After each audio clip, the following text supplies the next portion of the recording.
Get ready for the PUBG Mobile Super League we all have been waiting for. The teams that have qualified will gather in Katowice, Poland, where the tournament will be held, and teams will face off against each other on the live stage from May 15th to the 9th of June. So let's take a closer look at how the tournament will progress. We start off with the league stage, which will last a total of 3 weeks. Every week we'll have 5 match days, consisting of 6 matches per day. 20 teams will be divided into 5 groups, and each group will play 4 out of 5 play days. Teams are awarded with bonus points based on their placements after each week. In the second and third week, the groups get reset and are grouped based on their weekly placement points. The top 16 teams at the end of the 3 weeks, based on their combined score of each week, will be moving on to the finals, where they will compete for the title. Additionally, half of the bonus points they've earned in the league stage will be added to the finals, giving them a crucial head start going into the finals. The finals are spread over 3 days, where they will play 6 matches per day. The top team at the end of the tournament will be crowned winners of PMSL EMEA Spring 2024. Additionally, the top 4 teams will also be moving on to the PUBG MOBILE World Cup 2024 group stage, whereas 5th place will be moving on to the survival stage. The pressure and stakes are higher than ever, so tune in and watch your favorite teams and pro players live in action on May 15th.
Hi everyone, PUBG Mobile Metro Royale Chapter 20 is coming soon. Curious about what new content there is? Let's take a look.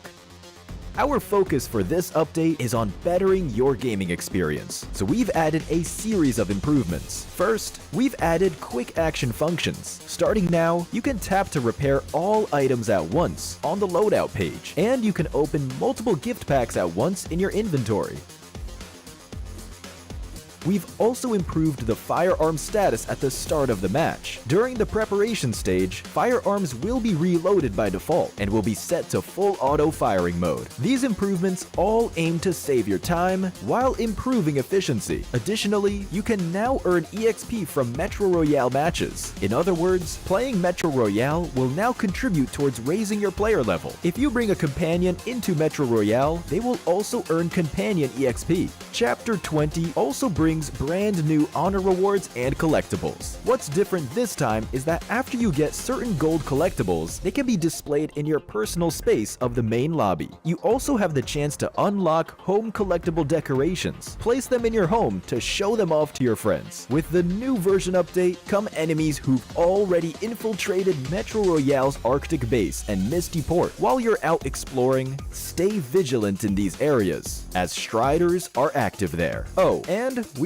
also added 2 new firearms in this update, the P90 Cobra and P90 Steel Front. Don't forget to try them out. That sums up all the new Metro Royale content. Chapter 20 is about to begin. Hop into PUBG Mobile Metro Royale and experience it for yourself. We wish you all successful evacuations and bountiful loot.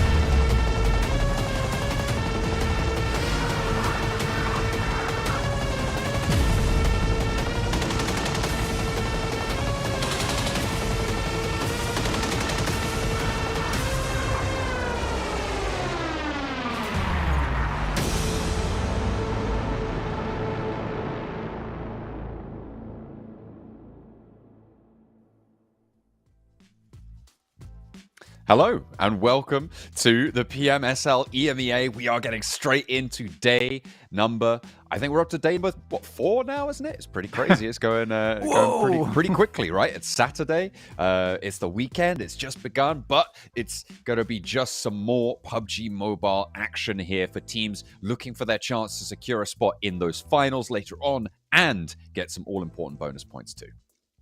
And if you want to find out exactly when we'll be going live at all times, check us out over on our socials. You can find those underneath me and John right now over on pubgmobile.europe.official at Instagram, PUBG Mobile Europe at YouTube. And I just missed the TikTok one. Oh no, but hopefully you guys snap the picture of that at home so you know exactly where to be going.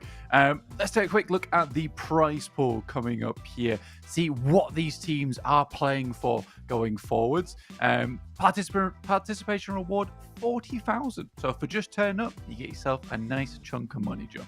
Absolutely. Some nice little bonus there. That's $2,000 a pop for each of our 20 teams competing. Of course, only 16 of those teams are going to be going towards the finals, where that big old chunk of 227,500 sits in terms of those rewards. Those prizings going to be pretty sweet up there. But there's a couple of other things going on as well. The show matches, the challenges, and the player bonuses as well. So we'll be interested to see how those get distributed. We've seen 2 of those challenge bonuses go out already, going out to NIGMA Galaxy and towards Team Spirit, who were able to win out those 2 challenges on the previous days.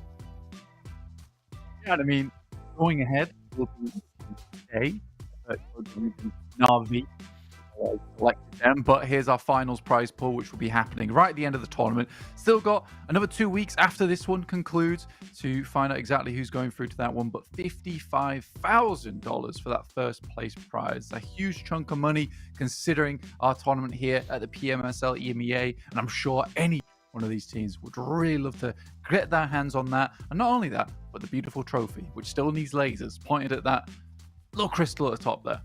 Oh yeah, I mean it looks like a little bit of a loot crate, right? Dropping down on top of it. It's got that kind of vibe. But yeah, you're right. I think laser show is definitely the way to go, because we've had plenty of other pretty showy plays happening over the course of this tournament. Let's take a look at some of the highlights. I believe most of these are going to be from yesterday's games. Of course, kicking off on Sandhawk, things I believe ended up getting pretty interesting towards the end there.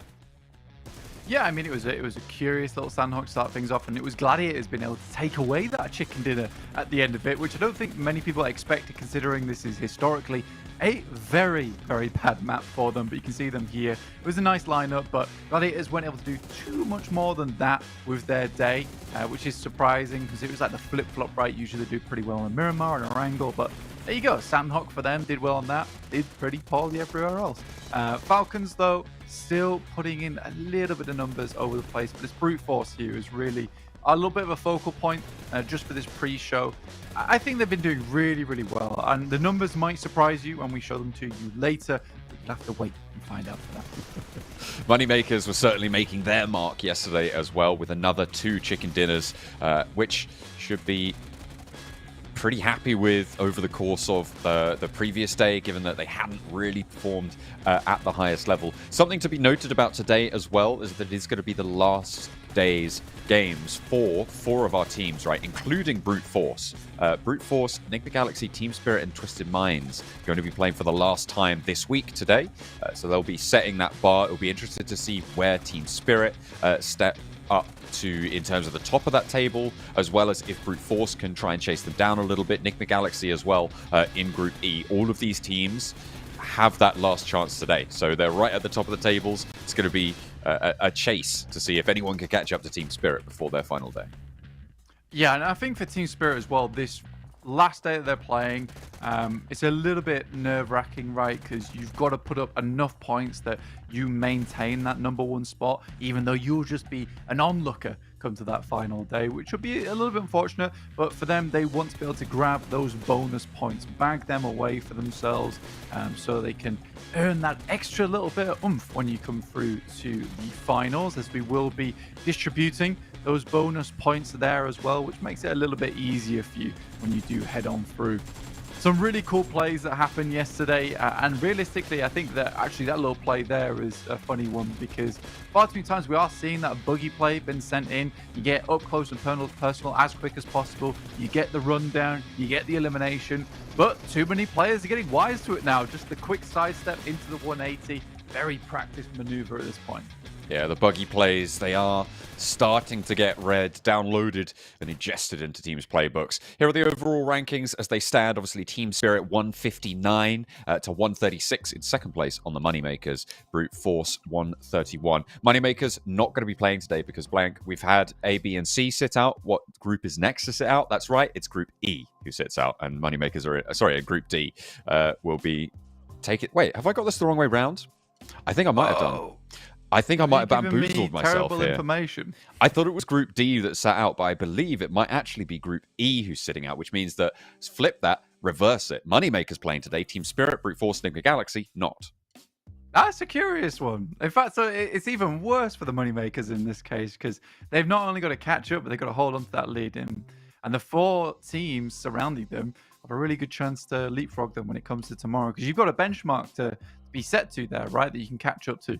Second page of our leaderboards right now, Team Falcons still, they're the middle team. They are the middle team. They're the teams that from 16th to 10th try to catch up, and through first 8th, they're just trying to stay ahead of them right now. 3D Max, disappointing day yesterday, only 67 points, which I think was 17 points on the day. Not ideal, not what they were looking for. FLUX looked a little bit better. Up to 60 points now in 12th place, and I'm sure a lot of Turkish fans will be pleased about that as they finally leave this bottom page of the overall leaderboard.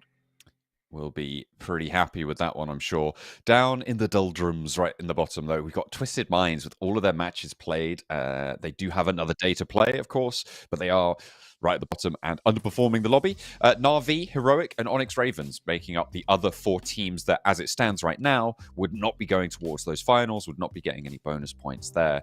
So hopefully they're going to be looking to try and switch it on. The good news for them is, of course, that they've only had 12 of their matches played compared to some of the others who have had 18. They've already had their day off, which means they do have an advantage to try and gain against some more of those teams with higher match counts.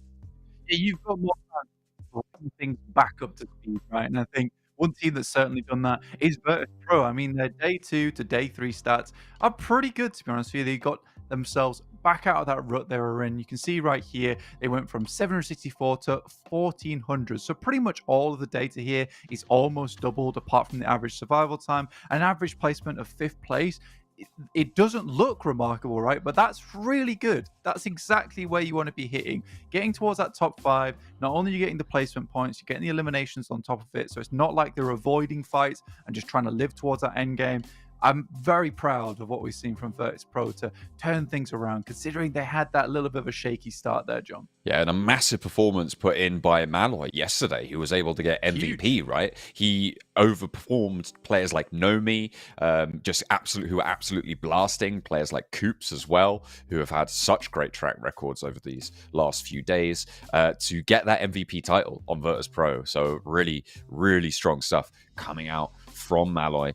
We'll see if anybody's able to keep up with him, because I think second place on those stats was in fact Furia, by the way, also from Virtus Pro yesterday. So kind of crazy. Not to mention though, Brute Force, they also have been putting up big numbers here, but maybe in different positions to what we may have expected.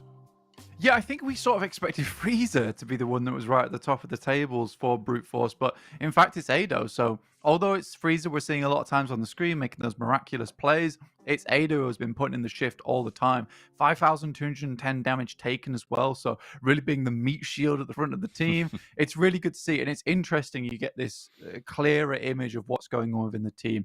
Neos as well, putting up with the most eliminations and the knockouts, maybe some elimination steals there from Ado, who knows. But overall, not what I was expecting whatsoever. So a really good pickup there onto Ado for Brute Force. So we'll see what they can get done tomorrow, as they're not playing today. But we wanted to highlight just how well they've done. Let's take a quick look at our daily schedule now and what kind of games we've got ahead of us. Of course, blank. It's Sanhok, Erangel, Miramar. As it has been, and as it will continue to be till before, I believe, the finals. The map lineup might be slightly different, but this is going to be your schedule every single day, so you know when you're going to be seeing which map on the beat. Of course, that punctuation mark in the middle, that TDM challenge that was thrown out by Malloy yesterday over towards Na'Vi, so we'll be seeing that later on as a little treat. Yeah, I mean, this is the first time we've kind of seen, like, actually, you know, one of the good teams targeting one of the lower down teams on the tables. Not so much beef there, maybe.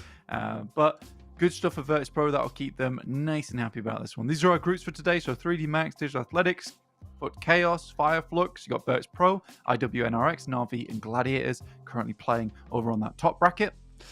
You want me to list off all the other ones as well? BEŞİKTAŞ, Onyx Ravens, Heroic, Power, Moneymakers, Falcons, RC Bra, and of course S2G. This is Group D's last day. So what I was saying earlier, when I thought it was Group E who had their last day today, no, it's applying to Group D now. So those 4 teams, Moneymakers, Team Falcons, S2G, and RCB, their last chance today to put up points this week to grab some of those bonus points that are going to bolster them up towards those finals so that they can unleash the beast. That's right, with Monster, the sponsors here at PUBG Mobile Super League EMEA. You can check out more information about them at the URL down below, so make sure you're hitting that up. Did you practice that in the mirror last night? Make sure I can say PUBG Mobile Super League EMEA. Hey, you know, I'm a professional. What can I say? That's just part of the job. I practice at the night time. It's good. Yeah. It's good. But yeah, it's been an interesting day. Been an interesting few days we've seen so far, and I think a lot of the teams that we thought would do so well, maybe some of the teams we weren't expecting much from. It's all been all over the place, really. I think Team Spirit's really the only team that I came into and been like, that looks like a mega roster. And I think that's the only team that I think has met my expectations for the tournament. Everyone else seems to be a little bit not where they're meant to be right now. Again, it is early doors. We're only through to day 4 right now. We're just finishing that first week. A lot of times in that first week, teams are just figuring one another out. Come week 2, that's where teams that have that really good adaptation, that's where they'll start to come into play, right? What's scary though is that Kitsune is one of those players that is very well known for really good adaptation from week to week. Even though they weren't always able to put up the massive points, they did always come through with a nice new strategy to maybe counter something. So I'm not sure Team Spirit's going to be knocked off this top of the leaderboard anytime soon. It's going to be pretty difficult to take them down, and they are looking pretty hopeful right now to be able to get over towards the PMWC later this year. Of course, the Esports World Cup taking place in Riyadh at the dates down below. You can take a look at that. Hopefully, you guys are going to be paying attention because the top 4 teams from this tournament in the finals in week number 4, I believe, of our tournament. We have the finals. The top 4 teams from those games will be moving forwards to the group stages of the PMWC. And not only that, the 5th place team will get a shot at that survival stage. Not really where you want to be. You want to be going through top of those groups, but you'll take it. If you're in that 5th place, I'm sure they'll be glad to go anyway. Absolutely. I mean, any way that you can get in towards the PMWC is really, really good.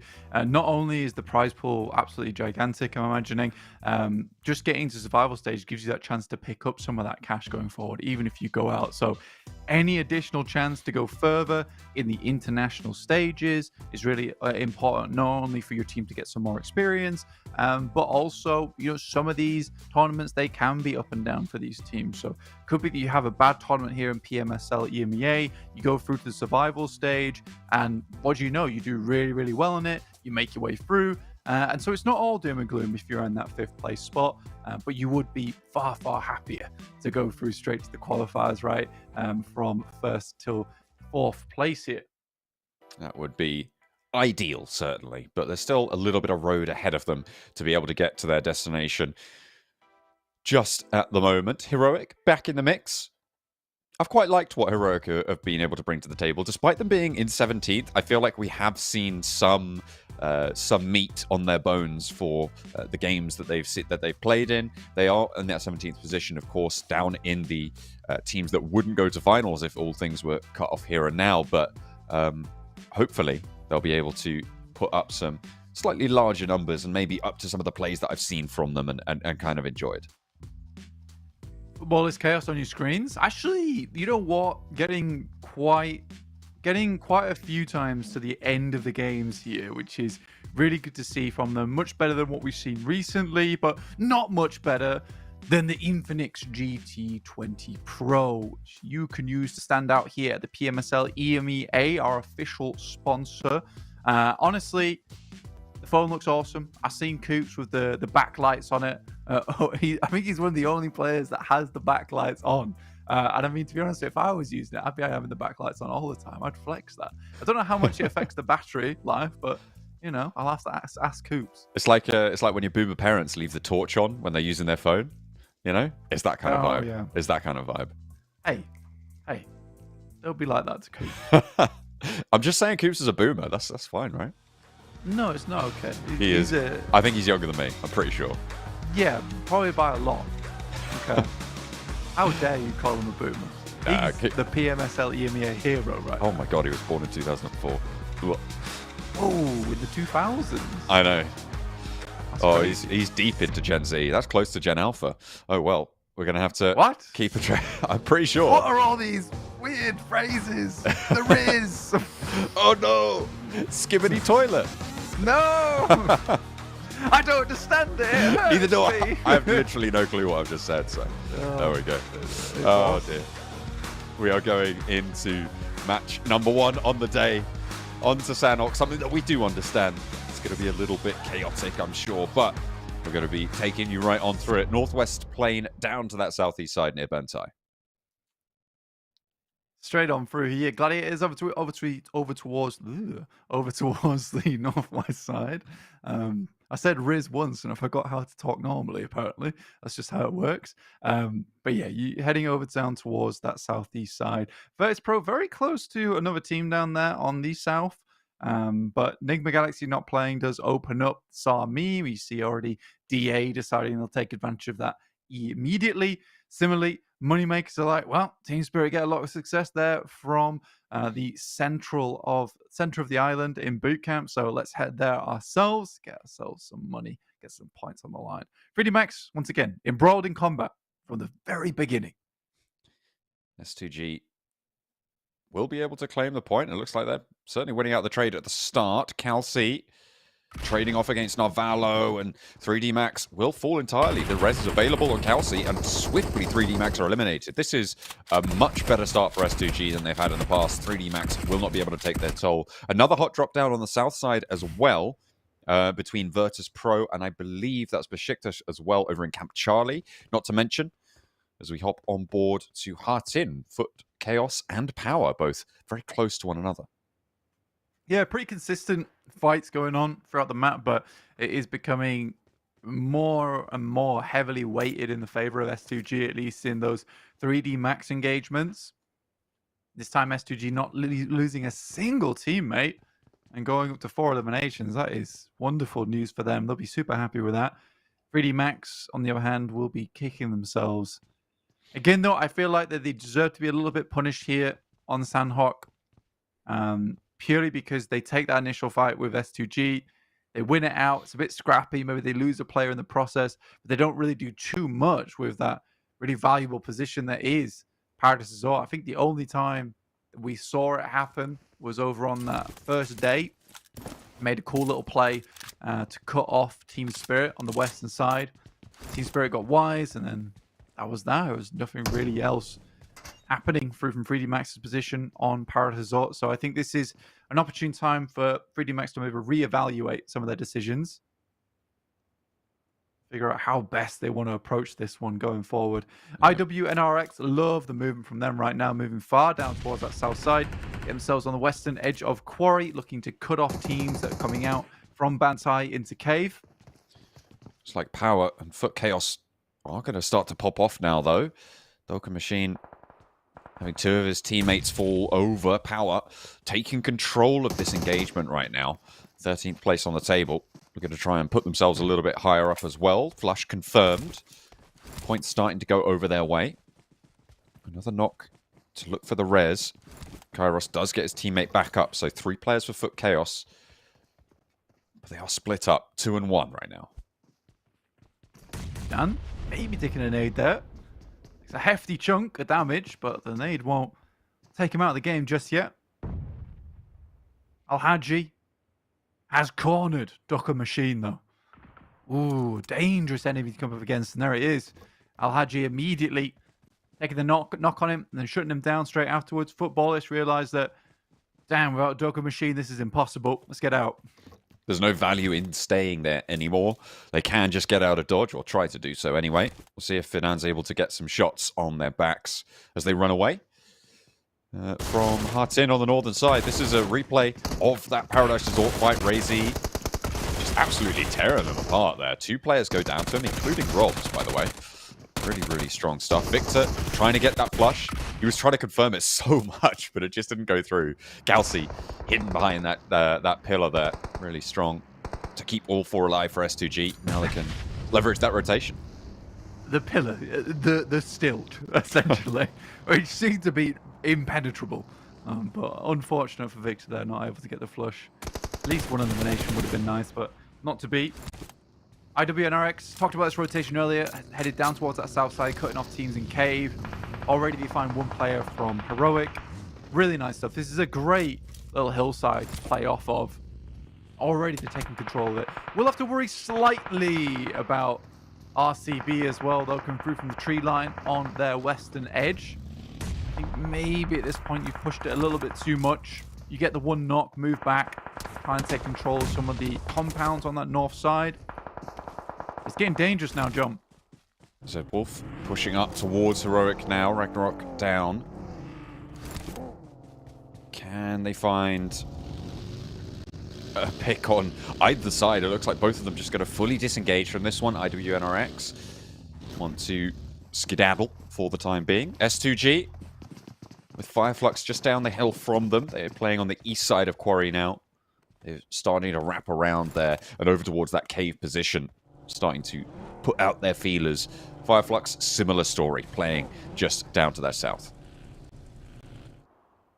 Again, I think S2G is not really giving up any advantages they're given in these games, and although they have looked slightly lost in a few of their matches, I think that overall experience that they've had from plenty of international stages allows them to make these quick fire decisions on their rotates.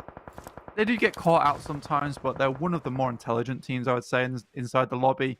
Again, from Paris Resort, getting past Falcons, getting straight towards that eastern side. It's not the best position to be in, but it's one of the locations that gives you a lot of high ground. If the circle does come over to you, it's pretty much a guaranteed win. So for S2G, they just take the best location they can in the moment. And remember, they're moving in from Paris Resort.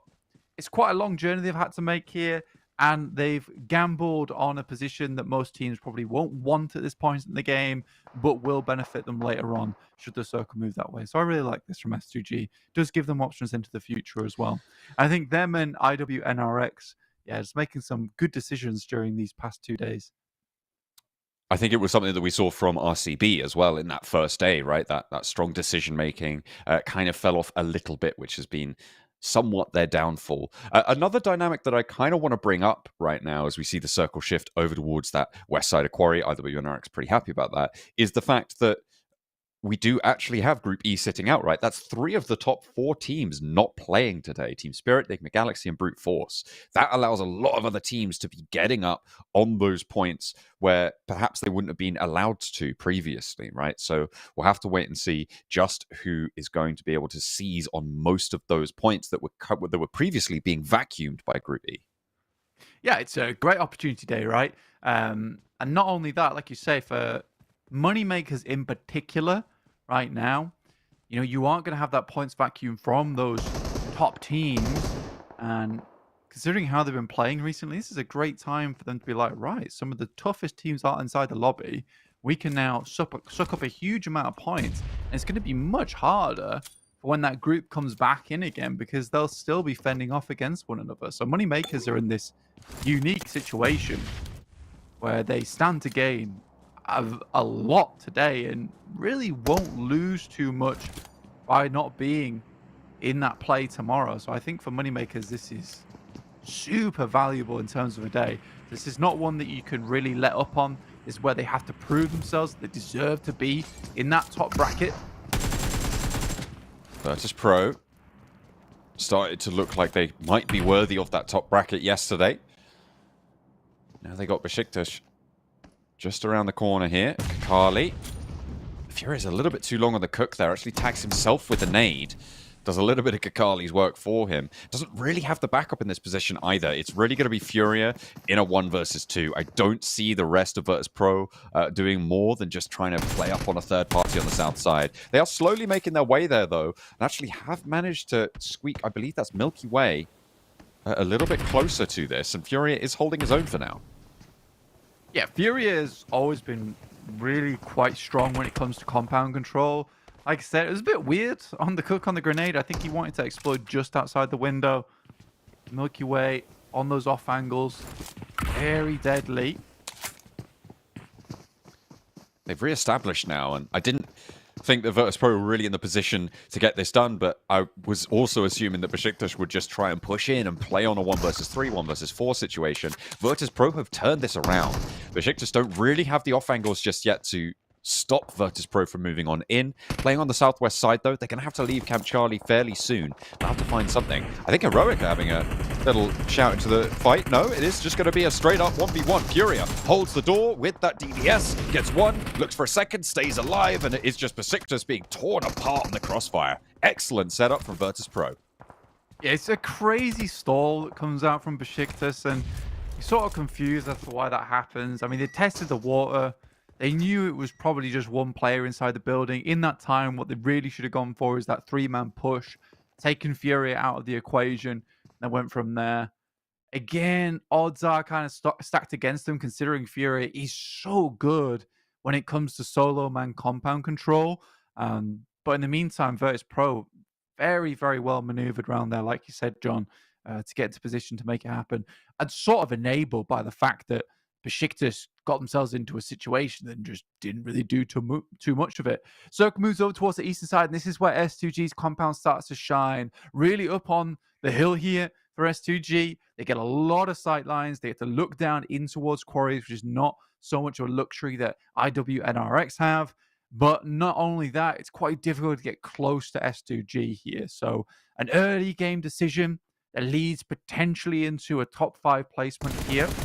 On the outside edge, though, Moneymakers, RCB, Gladiators only just coming out from the blue, John.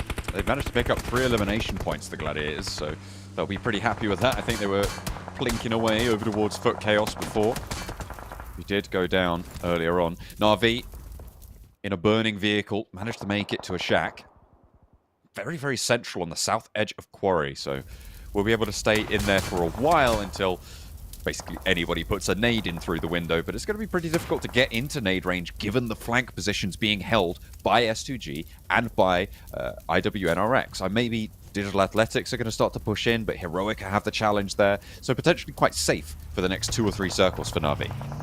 Yeah, and that's how I would describe the circle as well, is it's certain areas very safe. If you're on the outside, just milling around in the zone, you are very much in danger. It's not the type of circle when you want to get caught just having a stroll through the jungle. You really want to be situated. And there are plenty of places to do it.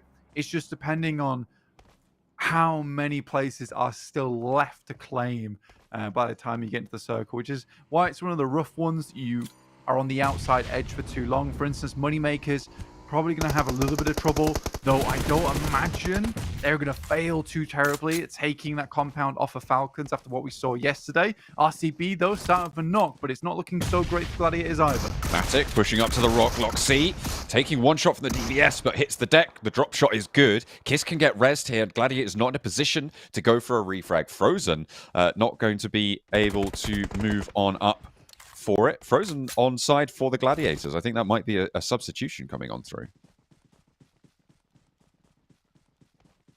The Gladiators, still keeping things nice and cheeky. They do eventually go down. RCB, though, back up to 4 players. They pick their moment there, decide to go for the res, understanding that Gladiators just aren't in a position now to continue aggressing towards their position. They know they need to get further in towards the circle, which will be heading towards stage 4 soon. And it really could commit to anyone within this side. Quarry obviously being that really rough position in this circle where it does cut east and west. You don't want to be moving through Quarry at all at this stage of the game, so rotates become a little bit more difficult. And S2G, man, this is the circle I was talking about. This is pretty much a guaranteed win if they play the cards right. Yeah, I think if you keep everybody at bay on that northern side, it's just going to be really, really difficult to do pretty much anything at this stage against this position. Unless, barring like 2 very, very hard shifts south, I think it's pretty much done and dusted at this point for S2G. I'll fill in the prediction card right now. I think I'd agree with you. Yeah, it's you're right though. If it does move hard down south twice, it does cause some problems for S2G.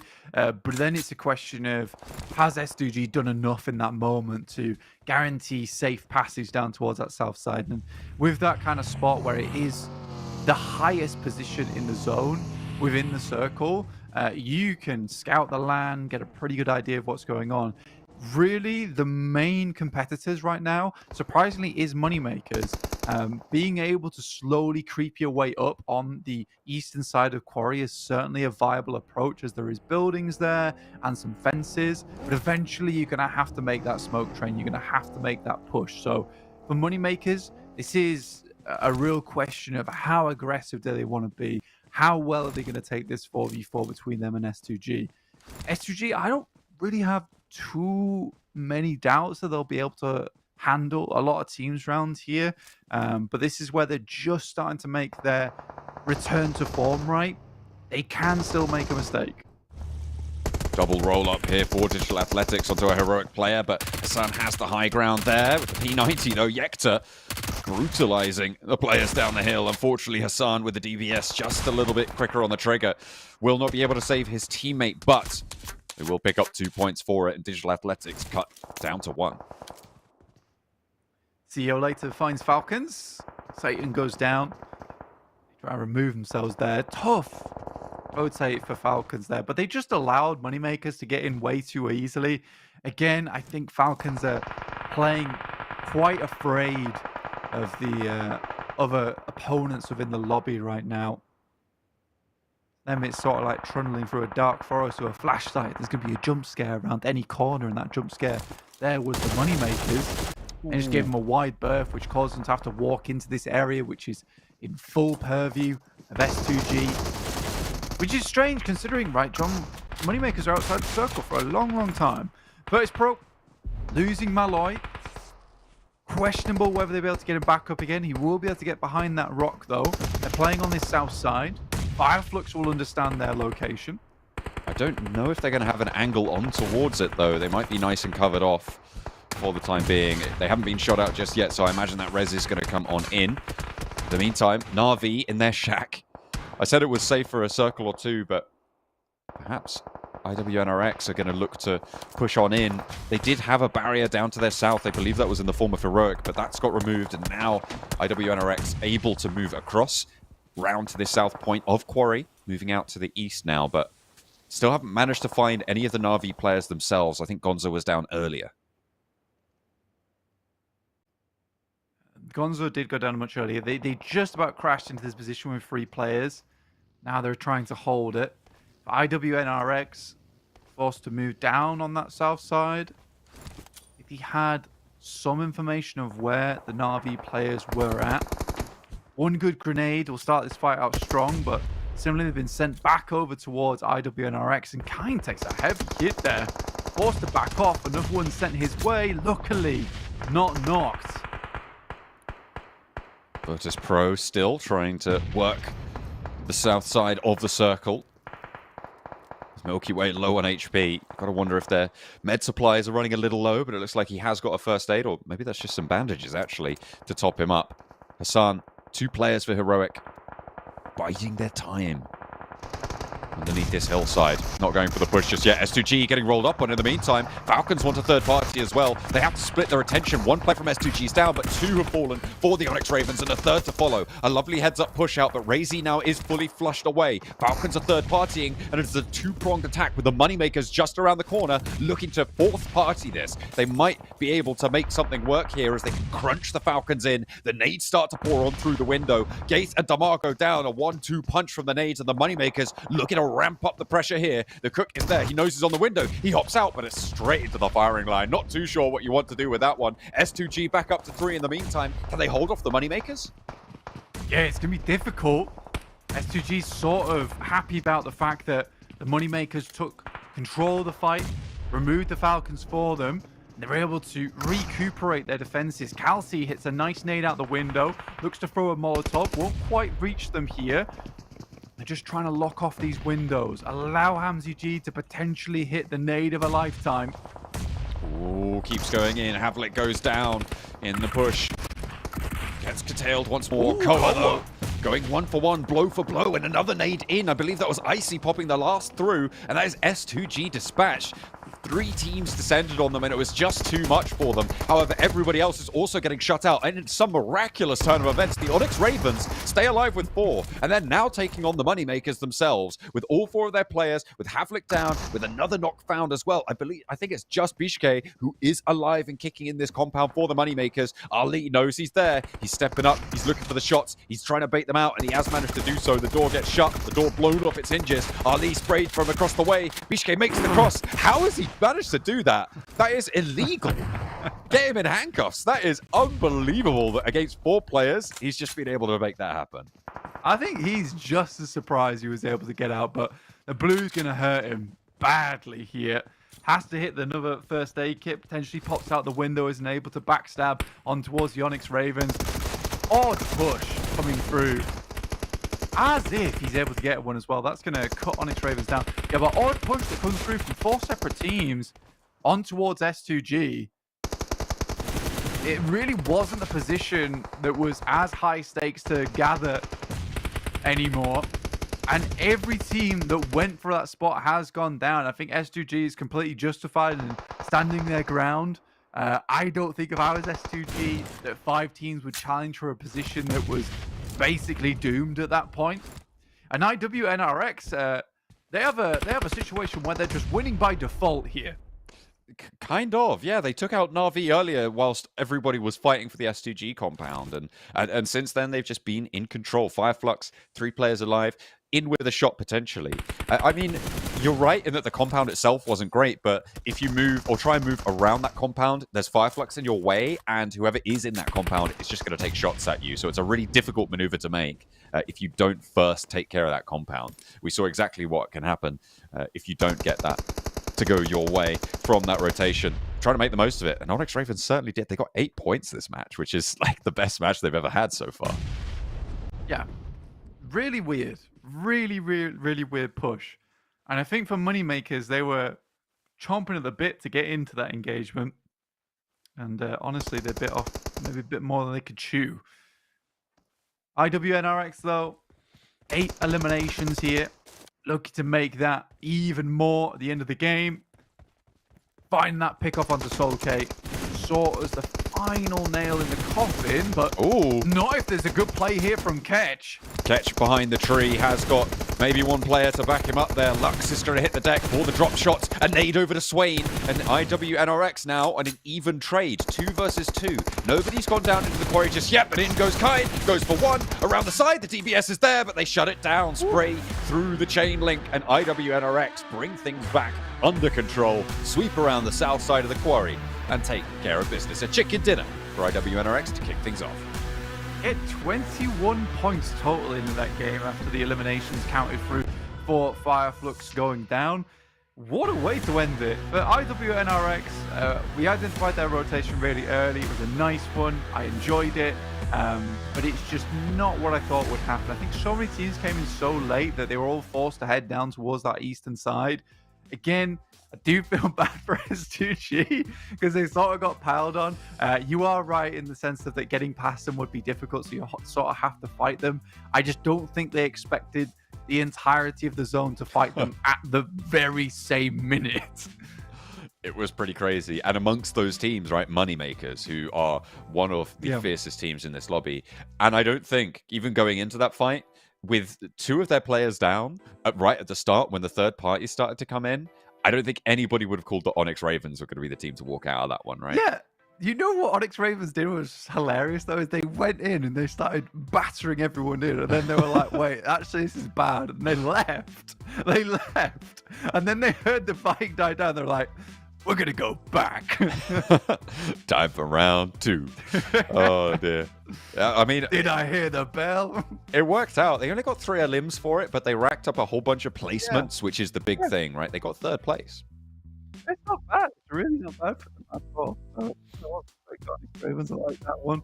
But yeah, Moneymakers, it's a good time for them, I'd say, for today. You know, it's remaining as one of those teams that is very, very strong. And I didn't get a chance to talk about it considering there was basically all hell had been let loose in that moment, but they made a really good rotate during the midst of that, because as the circle pushed down towards that south side, they opted to head into quarry, which is honestly a big no-no. It's a big no-no move, but at that moment they understood that most likely the guys on the western side were also rotating down towards the south to take care of business. So for them going into quarry, there would be absolutely nobody looking that way. It's how they circumvented their way in to get that side swipe onto the compound S2G was in. So I thought that was really, really well done. Again, Moneymakers, nothing short of perfect when it comes to timing those little micro repositions, and I am a huge fan of it. So, you know, really tipping my hat there to the guys on Moneymakers. Let's take a quick look at the overalls and see where that sits them in terms of their placing, because Moneymakers are pretty close to jumping into the lead. Of course, this is... their chance to try and stretch out, try to get ahead of Team Spirit before their final day is over, because their last day of games is today. They now sit, what is that, 7 points behind. No, wait, a little bit more than that. 13 points behind Team Spirit at the start of the day after that pretty late run into this match. Brute Force a little bit further behind now, not having the best of times, but S2G getting some points on that match as well, looking to similarly jump up into those podium spots. It's IWNRX, which is the big conversational point here. Only 13 matches played and 123 points, just 4 points behind S2G with, I think that's 19 matches played now.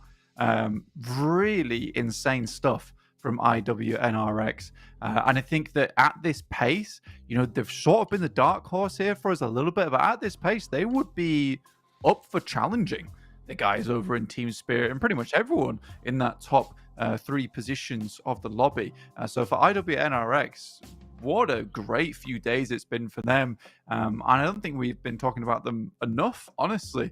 So very, very big plays coming through from that team so far.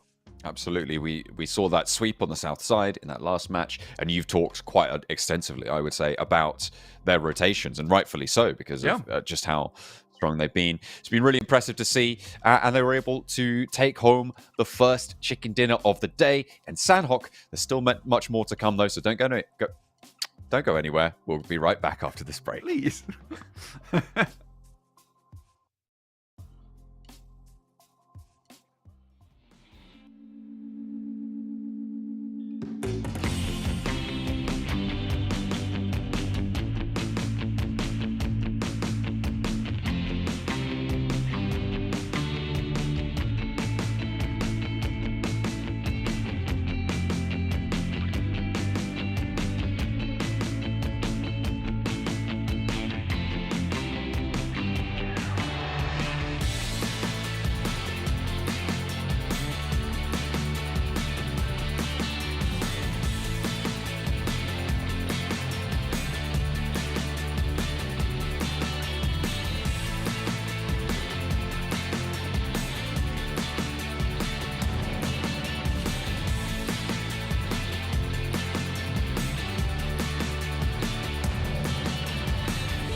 Yeah, there we go. IWNRX able to take the first... well, not unable. They were able to take home that first map over on Sandhawk just now with a nice rotation down the west side of Quarry, following up with one of the craziest 4th, 5th, 6th parties we've seen so far on the east side of that Quarry in the S2G compound.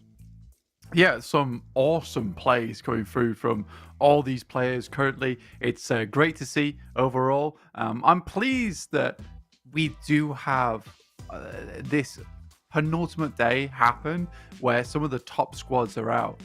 The blinding light, one player there shining down. IWNRX on your screens. These guys looking happy. Some strong plays from them. And again, with those 3 strong teams just out of the running now at the top of the tables, gives a really good chance for IWNRX to stake their claim towards the top side of the lobby. Because remember, the way that we're playing these groups means that these guys have got less games played overall. They're currently on around about, I think, a 60-point average per day, which is pretty silly. That's all buy-in. Oh, interesting. For the moneymakers. We saw a substitution as well on the Gladiators, right? With Frozen coming in previously from the Mad Bulls roster as well. So maybe today's the day that some of these teams go for the switch up. The last day of games as well for the moneymakers. So we'll see if that's going to play out well for them. Yeah, could do indeed. RCB definitely a bit more pensive on this side of things, thinking about how they want to improve their gameplay. Onyx Ravens, the Boxers, back at it again. But here we go, heading into our angle now. Our first one of the day, followed by 2 more very shortly. But we're starting on the south side of the map, heading up towards Severny on the plane path. Cutting down the middle of the map there. Should be very, very accessible. It's maps like these where teams can get exactly where they want to go. It's really interesting to see how that dynamic affects things, how teams approach things when they have a very favorable setup for them to be getting on with. Highest damage, by the way, still Nomi by such a massive margin there. That's like 2.4 thousand damage difference from him in first to second place on Ado. Yeah, it's sort of nutty overall. So, you know, he's doing something well for himself, which is good to see. Over on the guys looking on the map right now, 3D Max moving out up towards Yasnaya. S2G probably looking to do something similar. Again, 3D Max have just not been successful on these fights as much anymore. Maybe losing some of that confidence for themselves. You see our overall rankings on your screens very quickly. 146 for the Moneymakers. Undoubtedly should be able to get themselves into that first place spot by the end of the day. And then it's up to Team Spirit to try and overtake. But again, it's IWNRX hot on everybody's heels right now. They've got 2 days of play ahead of them. And if they keep speeding along like this, I'm imagining they'll hit that finish line much quicker than everyone else. Yeah, they started the day on 102 points to Team Spirit's 159, right? Which means that on average, they are, I believe, just about in line with Team Spirit's performance across all of their 3 days that they've had so far. So IWNRX looking to put up 57 points today would draw them even with Team Spirit. If they can do more than that, fantastic stuff. And they've already put a massive dent in that jump gap before things have really started to even heat up here with that first Sandhawk. BEŞİKTAŞ looking down towards Na'Vi. Surround them down the south side, both teams. Very much wanting to take control of Farm and Milter. But neither team willing to split on the drop. Get too far away. Six has already taken a little bit of damage. In comes 2 players from Na'Vi as Tospic immediately comes in for the support. Lewis not quite able to tag the spray on, but his ground floor is getting a little bit more dangerous now as 2 players from Na'Vi rolling on up with the Bison and the backup as well. Lewis up to the roof, needing his team to come on through. A lovely nade on in and a double shotgun action there coming on through, and Tospic able to get a little bit of an answer there. However, Lewis has fallen in the meantime, not flushed out just yet, but Na'Vi maybe expected a little bit too much out of that fight. And Tospic now can move up, and has he given... I thought he was going to get away with that. Oh my goodness me. He's done him 3 times. Puncher is This is hilarious. This is excellent stuff from Puncher. Oh my god. Oh, this is frustration. Look at him go. Oh, okay, the door's off the hinges now. No more funny business. But to force someone to use their pretty valuable ammo in these early scenarios on that's good stuff from Puncher. I love that it wasn't even Tospic opening the door at the end either. It was just Puncher playing around with him. Oh, dear me. No knifing for you. Forced to use the AKM. BEŞİKTAŞ can sort of just leave now. 2 eliminations. Get themselves looted and booted. They need to move towards that northern side circle. Did head up towards around Severny. A slight lilt down towards Rozhok. Yeah, for 3D Max, they've fully pulled out of the engagement between them and S2G, allowed S2G a lot of space on that western side, deciding that they do absolutely need to get some points here. Dropping down towards 12th place, not where they want to be. I feel like S2G have kind of snuck up on me here, because they are up in 4th place now. Sure, they will be currently, I believe, the team, or one of the 4 teams with the highest amount of matches played, given that they are in the last day of games today.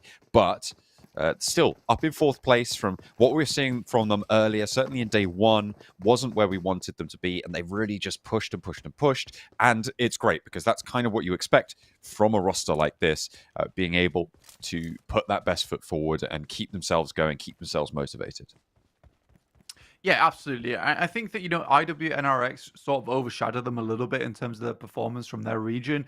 But for S2G having that struggle start where the vehicle's sputtering a little bit and they had to get it in gear before they can move forward, being able to get up into 4th place now, it is a pretty good achievement, right? You don't want to have a case where even if you have those bad couple of days, you just can't turn things around at all, which has definitely been the case for Na'Vi, just not being able to figure it out whatsoever. But S2G's really tried hard to at least put themselves in the conversation for some bonus points this week going into the finals. Oh, really, really well done to them. BMX rocking up towards RCB here. Rob's already taken a bunch of damage. Loxy, though, deals with it. Ooh. Not before Victor can get some damage done, but he is being blasted here by S2G, who spotted this one happening real time. On the other side of the river, though, going to be difficult to access this engagement. I think everybody in that compound is down. And in come RCB. Loxy does get blinked away by CEO later, so 3D Max don't even get the value from getting that elimination, which is unfortunate. A wrist sticking out, and Silas wants to try and rip that one away, but it's not going to be so easy on the inside. RCB, however, are starting to move through nice and effectively. It looks like 3D Max are going to be humbled somewhat on their engagement. Just Snowick's now remaining. Yeah, dispatch there. Honestly, for 3D Max, that was a good engagement to take.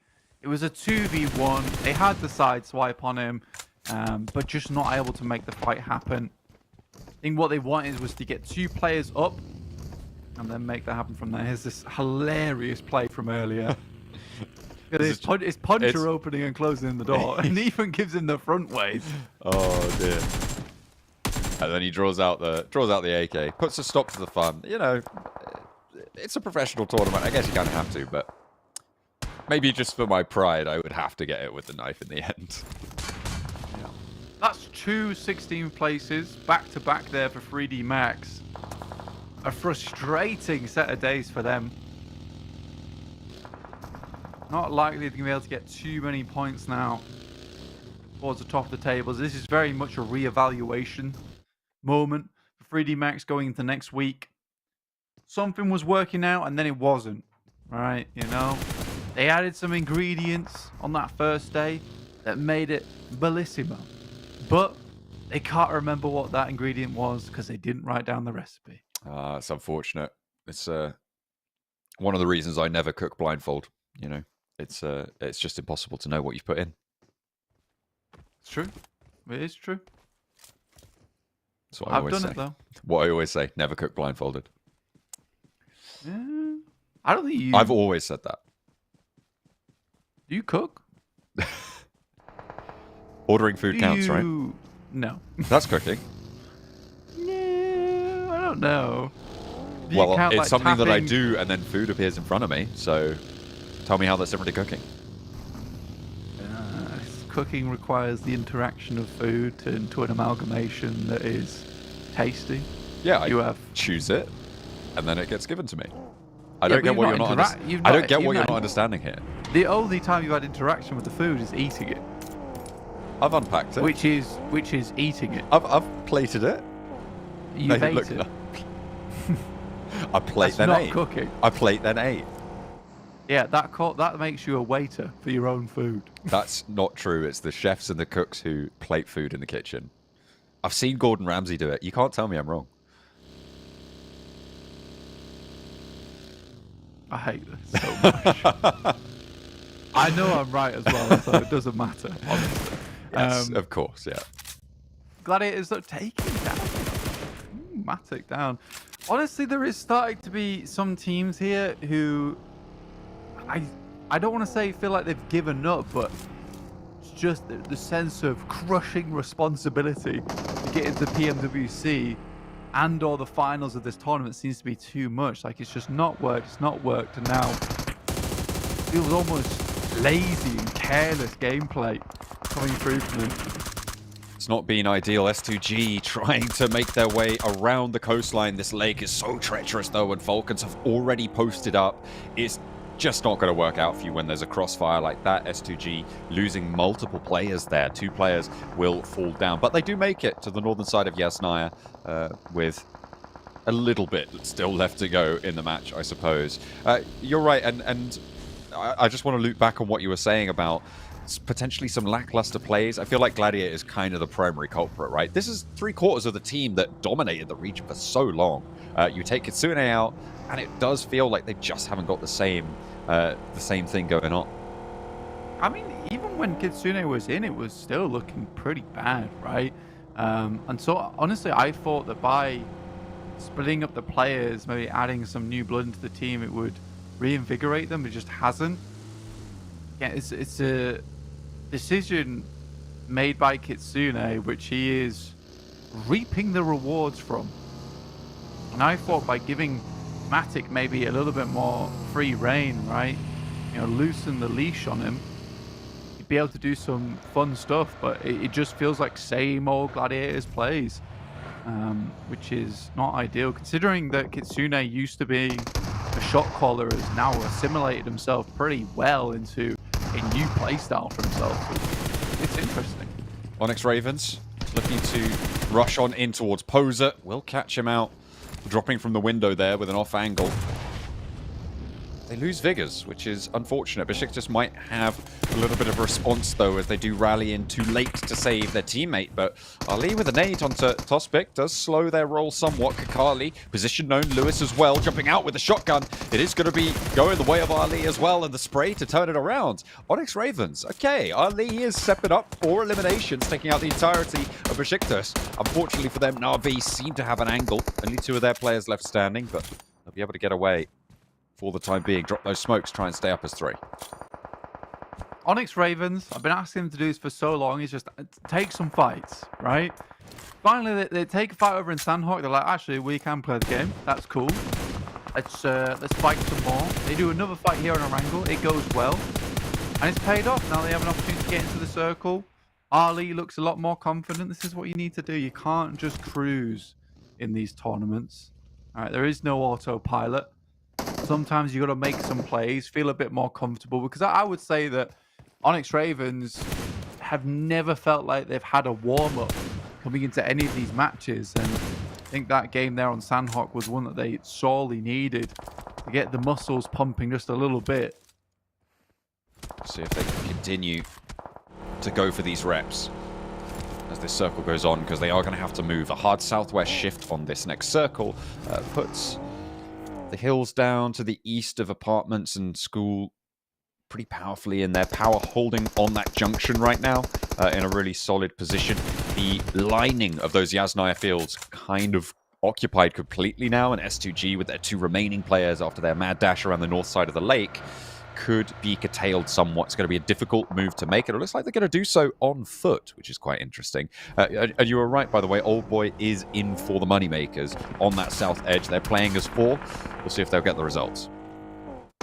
Is this a mistake or is it a big play? is the question, because old boy needed some reeling in on the old line. He's with the rest of the team right now, though. Yeah, far too comfortable just doing whatever the hell he wanted. So I think here looks like some lessons have been learned. And I think it was the right decision to bench him at the start and then bring him in for maybe towards that last day. There's a lot of responsibility on him now as well, because it's a case of it's that last day of play. They want to set a benchmark that's going to be difficult to catch up to so they can remain in that first place spot when and if they take it. So it is sort of a big day to bring old boy in, right? And I think that in another sense, it's also the right day to bring him in. Because if he messes this up and he goes a little bit buck wild, yeah, you're never playing again. Yeah, I mean, kind of. You just put him back on the bench because for 3 days they've been incredibly successful. If it turns around when Old Boy shows up because of some of the things he's doing, then why do we need you? Why do we need you here? So definitely, I think you're right. We'll keep him in check a little bit potentially. See if he can play alongside the rest of the team, bringing him in. Potentially good news. Gladiators, like I said before, also substituting out Meku for Frozen, but none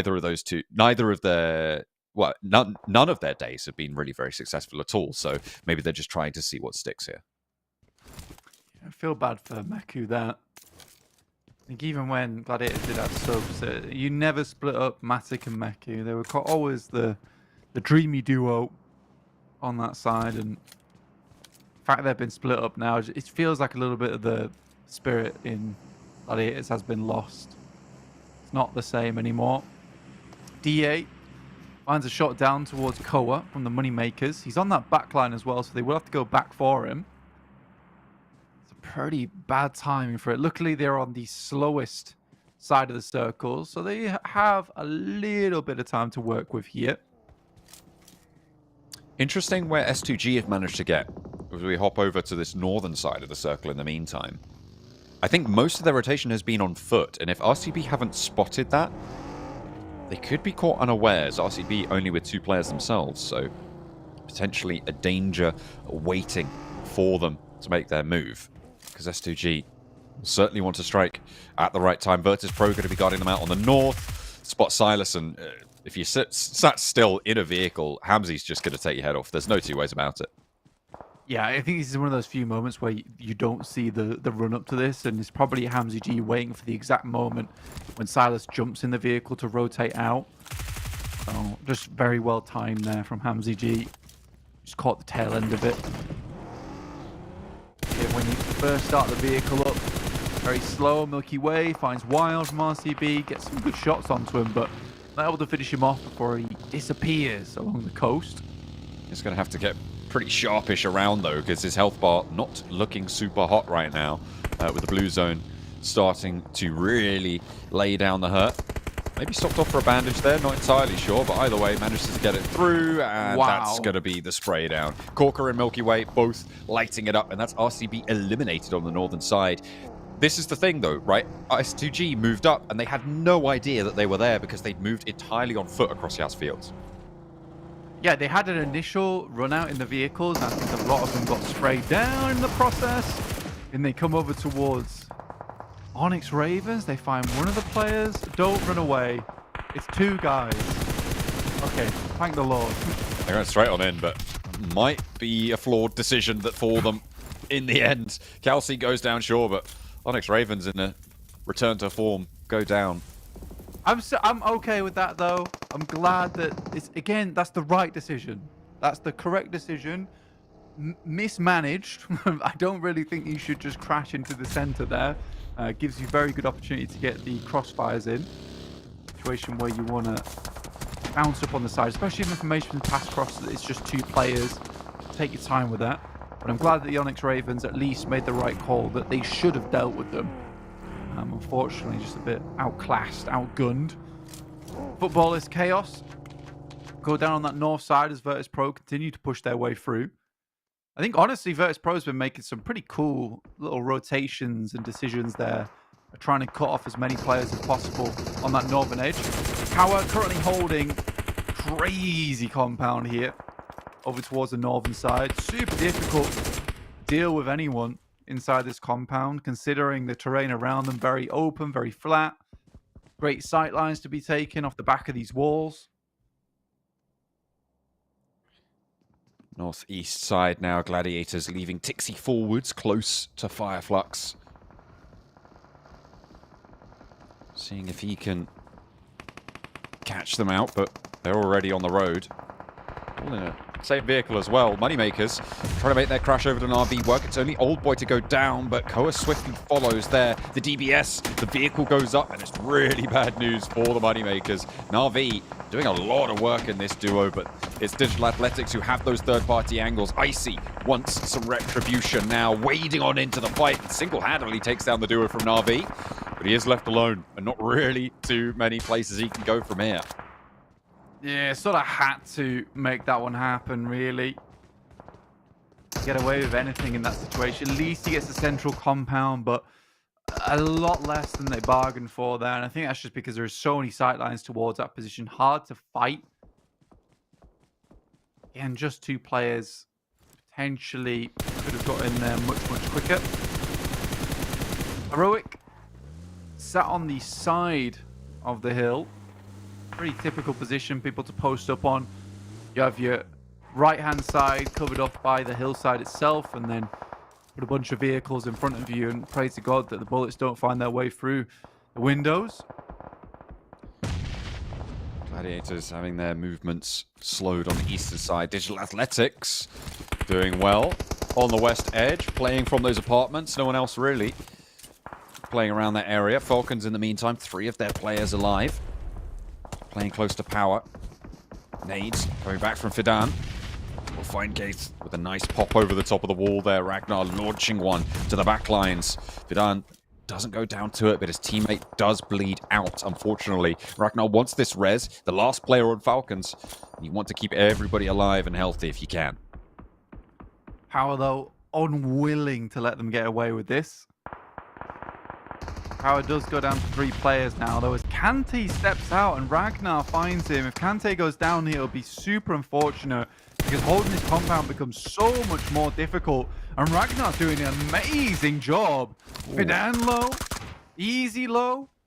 He's just about made this happen. What a game for him today.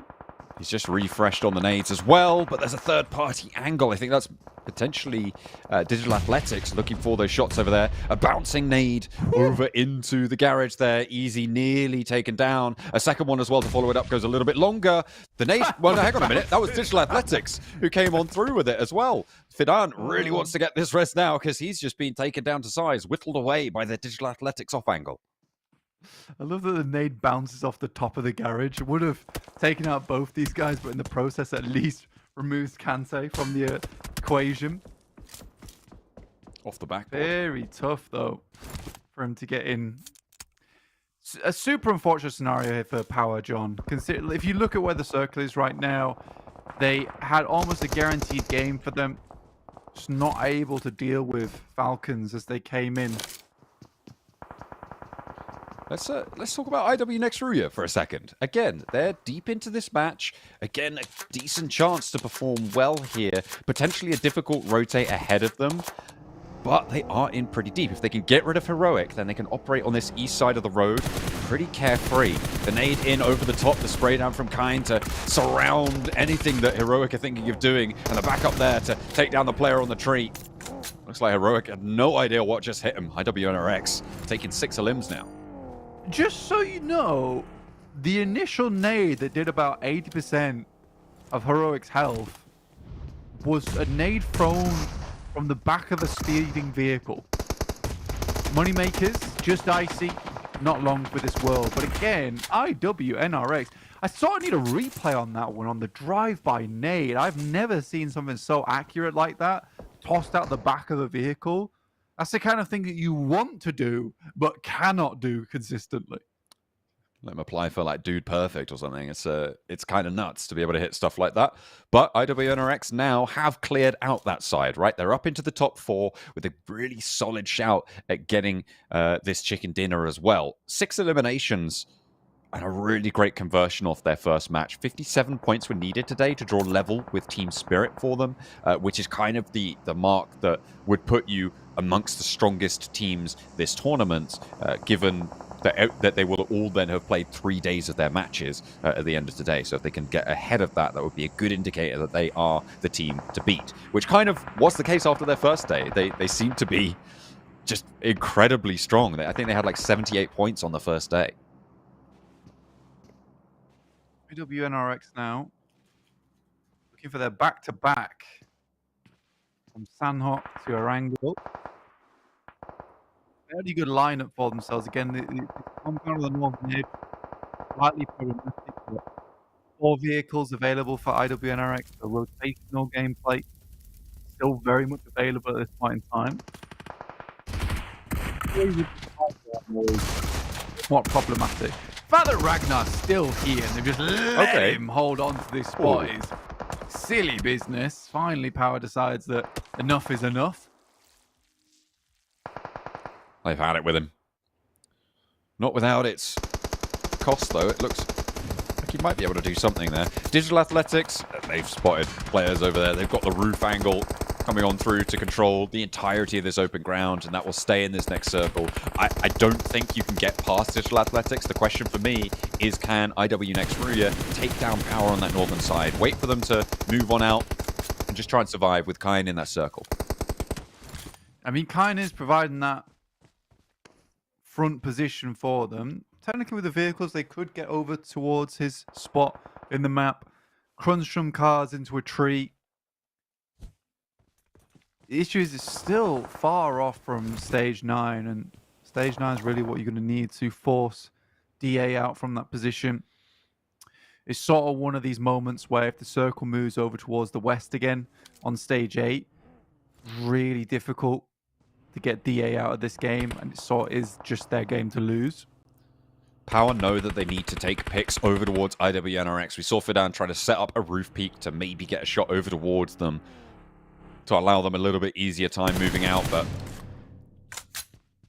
similarly, they are stopping IWNRX from moving close enough to have a strong setup on that eastern edge of the circle. Power more concerned with that position, and probably rightly so, than they are with DA right now. Yeah, I mean, for Power, they understand that next zone they're done, right? So they need to get as many bullets over towards IWNRX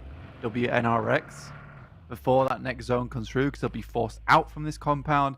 Unfortunately, they've not got anything really effective done here. So this next circle will push them in. They'll be out in the open. DA should be able to take some shots over towards their way. Swain remaining on this back line where he still has that possibility to potentially see where Power are leaving off to, but nice smoke trail. Despite that, Zed Wolf still to hit those shots over towards Fadam. Pre-firing on the angle, nice control, suppression over there, and with that knock, it does allow them a little bit more leeway to move down this ridgeline and use the trees that they couldn't really when there was 2 angles to worry about from that northern side. Power now fully gone, and now IWNRX have got a decent chance at just guarding out DA, because DA have not taken the time, not taken the opportunity to move out to any of the cover that sits in front of them. It's sparse on the south side, but there are a few places that maybe they could have started to look to push a player. Yeah, I mean, I think you hope for the circle to head over towards the west, but there is a potential where, you know, they have all these vehicles available, they move them out the compound slightly and just get going as soon as this circle hits, because they're in real dire straits now. If IWNRX comfortably handling Power, considering DA had better angles towards them, now they can just sit here, wait for the circle to shunt the guys from DA out. The major thing going for DA at the moment is the fact that they've got around about like 3 or 4 grenades on every single player. But IWNRX, they had so much time to set up this line. It's going to be hard to hit any comfortable nade over towards them, but with Frozen going down, troublesome Suppression. pick off there. Suppression can come on through with the nade line being established forwards enough to be able to hit, or certainly worry, Digital Athletics there. And kind of in a position to get this res. Zedwolf, the point man here. If he goes down, that's when IWNRX are going to start to worry. Unless they can get some trades on the sideline, it would be a pretty big gap to be able to open up here. Zedwolf still holding behind the smoke. The shots from the top of the hill trying to answer. And Zedwolf standing strong on that point. They'll know he's there now and will start to nade it out. Scarface doesn't take him down with that nade. I thought that looked good, but they just continue to roll these stones down towards Digital Athletics, and they are getting so much value for it. Taking one, getting that flush. Zedwolf moves out to the rock, but the nade can still go in from Scarface. He hasn't gone for that first aid, and the cook is still there. This should be the end, you'd imagine. There's no way you get away from it for that long, but in the meantime, the rest of the team has moved around. Kind spotted. And a little bit of an equalizer here. 2 players, but down to 1. Just Scarface in the dirt. Frozen wants to get the heal behind the tree. They do have the inside track on the circle. They don't need to rush this. Swain has a nade in as well. He launches it long, right over the top, and that's going to be the end of Scarface. Yeah, it's a really nice lineup there from IWNRX, and a very much deserved chicken dinner that comes through for them. Pumps their scores even higher in the leaderboards right now, and the back-to-back coming through for them is huge. Honestly, for IWNRX, a really smart bit of gameplay towards the end there. They knew they had nades to deal with it, and there was a player on the edge in Swain that had not been seen yet. He had the nades, they provided the information of where he was playing, and it's a case of just tossing over the top. At that point, DA had no idea where any of these players currently were. Yeah, a really, really strong game from IWNRX again. It just shows you how well they're playing out these matches. And for DA, again, a little bit of a mistake, not leaving that compound soon enough, really banking on the fact that that circle would go across to them. I think they had to push out just a little bit and shunt really IWNRX when they were suffering the most, when that blue was pushing them, right? Get up towards that ridge, deal with power in that moment. So yeah, a difficult one, really. And I think IWNRX just plays the game exactly how it needs to be played from their spot, considering what occurred. Zedwolf, 920 damage. What a game from him. Really, really strong stats coming on through from this team, from the entire team, really. I mean, Swain, obviously, 6 eliminations, those nades pouring on in. I believe they got 12 on the match. That's 22 points. Blank, their record so far today is absolutely incredible. They needed 57 at the start of the day to draw level with Team Spirit. They've almost done that in just 2 matches. It's really great to see them swinging so strong right at the start of today with the back-to-back chicken dinner. When we had that question, who's going to soak up the power vacuum that exists when Group E sits outright, it seems like we've just got our answer. IWNRX are not missing a beat when it comes to picking those up. Yeah, they should definitely now be in the lead right now. Well, not in the lead, but at least in that top 3.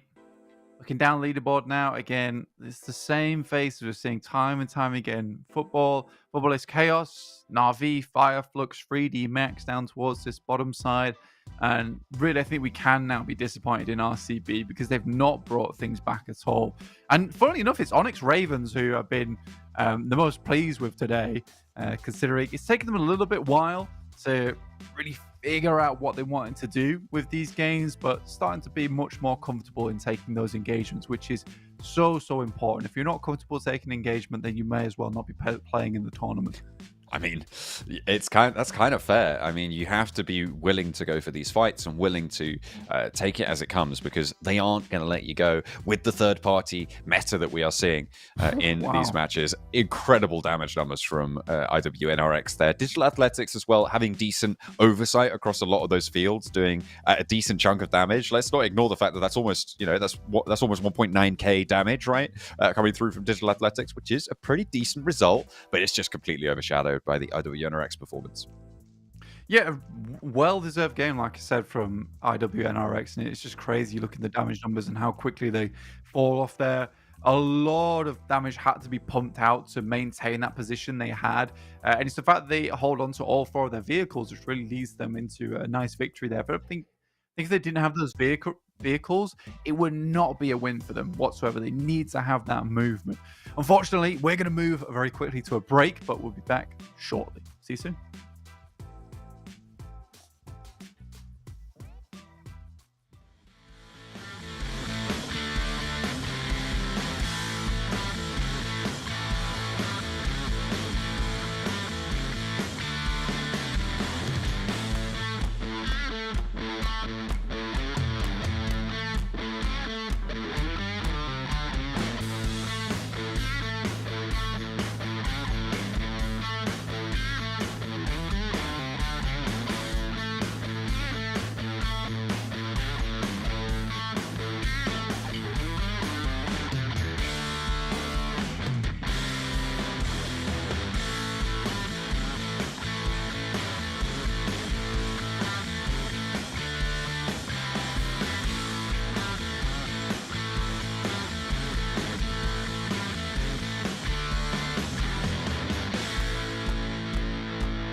PMSL EMEA, we are back at you with another map of Erangel. We're going for our second map of the day of it and our third match overall. We've seen IWNRX take 2 games so far, back-to-back on the chicken dinners. A third on the cards? We'll have to wait and see. Potentially, Ooh. maybe. IWNRX, though, really strong recently. And I'm excited to look at the overall standings when we do look at them next, because where they'll end up will be pretty interesting, considering how well they've been able to do for the past 2 games and where they were at the start of the day as well. So, honestly, very, very exciting stuff. Look at that. Our producer is awesome. And they're currently in 3rd place, 145 points. Wow. Wonderful stuff for them. Setting them up to just behind the Moneymakers. And look at that. Moneymakers have 20 matches played. 6 less is IWNRX, which just shows the amount of points they've been able to put up every single game. 10-point average, basically. It is really quite impressive to be able to maintain that sort of an average in this lobby. We did see Virtus Pro as well, still up in 8th place, still trucking along, trying to get something done. Haven't seen too much from them in the first 2 matches. They have been present and had some decent engagements, but I don't think we've seen what we've wanted to continue their strength so far. We'll have to wait for that a little bit, as well as 3D Max. Really quite disappointing again so far today in the first 2 matches, but hopefully they can turn things around here. Yeah, man, I'd be honestly curious to see like their day 1 versus the rest of their days so far from 3D Max, just because it has been fairly abysmal, right? Considering they're able to do so well when they first jumped into it. It looked nice, and then it has just all gone downhill since then. So I think we keep harping on about 3D Max just because it's a similar situation to RCB. I've stopped talking about RCB now because it's been enough amount of time that I'm just like, look, I think that first day was definitely a false positive for that team. And I'm just waiting to see if they can get something done, because there were so many alterations that came through from so many teams so very quickly that I think some of these squads just haven't been able to catch up whatsoever. It has been slightly unfortunate, but I mean, every team I think still, even at this stage, has a chance to be towards the top of the tables, maybe except for Twisted Minds, but we'll have to wait and see. What I think I really mean there is that any team who you might have thought could have a chance, it does still have a chance to be towards the top of those tables, even with today's games still left to play. So I'm hoping that people who have had that fall off can push back on in. So RCB, they only do have those 4 matches left to play now, so we'll have to wait and see if they're able to make the most of them and jump up there, try and get as many placement points and potential qualification points for later tournaments this year on board. Yeah, again, it's a very important tournament now, and more important than it ever has been, really, because we're cutting out a lot of the middlemen now. It's just straight. This tournament has so much effect on what happens throughout the rest of the year. I'd say spring is probably the most important tournament, even when we go into next year, just because it determines whether you go to PMWC or not. Your fall tournament is also very, very important, but you've got more time in that fall tournament to maybe bring yourself back up to speed so you could potentially get a qualification into PMGC. So yeah, I think that it is interesting the way it goes. So you got to bring your A game at the start of the year. I think it has been such a long time since our last PMGC, between then and then moving into this PMSL EMEA. These players have had a long time to scrim. They've had a long time to figure out who they want their teammates to be. So if you're not bringing your A game now, there has been a serious amount of undervaluing of your time. And also, not only that, the consideration of the players sort of trying to figure out who they want to play with. They've also got to figure out if the orgs want to keep them on board. If they don't perform, then perhaps, they'll need to figure out something else with the org. Could be difficult. But either way, whoever they field, they're going to be playing on the INFINIX GT20 Pro here, the official smartphone of the PMSL EMEA. Here's the boys on your screen, living it large today. 2 chicken dinners, looking for potentially some more here. Averaging around 1 chicken dinner per day so far. They're averaging 1 chicken dinner per match right now today. Oh yeah, I mean so far, but it is starting to ramp up, right? Who knows? Maybe they get another one here on Erangel as we jump right into it. Plane path going down from the southwest up towards Lipovka. Bit of an awkward one, I would say. Really just cut off a lot of that rotations up towards the northern side. Some teams that like to play in Georgopol. We do have a lot of teams that play towards Georgopol, Hospital, even Zaki sometimes. This will cause maybe some traffic jams, possibly. But we'll see. We'll see. Have to wait for that for just a moment, but it looks like, yeah, Moneymakers out towards Primorsk, playing out on that west side. First circle, still a little bit off from popping. Gladiators heading down to Sosnovka military base on that south edge, whereas they normally do head up to that Georgopol area. I think when we've seen them drop out in this area before, they tend to just grab those vehicles on the west and try and play back up towards the north. It might be difficult, though, because IWNRX seem to be playing around that west bridge mouth. Yeah, this is a difficult rotation to be making. Again, for the Gladiators, if they just wait and buy their time a little bit, usually IWNRX is a bit more concerned about getting towards the center of the circle. Again, it's a playstyle that has very much worked in the past for a lot of teams. Will be difficult for them on this one, but I imagine they still will make that early move, getting vehicles, decide that Ferry Pier is probably not the best one to be sitting around for such a long amount of time. The loot there is not amazing, and you do have to cycle a fair few compounds to get yourself up to speed. We are on esports settings though, so plenty more weaponry all about. But yeah, an eastern circle means rotational paths available on that eastern bridge. Na'Vi, though, typically do like to get into a bit of a melee with BEŞİKTAŞ in the early game, which would be presenting a couple of guards on that eastern bridge and turn their attention to you once you start to make that rotate. There you go. IWNRX already on their bike, pedaling away towards the circle itself. Trying to get there as fast as possible.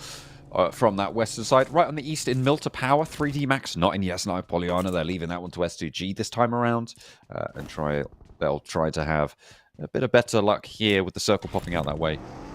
Good news. IWNRX still a little bit. They're not going immediately towards the circle, but they are grabbing those vehicles early, as most of these teams start with at this stage. It's just, it's been that way for quite a while now, but it's definitely solidified that all you go for, you don't really care about getting that loot. It's the vehicles that are the highest value property in this early game. Absolutely. It's definitely where the big money comes in. Over towards 3D Max, like you say, down towards Milta Power, making a change from their original drop spot. Virtus Pro, though, happy as can be. Starting in Lipovka usually, so give them a decent rotational path out. Do have Falcons over towards their northwest, but playing as a 3. Ragnar's not quite with the team just yet. But it's a question of whether Furia understands this. And again, I would hope that a lot of these teams are on high alert right now, just with the way that the plane path originally started down towards that southwest side has forced a fair few teams to adjust their rotational paths and drop spots. There's no squads up towards North George right now. Yeah, they'll have to be a little bit more cautious here, John. Furia moving pretty riskily. I feel like he doesn't know there's a player there. Or if he does, he's being a little bit carefree for it. There's an elimination found. A Gladiators player went down to an Onyx Raven. I think that was AZ on the south side. Gladiators have not grabbed those vehicles and gone north. They've just stuck around to loot a little bit on this military island. And they're playing on as 3. Facing off against the Onyx Ravens. Both competing for those bottom spots.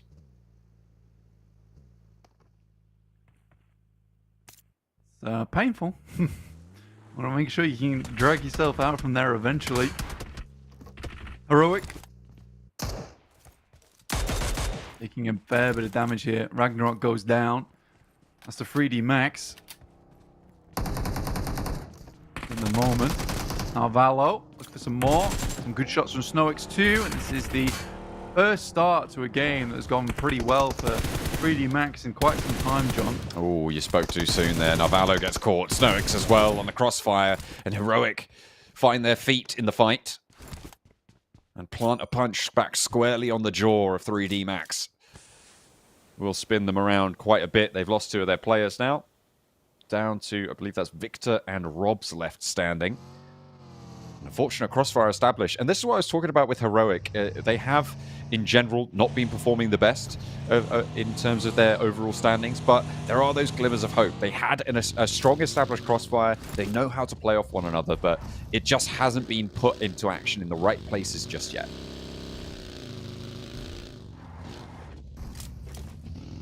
In the meantime, S2G still happy to be sat around in Yasnaya. They can move down later on, but I can imagine why they haven't made these moves just yet, John, considering where a lot of teams are already in this circle. They can't make that quick play for a central position. Work this one through. Virtus Pro, though, being hunted down at the moment. Boss Furia. Smart still causing problems towards him. Malloy with a couple of grenades in the back pocket. A Molotov to force him back, but Satan trying to get behind them here.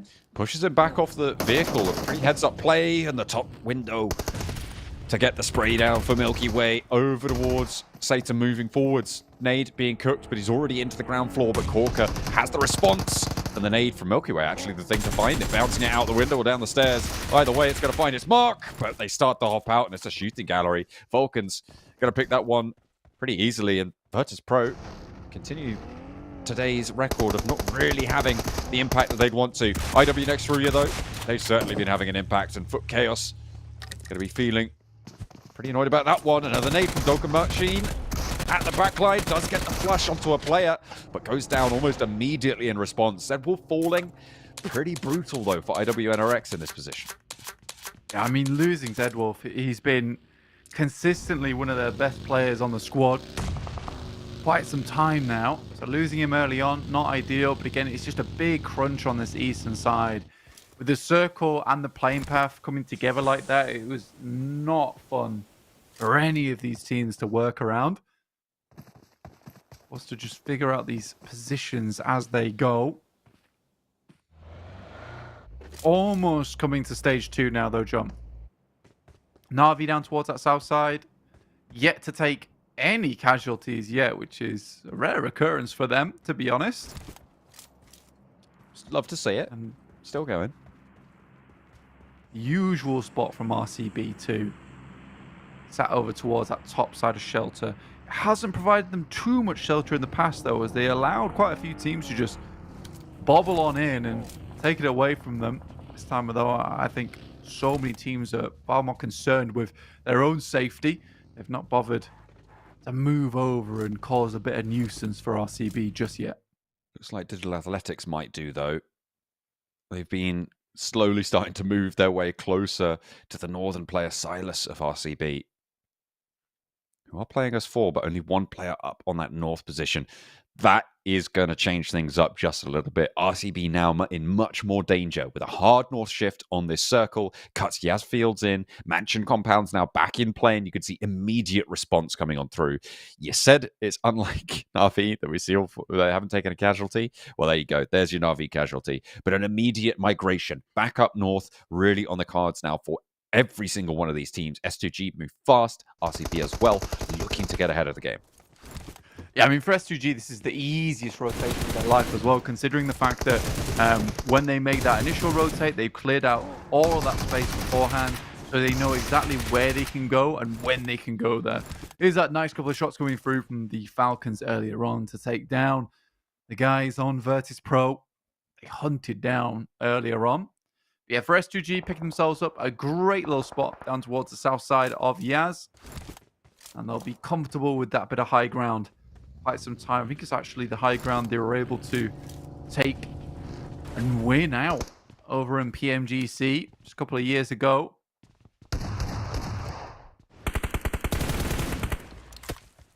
Solcase spotted out in the open. RCB pick up the point. FLUX losing their scout player position from the west. Right on the borders now of Yazfields on the south. FLUX looking to hold this garage compound. A lot of strong sight lines. If people are able to take up position on the hillside to their north, it can be difficult to hold potentially, but if you don't allow people to get there, it's going to be pretty nice and safe. And fortunately for them, it's going to be very unlikely that a team takes up residence there with Yazfield still backing off. It does make that western rotate a little bit more difficult, right? You don't really want to be heading through Yaz Fields at this point in time. FLUX, though, have to play on that outer edge where there's some compounds to sit around in. Moneymakers, though, seem to be content with trying to just send it fast through that western side on your screen at the moment. They assume because no one's thinking about making this rotation, they could probably squeeze their way through. And this is where the Moneymakers do shine in terms of that mental imagery of how they want to play the game out, right? They assume no one's going to make this rotate. They assume that no one's going to be silly enough to do it, so they'll go for it whilst it's completely free. Spray over towards CEO later for Damar. Not quite connecting, but seeing if you can just back him off that high ground position either as well. Have to figure out where else they can hold on the sightlines. Na'Vi, they've taken another knock on that south side next to IWNRX around that shelter area. Another hard north shift, and S2G have managed to get themselves into a really strong position with their fast decision to make that move up north. It's going to pay off for them. FLUX also moving and immediately transitioning to compounds further in towards Yaz Fields. Moneymakers, however, playing on the west edge of Yaz Fields now. Yeah, likely going to head in towards the apartments underneath in Yaz, actually, on that south side. FLUX, again, this is more of a case of you choose a position on the map that you know tends to do well. Because there's not a lot of options here that are up for grabs still. I think FLUX had scouted out that position earlier. It's inside the field. It's got really good purview of that area. S2G maybe thinking about moving, but opt against it. It's like, if they get the eastern shift on the circle, they have a great game ahead of them. If it gets a western shift on the circle, potentially there's something they can do. But it's more than likely that FLUX or Moneymakers find success on that side. It's a difficult one. This is really a toss-up circle, where you just have to flip the coin and hope that you've made the right decision. Oh, Ali leads the charge over the top. I was surprised that Vigors didn't go down out in the open, but he does get spotted finally. I think it was BEŞİKTAŞ to be able to find that shot, and the rest of the team are just getting torn to shreds. Everybody making those moves early, starting to pay off now.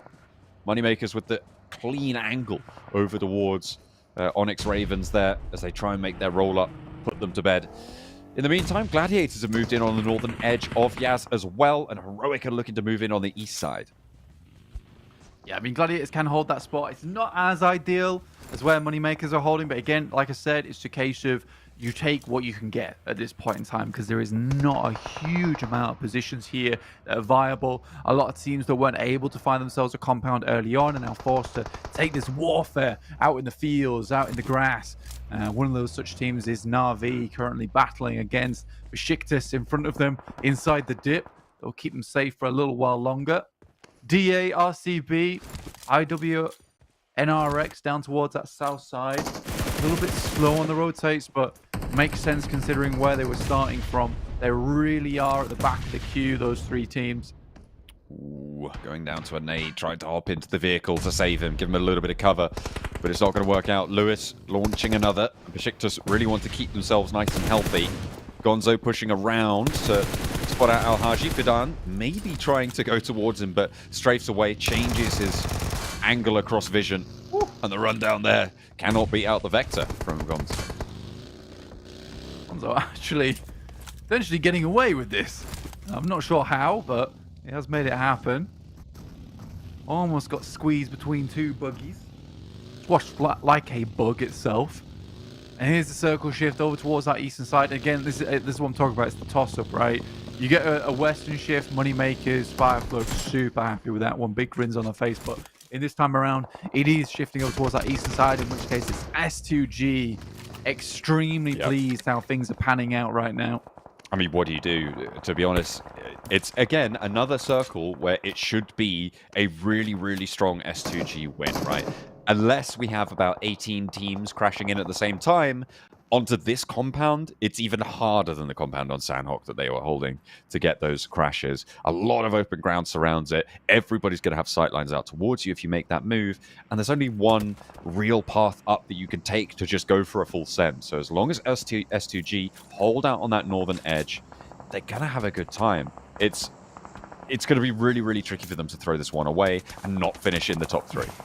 That's what we said last time, though, so I don't know. For S2G, yeah, absolutely. This is the correct position to take. So for them, they're ticking all the check boxes in terms of answering the question, right? It's the theory that is fine for S2G. It's in practice where they are maybe not gaining as much of those points as they would like. But again, this position is hard to crash onto, right? You sort of have to go for the parkour play, where you send the vehicle up the backside on the slope, you knock it onto the top of the building, and then hope to God in the midst of the chaos you can get something done. Oh, speaking of chaos. IWNRX flying in, though. This is the second time we've seen that vehicular warfare coming through. They're very speedy. Scarface able to get the vehicle to go up in flames, get that explosion, but goes down in the meantime. Digital Athletics taken down to just one. Yekta now with RCB to handle. Silas close by, the Mini 14 at this range. It's going to be pretty brutal, but swaps the weapon nonetheless. Silas, however, faster on the draw and will be able to take down Digital Athletics. IWNRX wanting to keep their third player up and alive. Might not be so lucky as Frozen opts out the buggy on the opposite side. Power rolling up and on into it. 7 eliminations already found for IWNRX and another strong game. But that nade should seal the deal. Under the buggy, the damage flies. Oof. Almost got the first aid kit off as well. Yeah, for IWNRX, it's just too much. I think a lot of teams realize on this south side that they desperately need to get stuck in towards these third-party engagements, and so many teams are just willing within PMSL EMEA to take these engagements, to take these fights, and I really like to see it. Honestly, it's beautiful because sometimes that's what it takes, and too many times we saw in the past, in at least PMPL EU, where you'd have 10, 12 teams over towards stage 6 because everyone was very unwilling to go for these third parties. But a lot of teams here want to take the fight into their own hands. Looks like BEŞİKTAŞ went for that play I was talking about earlier, the parkour maneuver.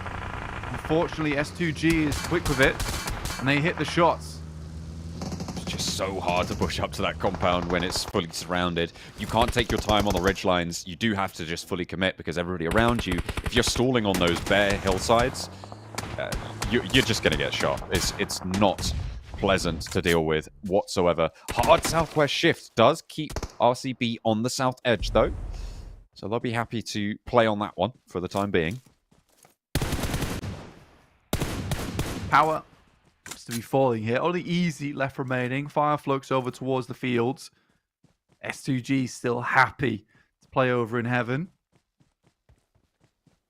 RCB's not done too badly here, though. I like some of their third parties, some of the rotates they've made.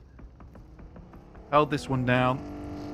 So many teams forced to play out on the edge, though, and it really has just been S2G, king of the castle, towards the center.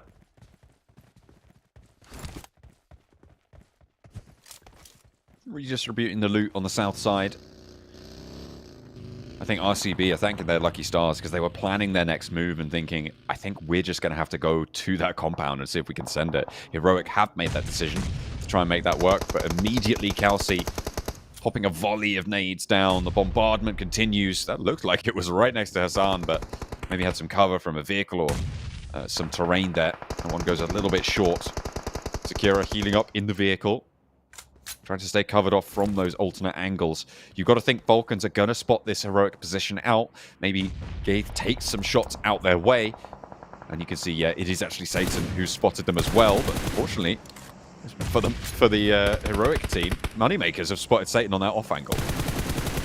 Yeah, only just now moving out from the apartments in Yasnaya. I think they realized that they wanted to keep things very much quiet for as long as possible.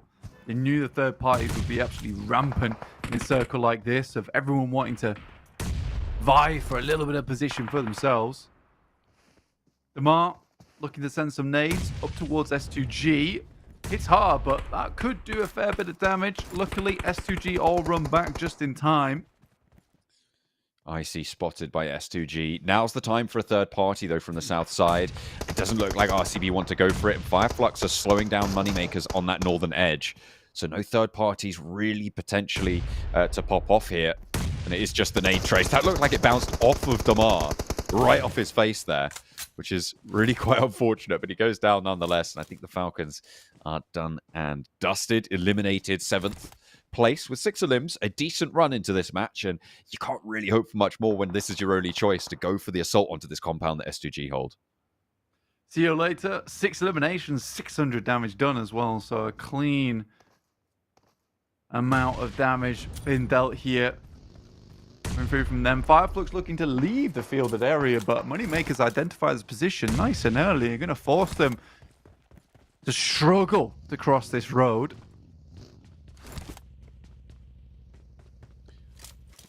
Trying to marshal the vehicles now. FLUX wanted to get out from under the thumb of the Moneymakers out to their west, but Power slowing down both FLUX and RCB at this stage. Both of those teams would be very happy if they could get rid of those 2 players from Power. Kante and Easy. They aren't going to move just yet, but the circle pops quite central on this circle, and it keeps the S2G compound in. And at this point,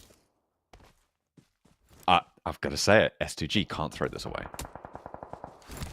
I mean, potentially, they can get a good game off this one. I mean, if they can control the entirety of this eastern side, which they're attempting to do, they've got information down towards RCB. I think Calci was able to scout that one out earlier.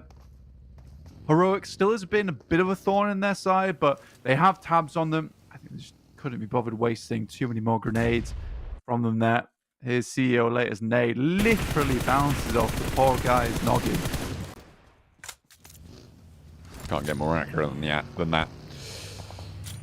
Soulless launching a couple of smokes over towards the south side to cover off their rotate now. They're done with Power slowing them down. They just need to get on the road now. CEO Later's high ground is just so brutal, though. Silas has made his way up to the ridgeline, but you can see just across the way it's FLUX, it's Power who just have sightlines out to here, which is what makes assaulting this compound so difficult in the late game. Yeah, the high ground is ridiculous, and the amount of flat land around them makes it very difficult to get up towards this position without being spotted. And they've done a fantastic job holding down both the compounds here, because there is a world where you can slowly make your way up, get into the most northern side compound, and share it. But S2G's been very greedy, and rightly so. You don't want to let anyone else up into that position. Soulless actually getting hit by Razy there. Really long shot from him. Goodness me.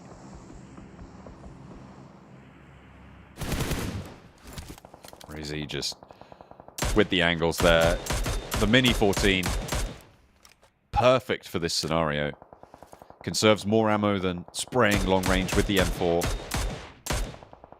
And with everybody at arm's reach is the perfect position. What? But Silas arcs a nade onto CEO Later, and immediately RCB respond. Look at this rotation. They send around. They are going for this, and they kind of have to. It's the only time they can do it. Loxy goes too far. He goes down. He goes completely out in the open. If he'd have hopped out on the roof, it might have been a different story, but that is disastrous for RCB. Silas spun around as well, wild into the sidelines, and Ray Z just tears them a new one from the off angle. Calci there for the backup. Only CEO Later going down, but they drop it back off the roof, get that res. Players from S2G just moving straight back on through, and they threw it all away. It started with a comedy of errors that launch up to the rooftop.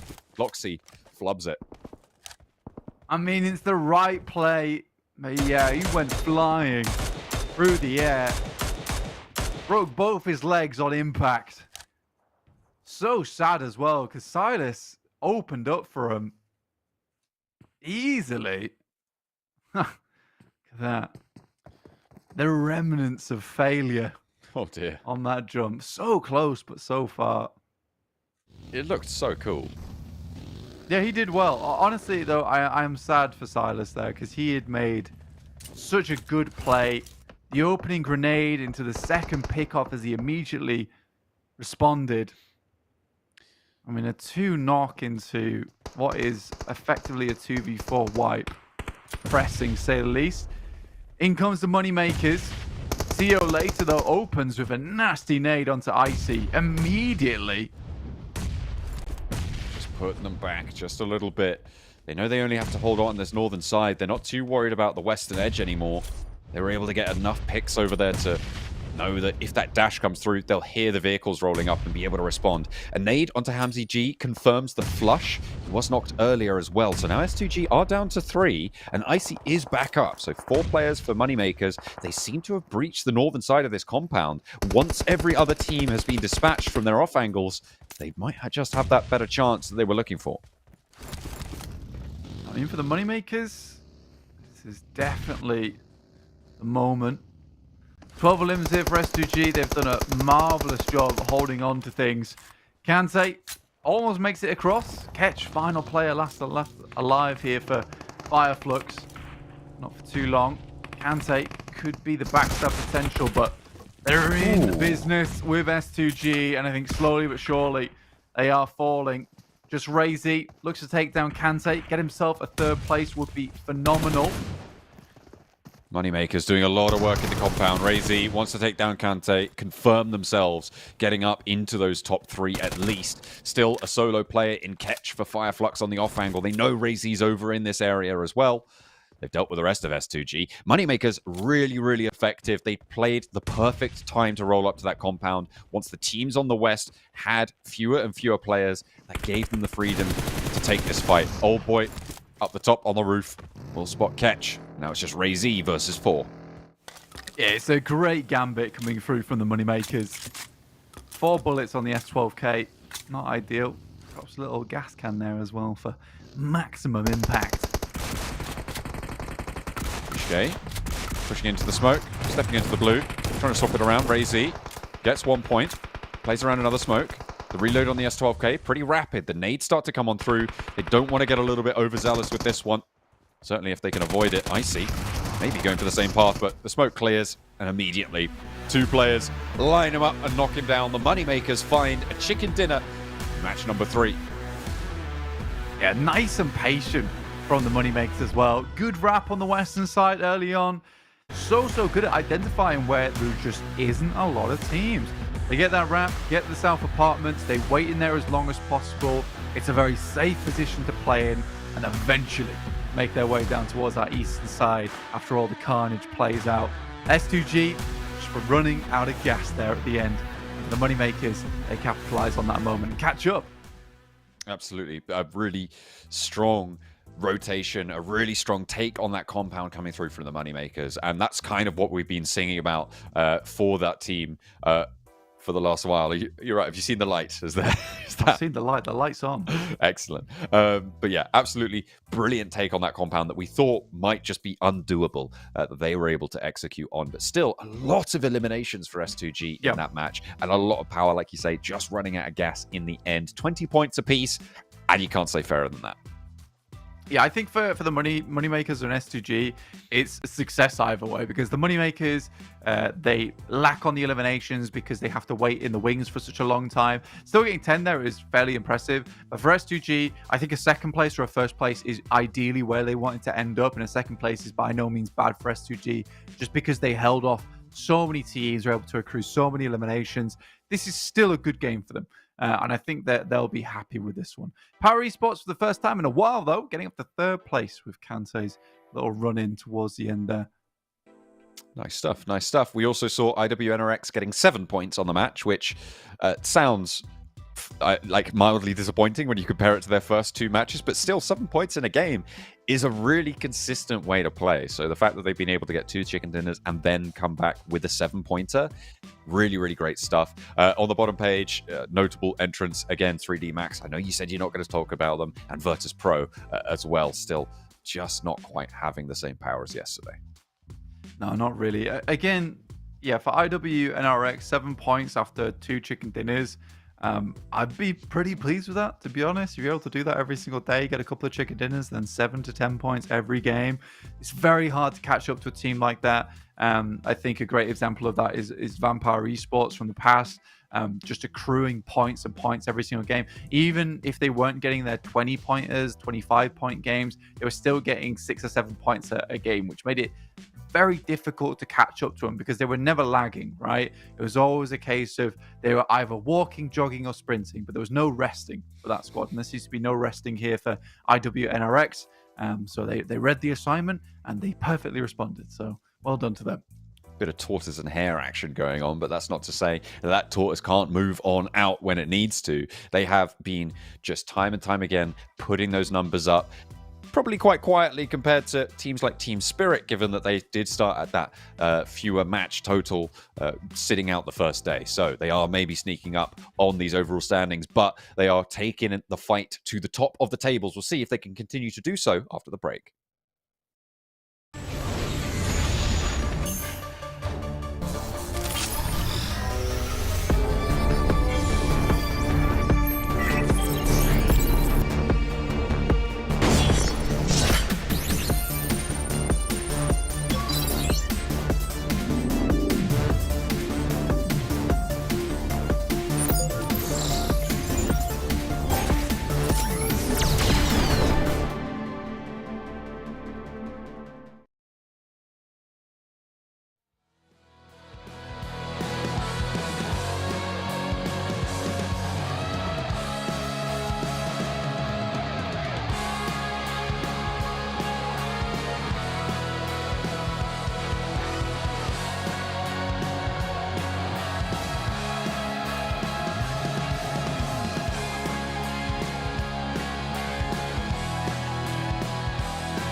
Hi everyone, PUBG Mobile Metro Royale Chapter 20 is coming soon. Curious about what new content there is? Let's take a look.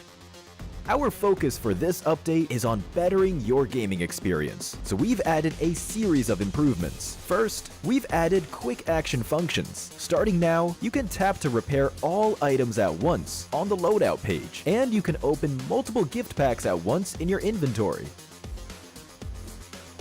We've also improved the firearm status at the start of the match. During the preparation stage, firearms will be reloaded by default and will be set to full auto firing mode. These improvements all aim to save your time while improving efficiency. Additionally, you can now earn EXP from Metro Royale matches. In other words, playing Metro Royale will now contribute towards raising your player level. If you bring a companion into Metro Royale, they will also earn companion EXP. Chapter 20 also brings brand new honor rewards and collectibles. What's different this time is that after you get certain gold collectibles, they can be displayed in your personal space of the main lobby. You also have the chance to unlock home collectible decorations. Place them in your home to show them off to your friends. With the new version update come enemies who've already infiltrated Metro Royale's Arctic base and Misty Port. While you're out exploring, stay vigilant in these areas, as Striders are active there. Oh, and we've also added two new firearms in this update, the P90 Cobra and P90 Steel Front. Don't forget to try them out. That sums up all the new Metro Royale content. Chapter 20 is about to begin.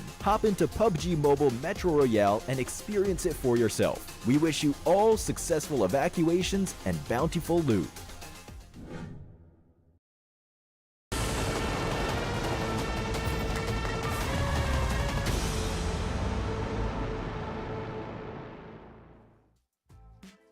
Welcome back to the PMSL EMEA. We are getting underway very soon with our punctuation mark of today. We are going in, of course, with the TDM challenge from yesterday's MVP, which was Malloy from Virtus Pro, to face off against Na'Vi, their decided challengers.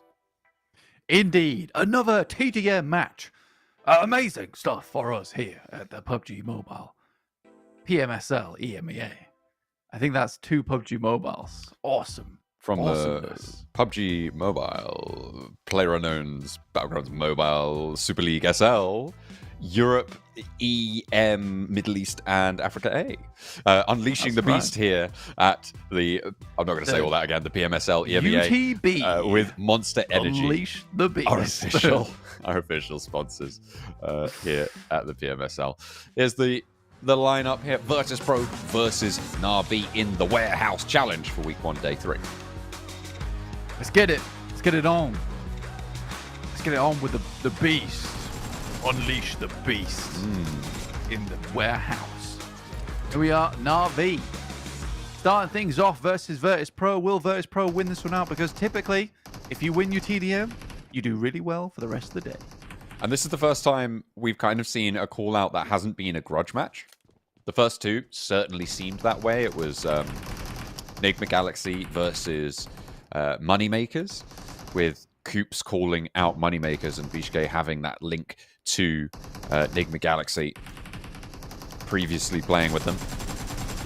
And of course, the one after that, Nomi from Team Spirit calling out the Gladiators, with Kitsune's old teammates littering their roster. But a bit of action on his screen right now. Na'Vi taking the lead, surprisingly. Didn't expect this one. Furia taking some shots. Gonzo taking some shots. Both people taking some shots, you're right. I've seen it. Puncher. Dancing pretty happily around there, but won't quite find the elimination. A little bit of an equalizer from Virtus Pro. Very, very action-packed here as it's 6-6 with just over a minute gone. Yeah, we're even Stevens once again. Virtus Pro, up close and personal. Bringing that lead back just a little bit, but equalized by Na'Vi.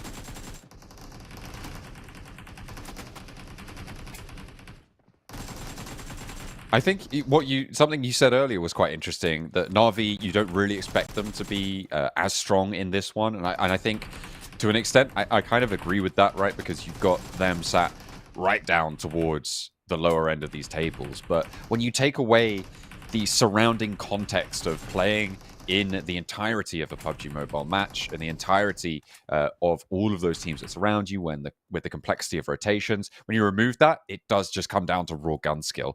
And I think some of the teams down towards the bottom of the tables certainly do have a lot of power in the back pocket, but it's just that they haven't been putting themselves in the best positions in order to bring that out. So maybe Na'Vi are going to be able to find something, but so far it has always been the MVP team. In this case, it would be Virtus Pro who's been able to take this one home. Yeah, man. Might be time for an upset. 15-14. I mean, yeah, you're right. This is basically not PUBG Mobile. How good you shoot. Right now, Na'Vi's doing some good shooting. But Virtus Pro bringing it back, 17-15. Ooh, they're all lined up here.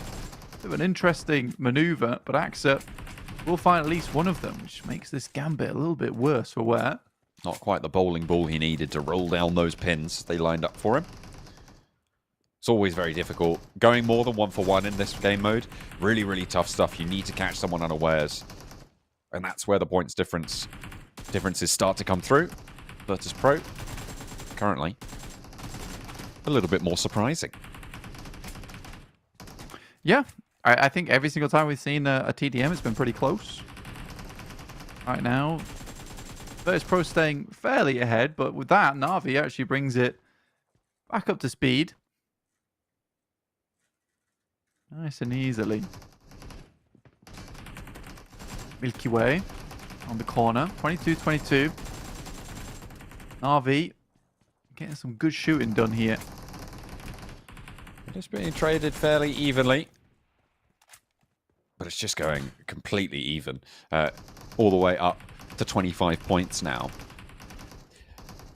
Virtus.pro, they haven't been having the best of days today, which maybe might affect their performance here. It was a great reset for yesterday to try and bring things back on in and make sure that you could reconsolidate, but losing your call-out match is going to be real rough if they aren't able to pull this one out the bag. And given how even it is, it definitely could go either way.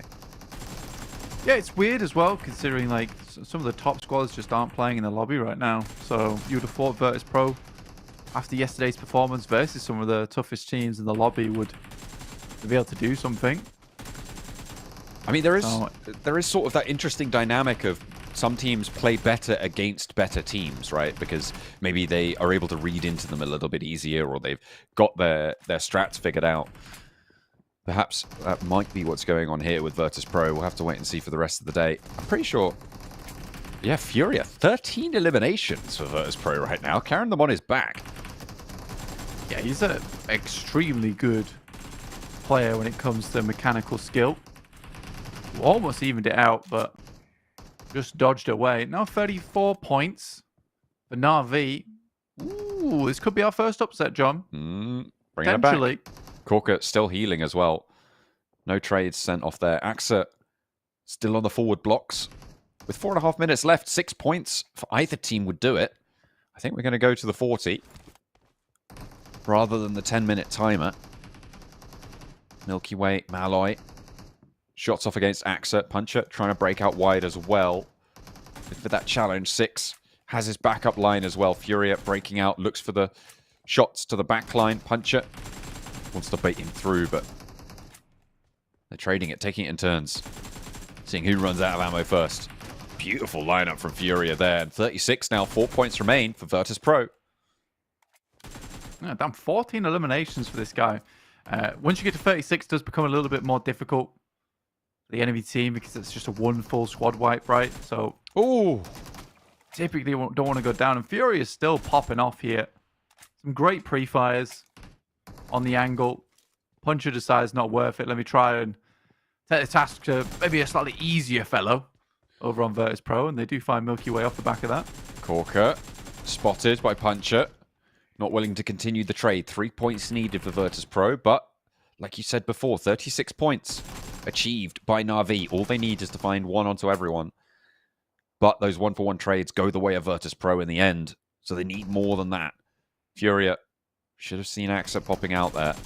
They'll know just what's up. Malloy waiting for Puncher to peek. He's not going to be given that opportunity. Everyone's slowing things down. Neither team wants to lose, obviously. Furia, though, is being held down by 2 players, and the rest of his team just cannot compete. It'll be very sad if Virtus.pro lose this after all the work Furia's put in. Up to 38, 37. Ooh, evened out.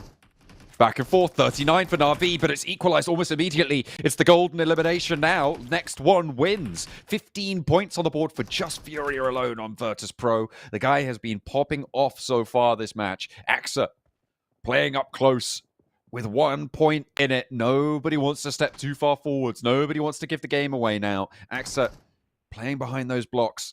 Gonzo looking to move forwards, wants to play it safe. Doesn't want to step too far in, but neither does Virtus.pro. That right-hand side here that we're looking at on the east, just so chock-a-block with Na'Vi players. Really difficult to move through. Yeah, I mean, we remove grenades, so camping not really more of a viable opportunity, really. Playstyle. You can't clear them out from these positions, sort of forced to take the engagement. It really will be until someone makes the play, right, to push onto one player, but whoever attacks is at the disadvantage. So sort of wait it out. I'm not sure what the rules are if it goes all the way, but Milky Way making a mad dash forwards. You've got to think that Na'Vi are looking for something there. An angle, anything, a shoulder. That's all it's going to take. Furia starting to try and bait those peaks out as well. Puncher spotted. Furia takes some damage on the sideline, and it's... Ooh, is that... Yeah, it's Na'Vi. Puncher from the top rope, able to take the final elimination there. And Virtus.pro go down in their call-out match. For the first time, it doesn't go the way of the MVP team. Nice. It is a thumbs up for me for the first upset. 39-40. Very close, down to the wire. Again, like I said, it's really difficult. If you're the attacking team, you're sort of at a disadvantage there just because everyone else could post up in their positions and no nades to get rid of them out those spots either. Does make things very difficult. So it's kind of a toss-up once you get to the 39 position of whoever goes first. So respect that Virtus.pro actually decided to try and take it to Na'Vi. Less respect for Na'Vi because they were dirty campers. But yeah, overall, interesting. Interesting dynamics. Na'Vi taking that win on the TDM and $500 to go with it. We'll go to a break. We'll be back with more Erangel.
They have to rack up the eliminations. They need to start to find the points required to get around, as Classic are just being a bit too passive on their side.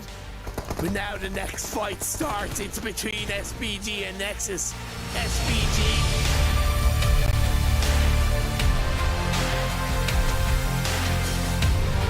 first person perspective, pushing in 2-on-1 play. Kasune tries to find it. Massive Blues on fire through. He gets one. He's got a swap. Kitsune going on around him. The last player, Big Baby, probably gonna go down. He takes a ton of damage, and that's gonna be the shot stop.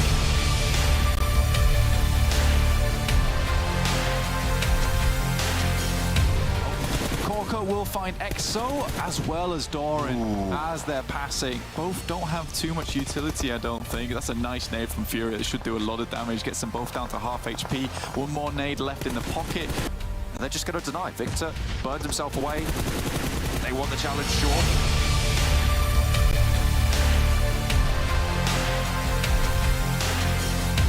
And he will find it. Limbo is there, and there's the spray from Meku. He drops him too, and Keep is in danger now as Dagestan might fall. They want to flush this one out. There's an off angle. You can see just on the left side for Matic. He needs to be careful, but spots the player crawling. Eel is there. Will look for the shots over the top of the rock, and Matic looks to close it down for Gladiators.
our third Erangel is up and ready and waiting to get on and stuck in to the last grassy pastures of the day, and the last grassy pastures as well for Group D, which has got some pretty key and important teams in there. Moneymakers, Falcons, S2G and RCB. All of those 4 teams will not have any more Erangels this week after today and after this match. No, so for them, it's very important to be picking up as many points as possible here, or they finish off their day for the week. We head into our final day tomorrow. Your monster been drunk there by Koa. That's how he unleashes the beast. By getting his monster in towards the halfway point of the day. Very That's important. That little switch that you can flip just in the middle day. Engage the afterburners. Making sure it all works. You know, you're in your final day. You know, tomorrow you're going to have the day off. You're going to have a 3-day weekend for these teams in Group D, which I think is kind of actually probably quite important. I'm thinking about the strategy of where you want to be for like the best result in terms of those groups. Like which days do you want to sit out? Not entirely sure, but something you do not want to be sitting at is that PMWC later on this year. Esports World Cup over in Riyadh is going to be incredible, and 4 of the teams from this tournament will be qualifying for the group stage, that 5th place team going into the survival stages. I'll be all happening between the 19th and the 28th of July, so make sure you don't miss it. If you didn't already know, that's 2024. Okay, it's not next year; it's this year. It's this It's year. coming around soon. Whoa, that's really soon actually. It is. Just Better a book my couple of months flights. away. Better book my flights. Go and have a look. Have a peek. Yeah, have a little peek. Yeah. I won't tell you that anything. early. I'll keep it secret. Chill. Hey, don't do that. All right, I'll tell you. Nobody else though. Thank you. I appreciate that. But yeah, we'll be heading into Erangel. Probably right now. I hear music. That indicates to me things are happening Whoa. on the screen, which they are.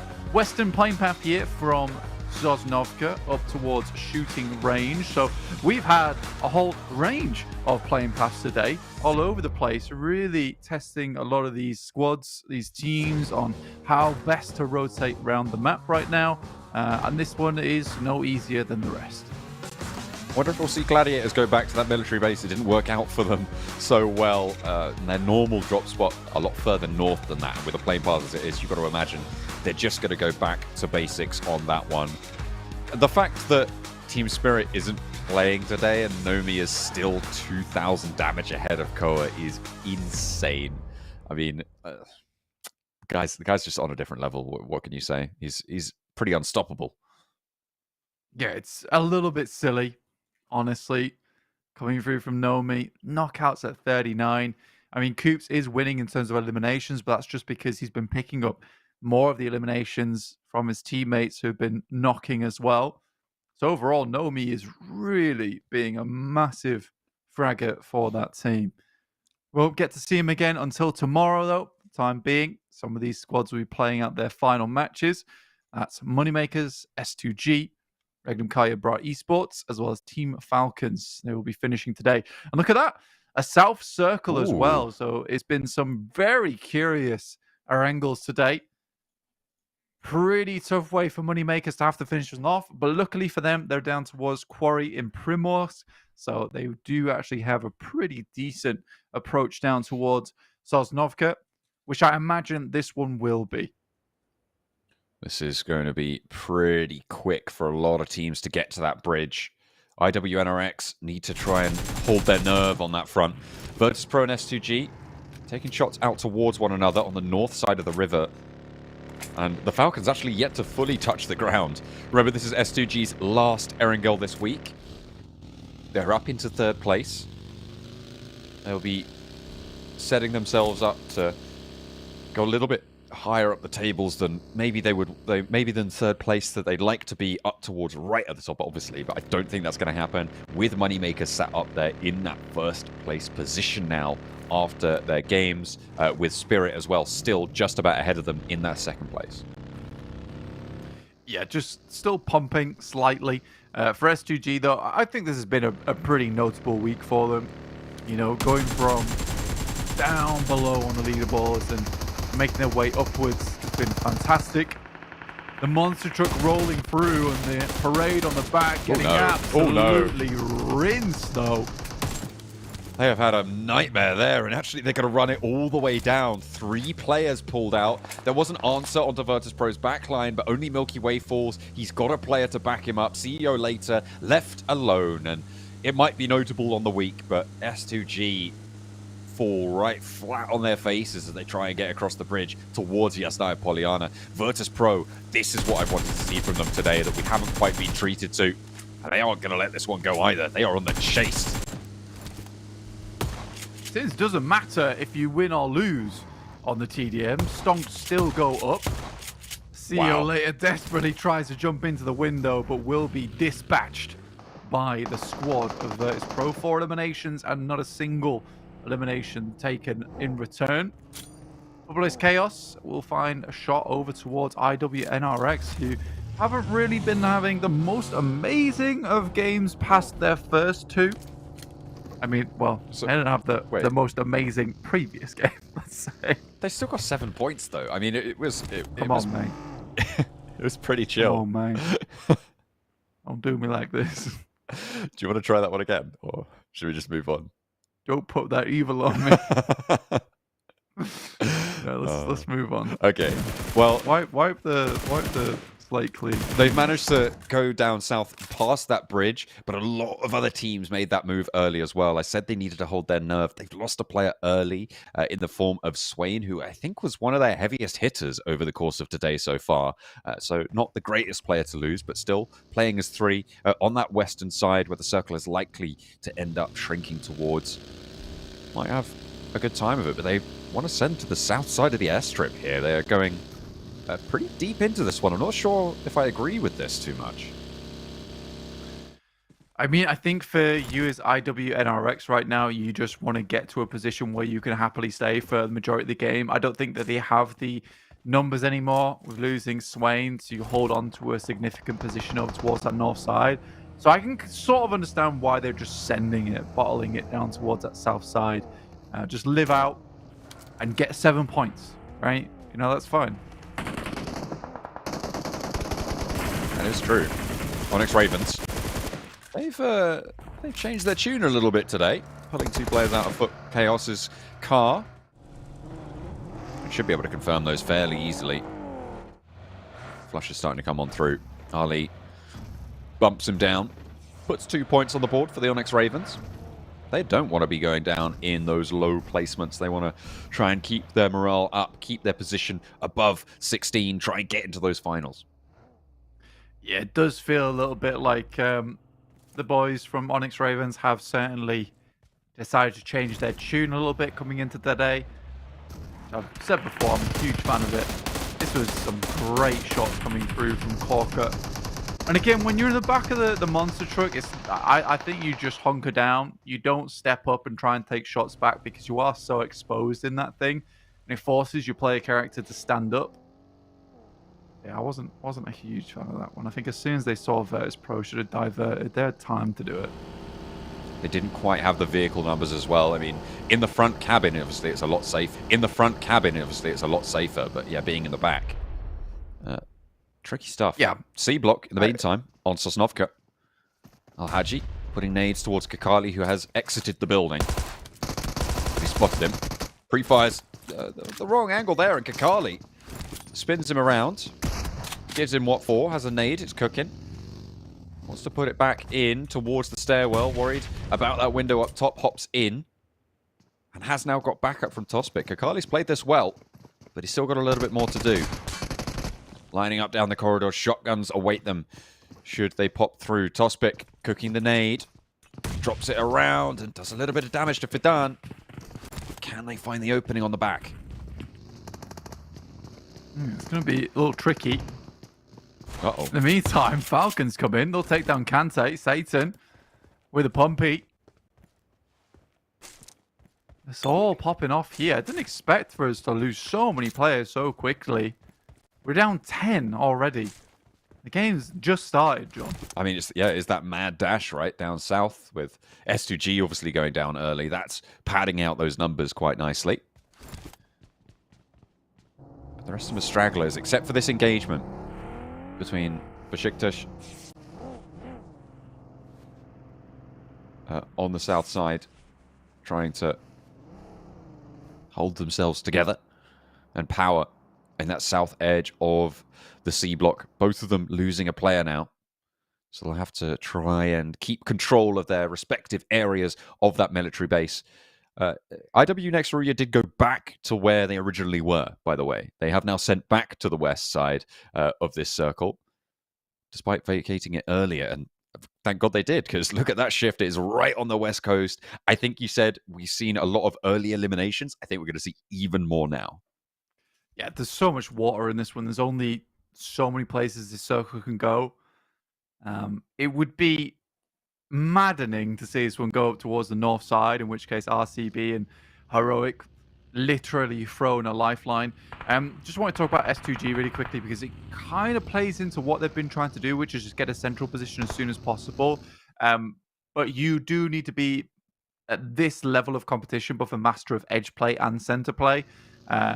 And certainly you can lean further towards one side than another. Nice little clip there from RCB. You can certainly lean further to one side than the other.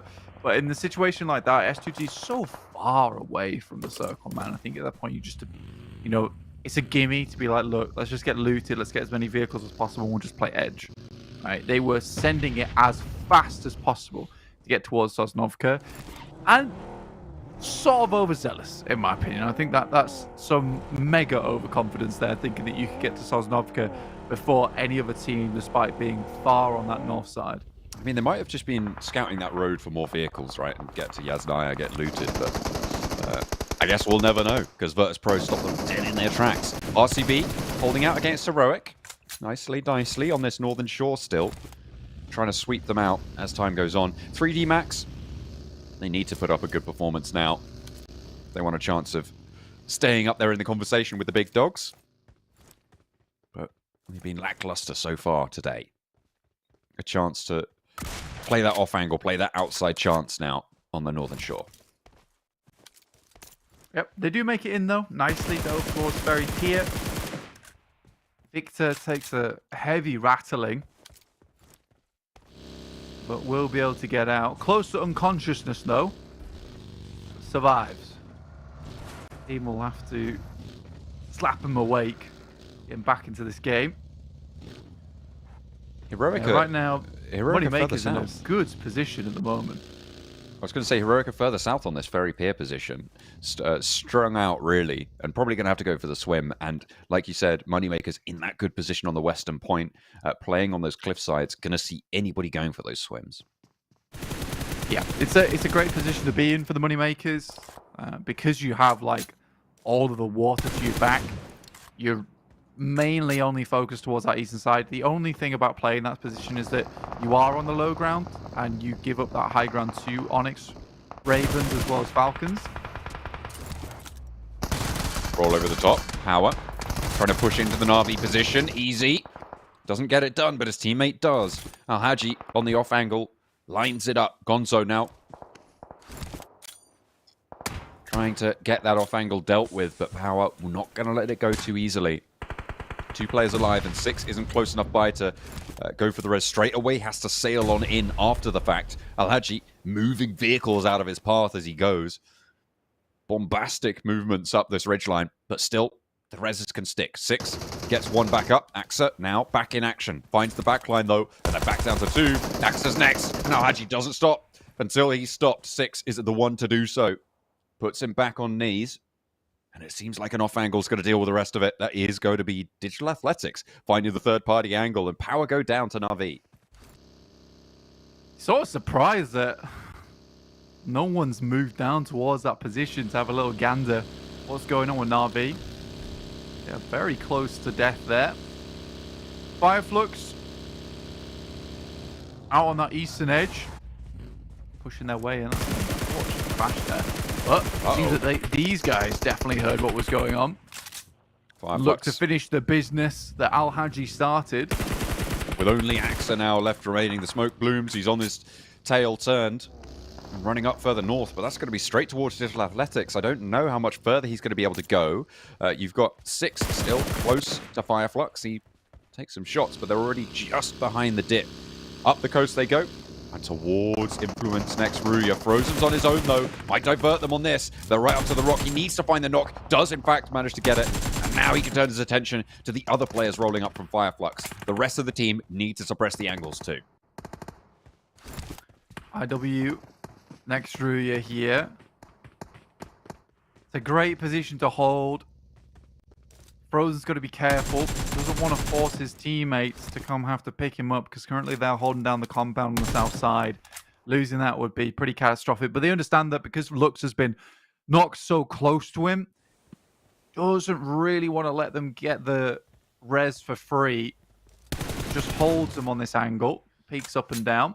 Virtus Pro taking out the vehicles of Na'Vi, and on the southeast they swing in late to the circle, and it looks like Na'Vi might just be completely down. Gladiators, they're still in the game. I hadn't given them much thought as well. I think they're coming in very late from that eastern side as well. Yeah, there's a lot of opportunity to rotate on that eastern bridge. Just hadn't quite seen it on the feed here. But yeah, a fair few teams decide to make that rotate, FLUX included. Yeah, Frozen's done his job now. Doesn't really need to do too much more. I think they can back off at this point. With the blue forcing FLUX into an awkward situation. Nice double spray down coming through from Virtus Pro. What? Some shots from Malloy there. Disgustingly accurate. Stings him. Furia. Close. Trying to get personal with Matic, and there's the nade. There was one sent back over to his team, though, and that's going to take Milky Way out. Really unfortunate. Some shots from Digital Athletics, who are finally moving into third party this. And Virtus Pro having their day somewhat ruined there. The nade on his deathbed from Matic of the Gladiators, giving them what for and causing them to be pushed down to just Furia. 3 eliminations on side for him, 7 eliminations for Virtus Pro, and a good result. Hard north shift on the circle. Yeah, good total result here for Virtus Pro regardless of what happens next. I mean, it's not likely he'll live for too much longer. There is not a lot of area to play in. Interesting circle that moves up towards that northern side, encompassing a lot of water.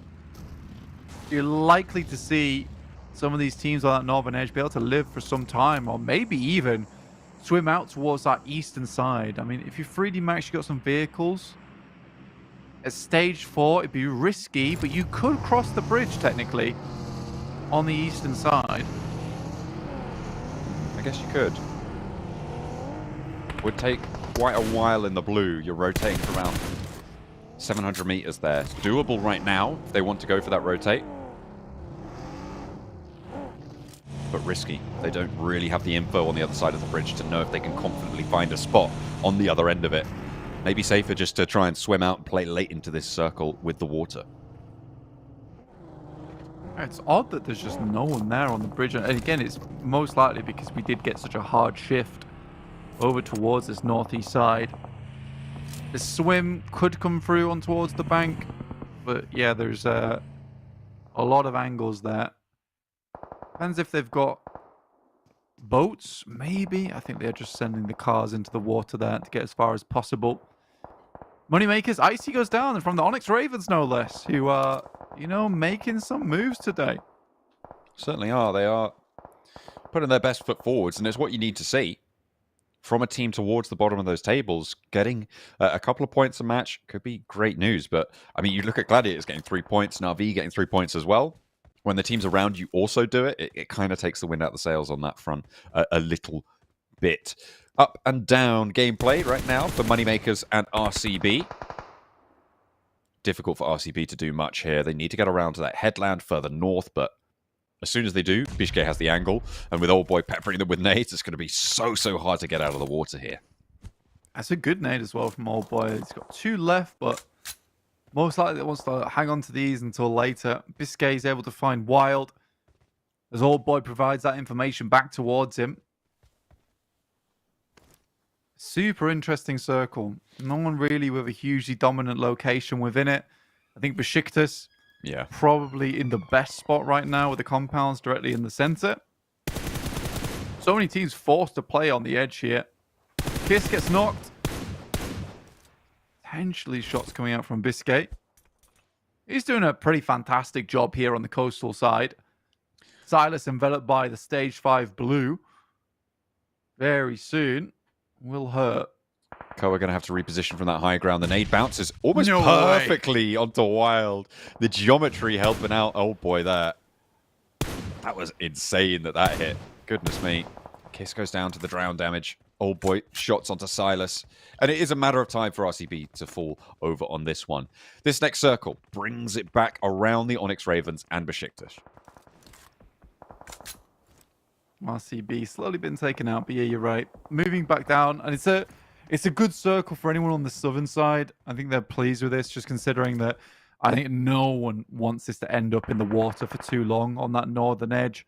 It's just a waiting game for when the fishes are going to emerge from the water. INFINIX Ruya surprisingly have lived this one out for quite a while. 3 players chilling on that east side. Zedwolf heads over towards the high ground. Have a little bit of information. Wild is not long for this one, for sure. Neither Silas. He did get knocked earlier. But Heroic is starting to make landfall on the northern side. So's Ketch from FLUX. But I imagine that BEŞİKTAŞ are going to be dealing with them, and they're going to be more worried about that angle than looking over towards Bishke's angle here.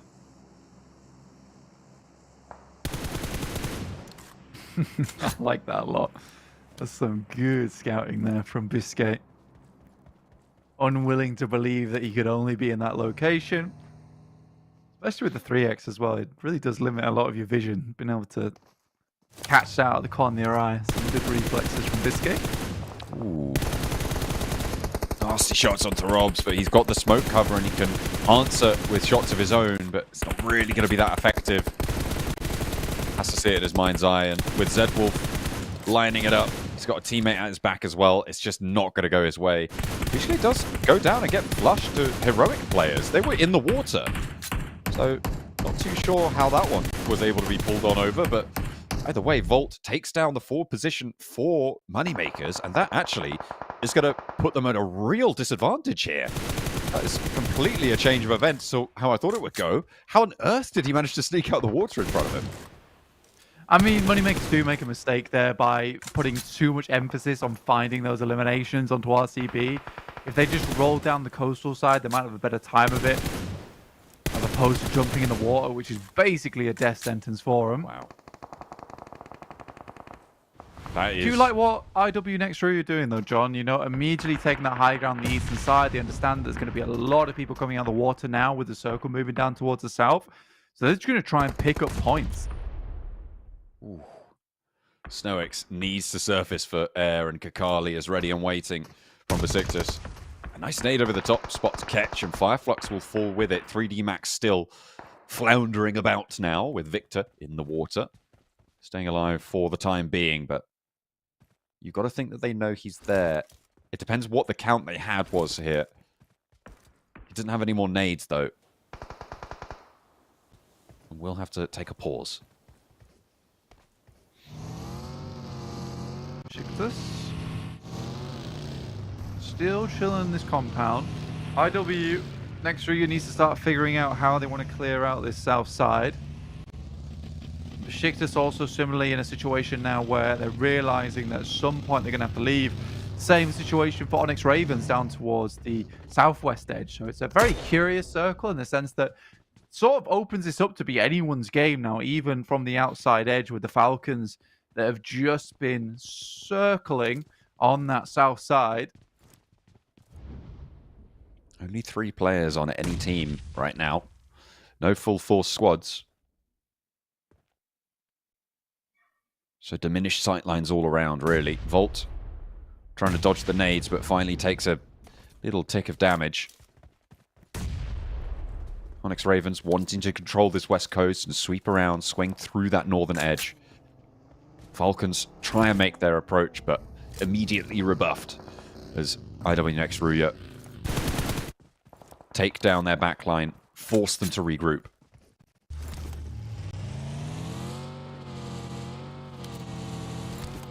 Yay. Still one player into this, Yetka, getting awfully close to INFINIX Ruya. And like you said, some good shots over towards the Falcons here. Unlikely they'll make their getaway. with some beautiful shots from these guys. Surprisingly, no one's been knocked just yet. Frozen continues to work his way up. Looks like Onyx Ravens will be able to steal some of these eliminations away. How has he not seen Damar? I think he's just trying to confirm the knock there. When you know there's several angles looking out that way, you want to be the one to pick up the points. Looks like they don't even do it. They are going to split it around. Oh yeah, Onyx Ravens, I don't think got too many out there. Either way, one. IWNX Ruya gets 6 points now on the board. All 3 of them still alive. On that south side, Yekta, I don't think they're aware of his position, or if they are, then they're not really doing too much about it. Frozen completely broadside to it. I don't think they did know. He goes up, he goes for the flush, and he will be able to find it. Yekta not going to last too much longer, but that is really, really dangerous now on this hillside for IWNX Ruya. Yeah, I mean, that's an unfortunate play, but really a rookie mistake. You see the smoking vehicle on the rock. That is something you absolutely should be checking. Bit careless there from IWNX Ruya. Very uncharacteristic of them, I'd say. Either way, 7 points on the game. Top 5 position. I think they can call this game a success at this point. Definitely. Definitely keeping up appearances for them. I'm pretty sure we're going to be seeing one of them be the MVP at the end of today if they keep this going. It's pretty tough to call which one, though, because they've all been pretty solid when it comes to it. But 4 eliminations for Frozen, 3 for Zedwolf. They've certainly been the standouts today in this match. Yeah, I mean, Swain also been picking up a lot of eliminations coming through. Nice little circle shift here for the Onyx Ravens. Potentially the first Onyx Ravens chicken dinner. Ooh. This could be it. It's always a curious circle, this one, on an ending. Because a lot of times if you are that team playing from the southeast side, you have a little bit of an advantage for the third party that comes through. You can just rock your way down the hillside. Now, it does mean living up until that point, though. BEŞİKTAŞ refusing to move, though, is odd. It does feel weird. I think they have an idea of where Heroic is, so just waiting for the blue to similarly push them out. Yeah, absolutely. The way Lewis is looking here, that would make sense. I mean, they see that smoke bloom. Heroic know that they have to move as well, and they are going to have to move first. Ragnarok and Volt trying to get back behind those sandbags because Kind also has the angle on him. Ducks out into the smoke, and actually Lewis takes a lot of damage in response, but Zedwolf there just lights up Volt on the off angle. Ragnarok going to be going down very soon next, but is any damage going to be dealt towards BEŞİKTAŞ? Zedwolf turns his attention out that way, takes down Tospic, the first to roll out. Now the duo in the buggy, trying to move over to take care of Heroic, but he's already gone down. Saleh now from Onyx Ravens with the shots over to Lewis, finds one and the second as well. That one goes over to Saleh as well. 2 points added to their tally, and Onyx Ravens can start to move out. They have got 3 players alive, but 2 players from IWNX Ruya, you can't count them out. Sort of nut sprays downs coming through from Zedwolf there. He did the majority of the damage despite everything, and a really quick rotate coming through from Zedwolf. Spots one of the players, has to immediately jump out the vehicle, potentially even this up into a 2v2, but it's going to be a hard situation. It's going to be the 3rd chicken dinner on the day for IWNX Ruya, or will Onyx Ravens finally find some food for themselves? Up the top of the hill, Kine with a nade, being pressured out by Saleh. A reposition down wide. I don't know if they're aware of this position. Coming through that south edge shimmy from Zedwolf. They're going to need to play off one another. Saleh moving out into position to try and curtail movement on this side of the hillside. But the smoke's there. Covers off another little angle that they could have used to find an advantage. He's trying to force Saleh around into Zedwolf's angles, but you can see how reluctant he is to do that. He knows that there's threat on this angle, but with the vehicle moving up to the tree, Zedwolf know there's a player there. Pulling out the nade, Saleh repositions away, and Zedwolf tucks it back in the pocket. Yeah, like I said, honestly, that eastern side is so good for third parties. And it really shows itself up here. It's just unfortunate that they lose Frozen, because this could have been easily a win for IWNX Ruya. Now they're really going to have to put the work in to ensure that they can maybe win this one out. But the odds are stacked in the favor of Onyx Ravens having the vehicles, Most likely a little bit of utility extra too, because they haven't had to toss too many grenades in this game. Kine getting a little bit extra ground there as he hears the vehicle go away, knows that the steps aren't going to be heard quite as close, completely spotted there, and the shots from Kine to push him back off the ridgeline. They're scouting it out, trying to stop him from getting in down. But yeah, Vickers, I guess his position was known, was scouted by something. He does indeed tag on with the nade. The vehicle's still there as hard cover for him, but another cook. And Vickers hasn't moved. He's just going for the heal, and he is outside of the zone. If another nade hits, he's going to have to shimmy down. Kine is just going to send out wide. No, just repositioning the buggy, playing it back. Yeah, scout there. He has to guess on the rotation that Vickers is making, because surely he moves. Oh, so smart coming through from Kine. Understands the exact type of movements these players are going to go for. Last grenade in his pocket, though. Has to find something off this. Looks on target towards the tree. Amazing knock. This has been unbelievable mind games coming through from Kine. Where's Zedwolf, though? Now they need to strike with this off angle. He's been biding his time, not really making any noise. Lathe on the backlines, gonna have to move pretty early on into this next circle. It's really all up to Saleh with that point man position to hold down the lines. A smoke comes across. Zedwolf's position now probably given away. They don't want to let this res go through, and you could see they are itching to move on in. There's the angle. A lot of damage pouring on in, but not quite finding the knock. There's the flush that they've been able to get to confirm it, and Saleh needs to get healing done. Lathe steps up to try and suppress the line, but they're not quite getting the answering volleys that they want to. Heal comes through, and it's even once again. Another nade sent across. Looks on target. Whoa. Towards him. Sally's down. IWNRX looking for their third chicken dinner on the day. And life is squeezed into a horrible spot here. And it might just be his life coming to an end after a barrage of unbelievable grenades at the end of the game here, John. This is cracking behavior from IWNRX. What a way to close it down. Bombardment after bombardment. Smart play around that terrain. And Onyx Ravens, credit to them. I really liked how they moved out of their compound early and took that engagement in the forefront. We spoke about how it's really important, even at this high level, to be willing to go for the fight. Even if you think you're going to lose it, to be willing to push up towards them. But it is just too much to ask to take down IWNRX. Some perfectly placed nades, some excellent reads from up the top of the hill from Kine as to where his opponent's going to be moving. And Zedwolf backed him up beautifully. I mean, you know it's a good game when S2G themselves come over to congratulate you. Zedwolf, 7 eliminations, 808 damage, 2 grenade eliminations. Totally deserved to take up 3 of these player cards here. What a crazy day it's been for IWNRX. And honestly, if I'm Team Spirit, I'm a little bit worried going into tomorrow if IWNRX is able to continue this streak going into the next 2 Miramars, because they still have more games to play, John. Still a little bit more in the pocket, but both of them are going to be competing on tomorrow's games, right? Onyx Ravens as well, 12 points on their match, 6 eliminations. Good news. Some pretty high elimination counts from quite a few teams here. Onyx Ravens, Heroic, Digital Athletics, Virtus Pro, Moneymakers, a lot of 6-7 pointers here coming through. Yeah, I think that for this kind of game, if you get yourself into a good position, someone's going to have to suffer, and it's a lot of these teams towards the bottom that were just not able to get through.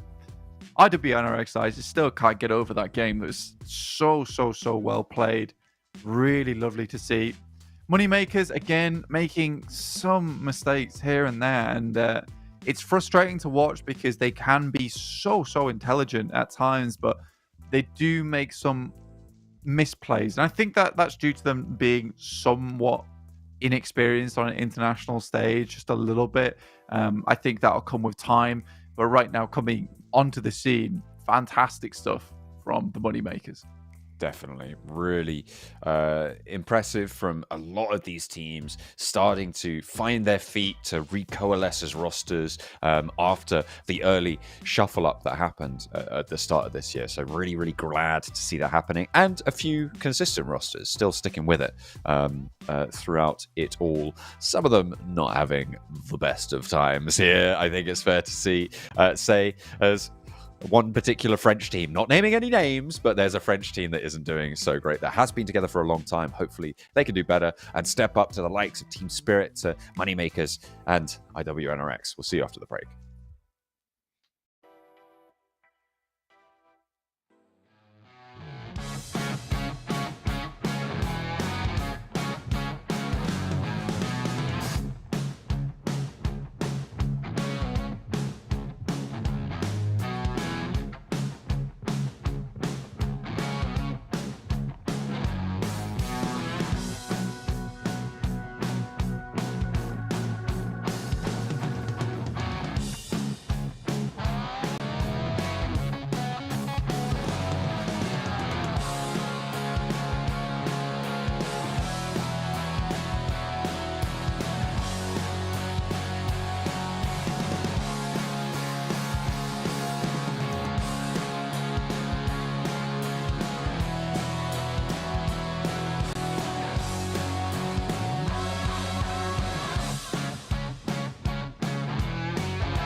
Hi everyone, PUBG Mobile Metro Royale Chapter 20 is coming soon. Curious about what new content there is? Let's take a look. Our focus for this update is on bettering your gaming experience, so we've added a series of improvements. First, we've added quick action functions. Starting now, you can tap to repair all items at once on the loadout page, and you can open multiple gift packs at once in your inventory. We've also improved the firearm status at the start of the match. During the preparation stage, firearms will be reloaded by default and will be set to full auto firing mode. These improvements all aim to save your time while improving efficiency. Additionally, you can now earn EXP from Metro Royale matches. In other words, playing Metro Royale will now contribute towards raising your player level. If you bring a companion into Metro Royale, they will also earn companion EXP. Chapter 20 also brings brand new honor rewards and collectibles. What's different this time is that after you get certain gold collectibles, they can be displayed in your personal space of the main lobby. You also have the chance to unlock home collectible decorations. Place them in your home to show them off to your friends. With the new version update come enemies who've already infiltrated Metro Royale's Arctic base and Misty Port. While you're out exploring, stay vigilant in these areas, as Striders are active there. Oh, and we've also added two new firearms in this update, the P90 Cobra and P90 Steel Front. Don't forget to try them out. That sums up all the new Metro Royale content. Chapter 20 is about to begin. Hop into PUBG Mobile Metro Royale and experience it for yourself. We wish you all successful evacuations and bountiful loot.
It's time to put Erangel aside for Miramar to take its place. We've had our 3 doses of the grassy pastures, and now we're over to the dusty dunes. My name is John Allen. With me is Blank. You can check us out on our socials at the links down below. And we are going to be heading into match number 5 of day 4. Goodness me, trying to keep track of all of the days. They're just whistling by. It's so exciting stuff coming on through. And to be honest, you pick a game at random, it's most likely that IWNRX are winning it anyway. So let's just keep that ball rolling. Yeah, I mean, 3 out of the 4 games played going to IWNRX is really huge, right? That's a massive statement to be making. Yeah. And that kind of momentum only carries through for the rest of the day. I think being able to do it with 2 players as well really bolsters the morale. So we'll see exactly what they're able to do at the last couple of games. Again, they've still got 1 more day to do. So if things continue like this, it's almost 100% guaranteed that they'll be first place by the end of this stage, this week. So they'll be getting a lot of bonus points off the back of that one. So really, really good stuff from them. I think the Hard only to talk thing about anyone else. I agree. I think the only thing that you could really call into question with the roster right now is who's getting MVP today, right? I think off at the end there with Kine and Zedwolf putting up a lot of numbers in the late game, it's likely going to be one of those 2, but I didn't really keep track of who was popping off for them as hard in their first 2 games. And it genuinely could be any of those 4 players. In absolutely insane stack of rosters, stack of players right now. Kine, Zedwolf, Swain, and Frozen. To call it, I think you'd be a madman to call which one of them's getting MVP today. Yeah, it'd be very, very difficult. But if I had to, I'd probably say Zedwolf, honestly. Okay. I'd go with Zedwolf on this one. But yeah, soon to be heading over towards Miramar. Our final 2 matches of the day. Currently, players just gearing up to get into game. Getting ready, getting loaded on in. We've seen some pretty nasty Miramars yesterday, Blank. A lot of South Island gameplay. In fact, one of them ending there on that South Island. Don't really want to think too much about it because it was pretty brutal around the bottom of those cliff faces. But we saw it happen again a second time around, and some adjustments came through, but I'm not expecting that we're going to see another circle pop down on that southwest side. We'll have to wait and see, though, because our plane path is going to start there, end over in El Azahar. Indeed. Again, like you said, a lot of south circles yesterday. And I mean, we've already had some pretty cruel circles in Erangel. Potentially looking for some more generalized positions on the old Miramar. I think we had northwest, which is difficult to play, and we've had south, which is difficult to play for Miramar so far this week. Something over towards maybe the east side, Truck Stop, El Azahar, La Bendita. That'd be nice to see here. But players jumping out of the plane. Getting into position, Na'Vi once again for a southern shift. Funny again that Nomi is still ahead in highest damage, but Kine still got an extra day on him to bump up those numbers. 2 matches to try and jump up there, and maybe if you're backing Zedwolf, then I'll back Kine for MVP at the end of today. It's kind of a dice roll as to just choosing which player it is. And to be fair, given that I've then seen the damage stats on the overalls, I feel like that's maybe a bit unfair on you, but we'll see. Nomi's still just way out ahead. It's a testament to how strong he is for that roster, and that's just kind of it. There's no one really who stands up to him right now until IWNRX get to face off against them again tomorrow. Currently, first place held there by the Moneymakers, and IWNRX second place, man. Crazy stuff from that team. And they open things up between them and Power. Kine only with the crossbow. There's a Winnie in the back there, I believe. We get a pistol. He just wants to get out of here if he can. He has got backup from the rest of his team. Wielding the crossbow, I mean, the one-shot potential, especially early game of that weapon, is actually quite impactful. If you're able to line it up, sure, it's really difficult to make it work for you, though. Power very unwilling to step too far forwards. You can see the rest of IWNRX swelling around this one. UMP in hand for Kante. Looks like Frozen maybe a little bit lower at armored, but Swain's got that M4. If Al-Haji steps out, might just be it. Oh, he gets across. Just about gets back to cover. And Al-Haji now knows of Swain's position. He's shoulder peeking him, just testing him. And that was a dangerous step out to go for. I don't think it quite connected twice there, but that was a brutal amount of damage to find. Swain now up onto the higher level of the blocks. And this early on, unlikely that Al-Haji has the meds to really get back into the fight very quickly here. Yeah, I mean, it's a smart move from Swain as well, because even though most of the time that's like an impossible shot to hit and get the flush on it, with the fact that everyone's probably working with level 1 helmets, maybe no vest, a good spray coming through from an M4 can be the end of you. Kine pressuring with a pistol, loads the crossbow. He did lose a crossbow bolt there. I mean, he had to reload it just there. He wants these shots. He wants the style points. And I mean, I'll give it to him if he gets this crossbow bolt. Would be kind of nutty. A bit of a stalemate in El Azahar. Nobody really going too far forwards. Nobody overextended too much. Closest we come is Swain landing some shots over towards Al-Haji.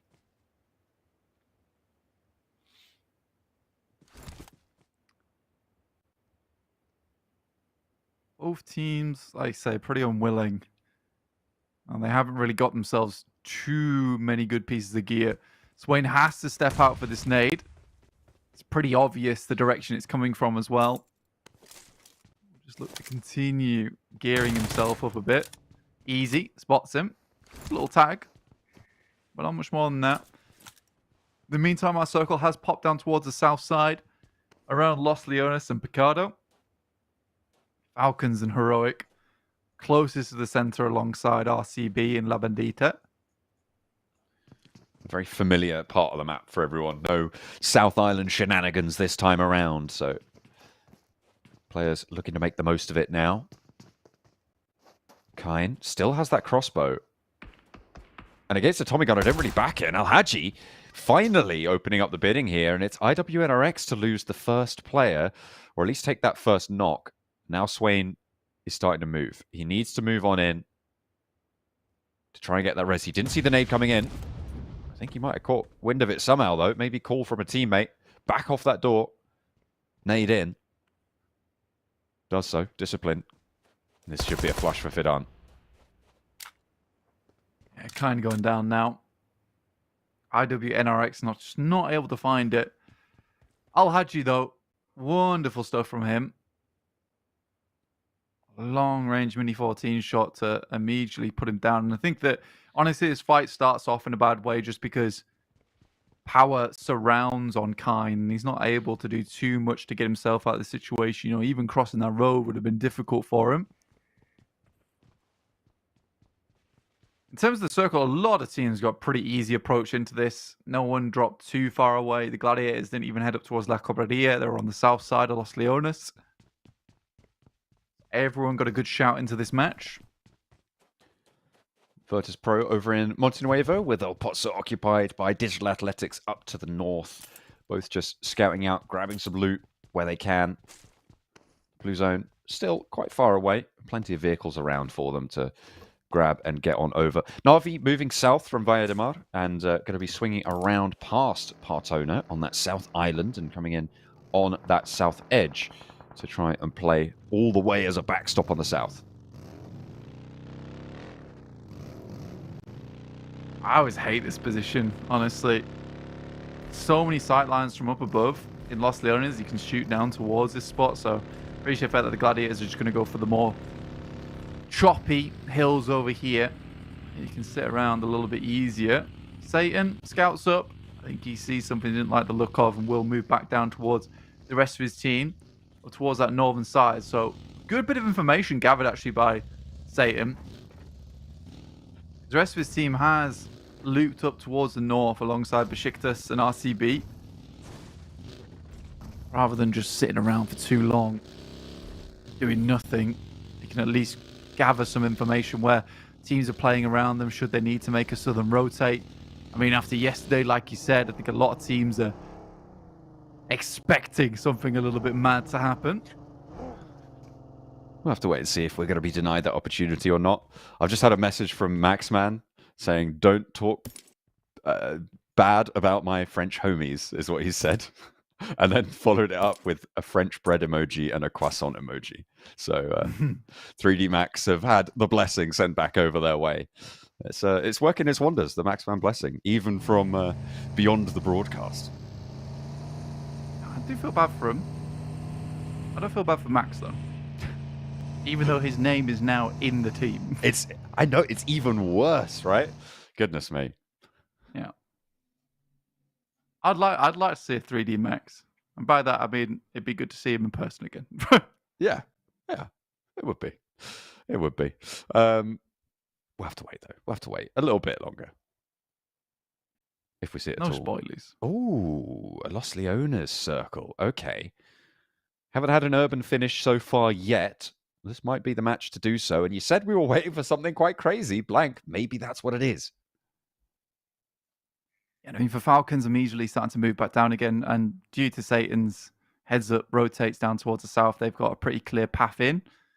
Gladiators shift their attention back over towards that south side of Los Leones, essentially looking for one of the buildings there. It's very empty towards that eastern side of Los Leones here, so there is a few potential picks here in terms of teams they can get in. I mean, Moneymakers come from Puerto Paraíso. They got to spend a lot of time here looting before they made their first move. Falcons spot over towards FLUX. It is Satan in the top building, but the rest of the team is starting to circle and come around for the backup.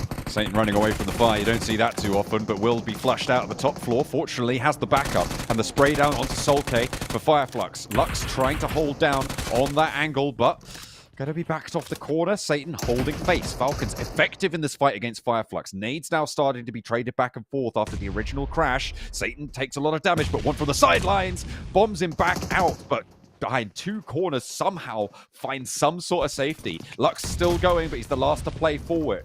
Are RCB going to be able to roll on in for a third party? No, they're too far away. Nobody else moving in time either. And Falcons stay alive, eliminating FLUX.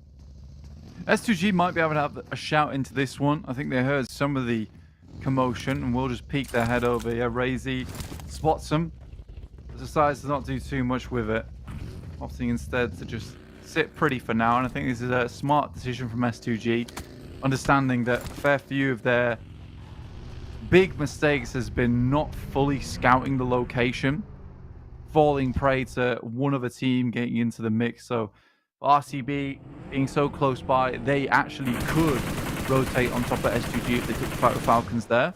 DA rotating in down on the southwest side. Virtus Pro looking to take some of these famous shots over towards them. Their team fire is pretty good most of the time, but not today apparently.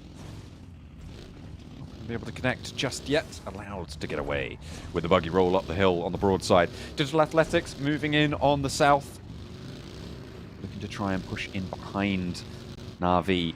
It's still about 50-50 as to whether we get a Los Leones finish here, Blank, and so teams not yet willing to fully commit to going into Los Leones. You need the next circle to pop before you can really be sure that it's going to be an urban environment ending, or if it shifts up north, down south quite a ways to maintain power over the high ground that sits on the south of Los Leones would be incredible.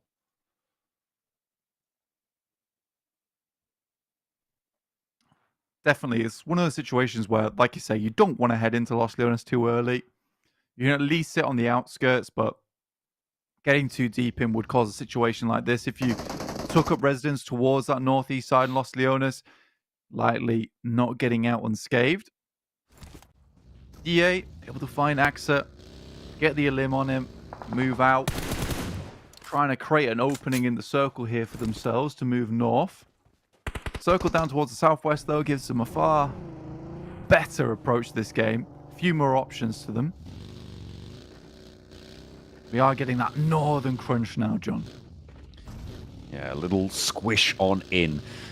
Moneymakers happy on the south edge. Digital Athletics close to Na'Vi. Puncher wants to rebuff them from this position. If Na'Vi can establish control on this area away from Digital Athletics, who today have been sort of third-party off-angle kings in that respect. They haven't really been third-party crashing, but they have been, I feel like, in the elimination feed of a lot of important engagements.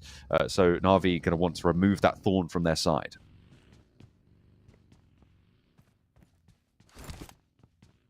Yeah, Na'Vi don't really want to let that go unscathed, but there's not too much they can do about it. If their AXA goes down, it's a difficult situation to find yourself in there. S2G still attempting to make their approach, but they come into contact with IWNRX. And we lost a player earlier on. Now we're going 3v4 here. Good couple of grenades that go in. Razy takes a heavy beating. Meantime, Falcons taking shots over towards RCB. Does manage a retreat there for the time being for Razy. Hits the deck, looks for the heal. Spray down through the window from Frozen, but doesn't quite connect. IW next Ruya. We're going to try and move trippingly over this fight, but I'll need the backup from Swain to make it work. Zed Wolf avoids the nade damage there. God. And is that a crossbow? Or is that the... No, I think that was the P90 in the elimination feed. I'm not entirely sure. Have to go back and check. No, hang on a minute. It's P90, yeah. Okay, yeah. That makes more sense. I thought it was the crossbow flashing up. Either way, back over to this fight. Razy is going to be the first to go down. Hamzy as well. Zed Wolf trying to line up for third onto Calci, but they get flushed away. There is backup from Swain on the top of the hill, but now it's just two players, Swain and Frozen. We're going to try and add to their chance to be the MVP today. Getting rid of the other two teammates. Oh, sorry, we had to let you go because we want to rack up the rest of those points to try and jump up the MVP tables. I mean, that fight there is a horrible whiff coming through from S2G. You know, even if we saw a replay on that, you'd see the amount of times the nades were missed into the window and or bounced back and or did some team damage. Pretty horrific. Power here, last remaining member, and Al-Haji gets taken down by Tixi from the Gladiators. And next circle shifts down towards the south. So once again, DA is pretty pleased with himself in this one. Circle giving them a warm hug on their side of the map. Na'Vi equally not having to move too much here. Moneymakers coming in from that eastern side have circumvented a lot of the action here nicely. And get 3 eliminations to go with it. So not a bad game here from the Moneymakers. BEŞİKTAŞ on the northern edge of this conglomeration of teams. With Foot Chaos maybe going to be a problem in the next few minutes for them, who are further outside the circle and will want to move further in. Pretty difficult circle to navigate now. All of these teams going to be looking for any piece of control they can have. Right now, Moneymakers on the high ground, I feel like, are the team who's going to stop so much of this northeast side from doing anything. Yeah, they've got a huge purview over towards that eastern side on top of the mountain cliffs, looking down pitifully upon everyone that's trying to remove themselves from Los Leones. And they'll be happy to put them out of the misery, but not before Footballist KAOS actually moves up behind them here. Old boy preps the nade, but opts against it. Tries to slowly crawl his way away, but first to face now. Has to get a knock or something as the vehicle just runs him down as he was trying to escape there. Should be a swift trade, but I haven't seen it pop up just yet. Doka Machine gets away with it. That is a really great pickup for Foot Chaos to be able to turn it around there. Shots are starting to ring on through, and there's a third-party movement from the Onyx Ravens. Look at that, immediately responding to this position. Old Boy and Co are going down for the Moneymakers as Foot Chaos hold off the push for the first time, but Onyx Ravens now looking to cinch in the belt around this location, take control of this high ground, and it would be excellent for them to have that opportunity to do so.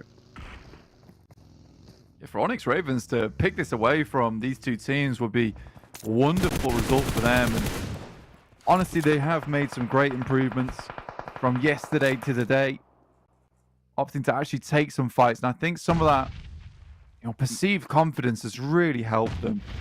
Even if it doesn't go terribly well, at least they're no longer afraid to take these engagements. So I'm positively pleased about the Onyx Ravens. Soccer Machine taking shots down towards Biscay. Well, it's Ali on the backside. Putting up some big numbers today as this guy. He's been really, really switched on today. Really great stuff for the roster of the Onyx Ravens esports team. Taking the opportunity when he hears those shots on the other side of the hill, thinking, okay, at least one sightline is gone. Let's try and be cheeky with it now. Making that work for him. Ali nearly goes down, and another nade soon to follow it up. Could be the one to do it. There it is. Are they going to get the flush with it? Because they are just putting these nades in amongst the pigeons. As they're looking less and less Raven by the nade. Good couple of explosions, though, coming through from Vigors. Soccer Machine trying to just move up through the blue. He knows he's done for, but probably can at least get some information back for the lads on his team. Get into the vehicle, try and get out of there. Surprisingly able to get down the hill, but I think there is a player running up to try and see if he can finish them off there. Doesn't quite hit those shots. He had a second chance, but looked away. Sally allows them to escape with their lives intact. Just about. He's worried about that Moneymaker's position, and I think rightly so. They know a team evac'd that direction, so they'll be potentially worried about that third-party angle. Going down in that position, he's basically done for, so I think wariness and caution may be the better of the two courses of action there. Still, that high ground now isolated off of the next circle. It's going to be really tough stuff to go forwards into this match, because it looks like Na'Vi are vying for this central warehouse on this next circle off against... No, it's just Matic, so Gladiator's not really vying for it in the long run. Falcons pushing up towards RCB, who have unleashed a barrage of nades, but Falcons, they're already in the building. Ragnar gets caught out by the cheeky angle. Always got to check the other concrete. Loxy. All popping off. It is so terribly chaotic there.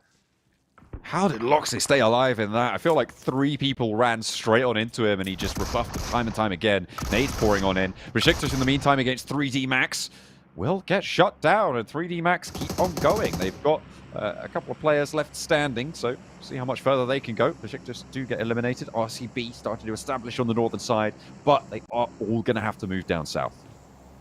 Yeah, pretty ridiculously quick cleanup there coming through from Robs with the DBS onto BEŞİKTAŞ. You do not want to be locked in a small room with Robs and a DBS, tell you that now. Virtus Pro on that northwest side. RCB still have to move in, and they should have heard the engagement going on. There's been fight after fight here. Football is Chaos up against Onyx Ravens once again, but not too many of these players left remaining. Sits behind the desk.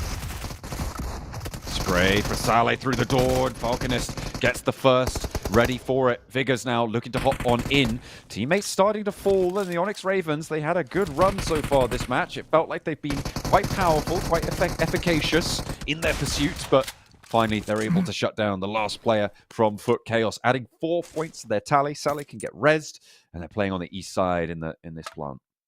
If I was Ali, I'd be so angry with Vigors there.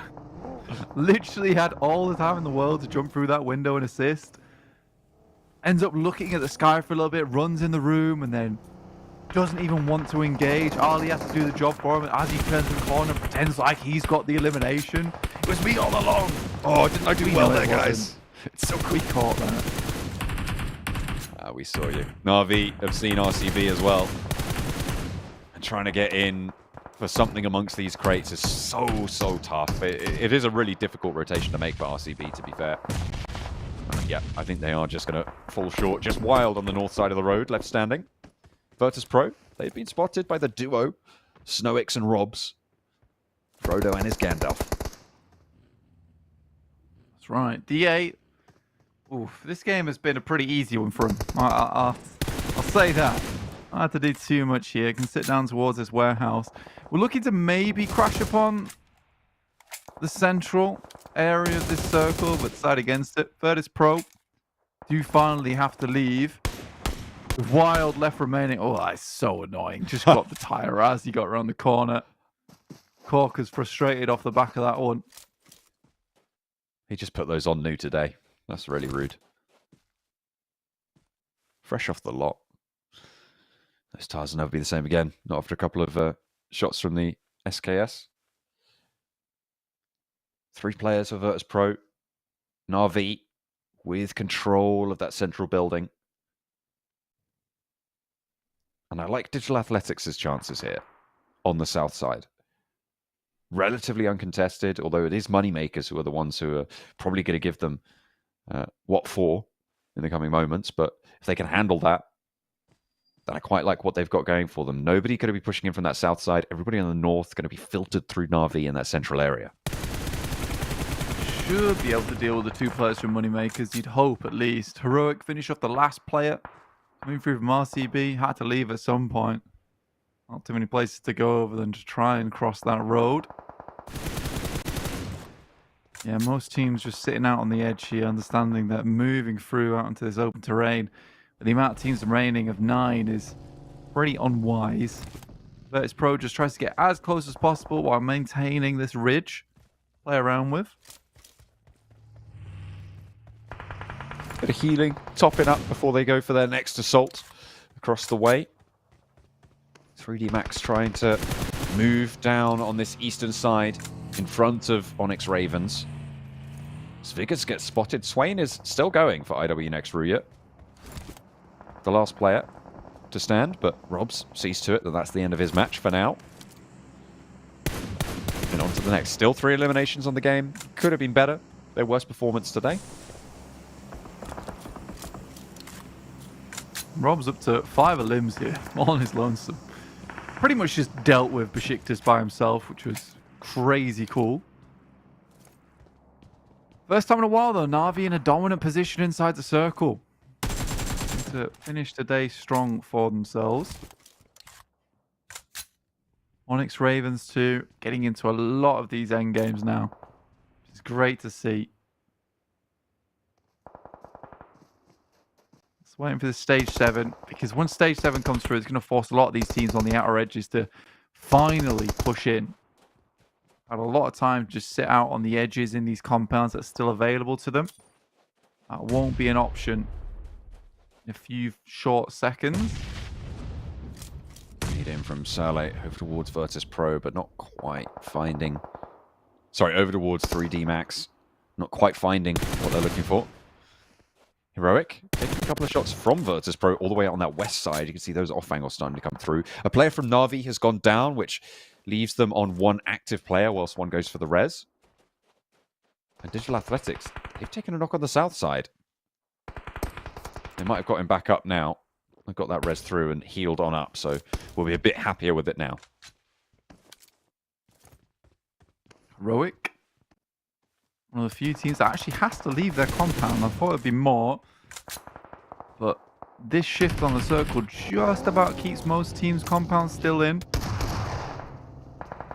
Swift swap on the scope for SnowX as Robs goes down. It's all up to him to try and rebuff the push from the Onyx Ravens. 1 player is down. Saleh is low as well. He looks to maybe step out for a little bit more of the fight. He finds it, turns his attention now, looks for the hop shot, but won't be allowed to spot it out. Robs needing to crawl back in. Saleh, he goes for the 360 shotgun. SnowX, are you okay? Yeah. Oh my god. You could tell what went through his head. He was like, I've got the drop on him. I think I need a money clip moment. What was that? You can't do that. I love that. That was crazy It's cool. PMSL. Yeah, beautiful stuff. Beautiful stuff there coming through from SnowX. I mean, he did his Gandalf proud, right? The original DBS wizard and the S12K apprentice. That was a Samwise play right there. For sure. 100% best guy. Back to the match at hand, though. After that absolutely ridiculous performance coming through from SnowX. Na'Vi still hold on to all 3 of their players.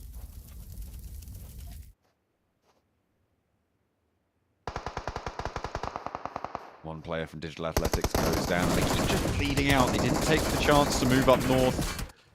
With Moneymakers at their back, Virtus Pro was stopping them going for that cross, and I'm liking their chances less and less as this blue zone gets closer. Right onto the building that sits in the middle of this zone, which nobody really has tried to take control of.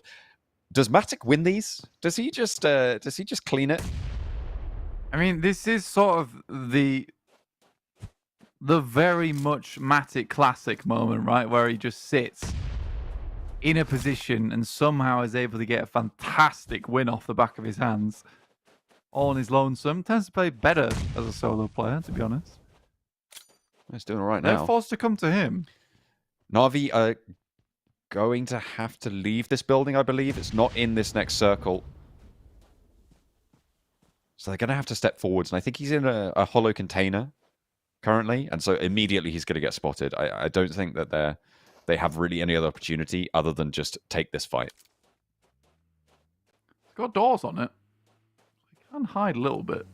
But yeah, it's more than likely he's going to go down immediately.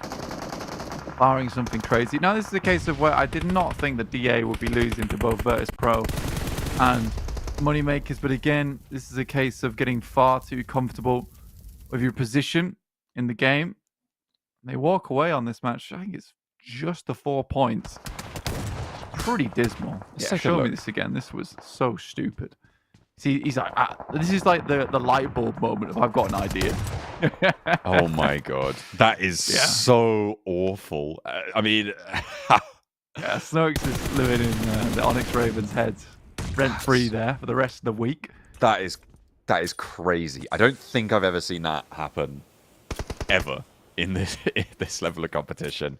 It is unbelievable.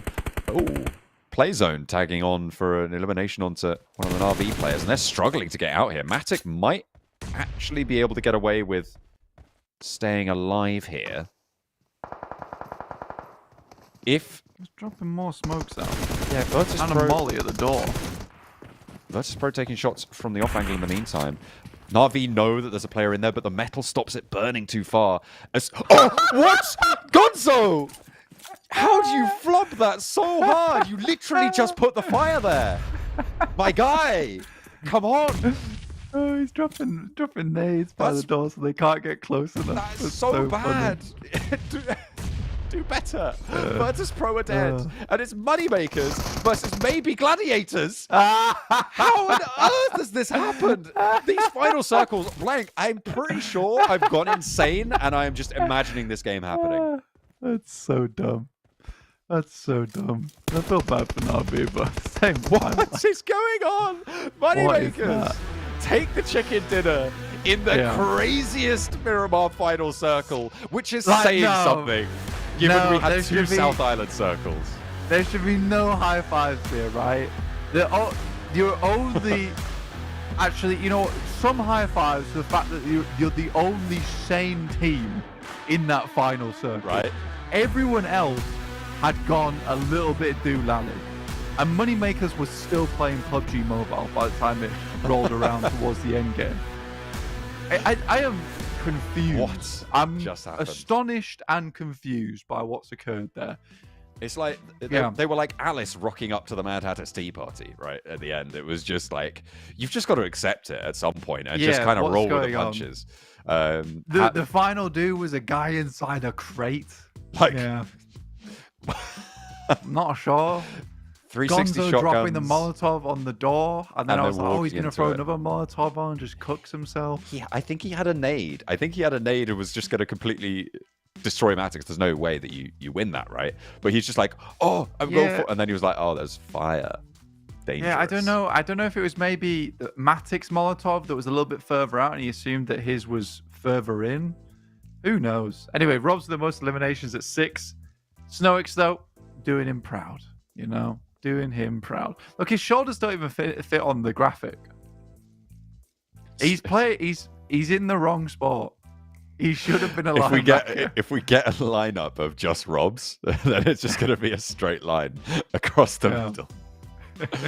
Oh dear. Moneymakers taking the chicken dinner. I honestly do not know what to make at the end of that game. It was wild, strange 3D Max getting 12 points in the midst of it all. I mean, I guess, sure, why not? The Snox 360 as well, it turned into a weird... I don't know, man. It was a weird ending. Just people were like, "Ooh, I'm going to do a 360. Oh, I'm going to throw a Molotov on my feet." All right, okay. This is the PMSL EMEA, though. Realize that, right? This feels like a show match, right? With like, Yeah. it's like they get the influencers in, you know. I'm going to get the most stylish elimination. I think there's actually an award for the most stylish elimination. Is there? I could be wrong. Ooh, that's Let interesting. me have a little look. Could be. I'm could pretty be. sure. Ooh, no, I'm not Wait a seeing second, one. guys. I'm not Let's entirely take a sure. look at the overalls whilst we're Yeah. investigating. Yeah, the overall is going to be popped up now, so we can take a peruse down from the top to the bottom. Moneymakers, obviously, with another chicken dinner that I don't think I would have predicted in a million years, blank. IWNRX still have games in hand against them, though, and they are now handily out in front of Team Spirit. With almost 3 days played at this stage, they are putting up over 10 points average per match, the only team to be able to do so. Yeah, it's absolutely crazy coming through from IWNRX. Like I said, just trucking along, which is really, really good to see. And I'm excited to see where the end of the week sits them, right? Because I think they could hit the 200 mark easily. Team Falcons up to 9th place, 105 points, not doing too badly for themselves. I think Digital Athletics slowly dragging themselves out from the mud towards the bottom.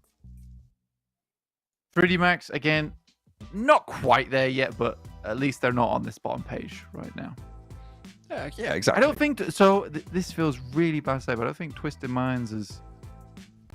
Wait, never mind. They're not playing today. I No, don't think. and No. also they are very dead last, like right now. Yeah, I thought I was about to say they've not got a single point in the last 5 matches. That but is yeah, true. not playing. I mean, that is technically They true. haven't. They've got no points in the last 5 matches because they haven't been playing in a blank. They got 6 more tomorrow. We'll have to wait for that. But after the break, we've got our final Miramar of the day, and also remember the final match that Moneymakers, Team Falcons, S2G, and RCB are going to play this week. So don't go anywhere. We'll be back with maybe a little bit less madness, but More I'm not 360s. expecting anything.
A little bit of sanity has returned to the PMSL EMEA after that crazy final circle in our first of our 2 Miramars today. My name is John Allen. With me is Blank, and we have come back from the Mad Hatter's Tea Party and hopefully to a more centered and stable Miramar.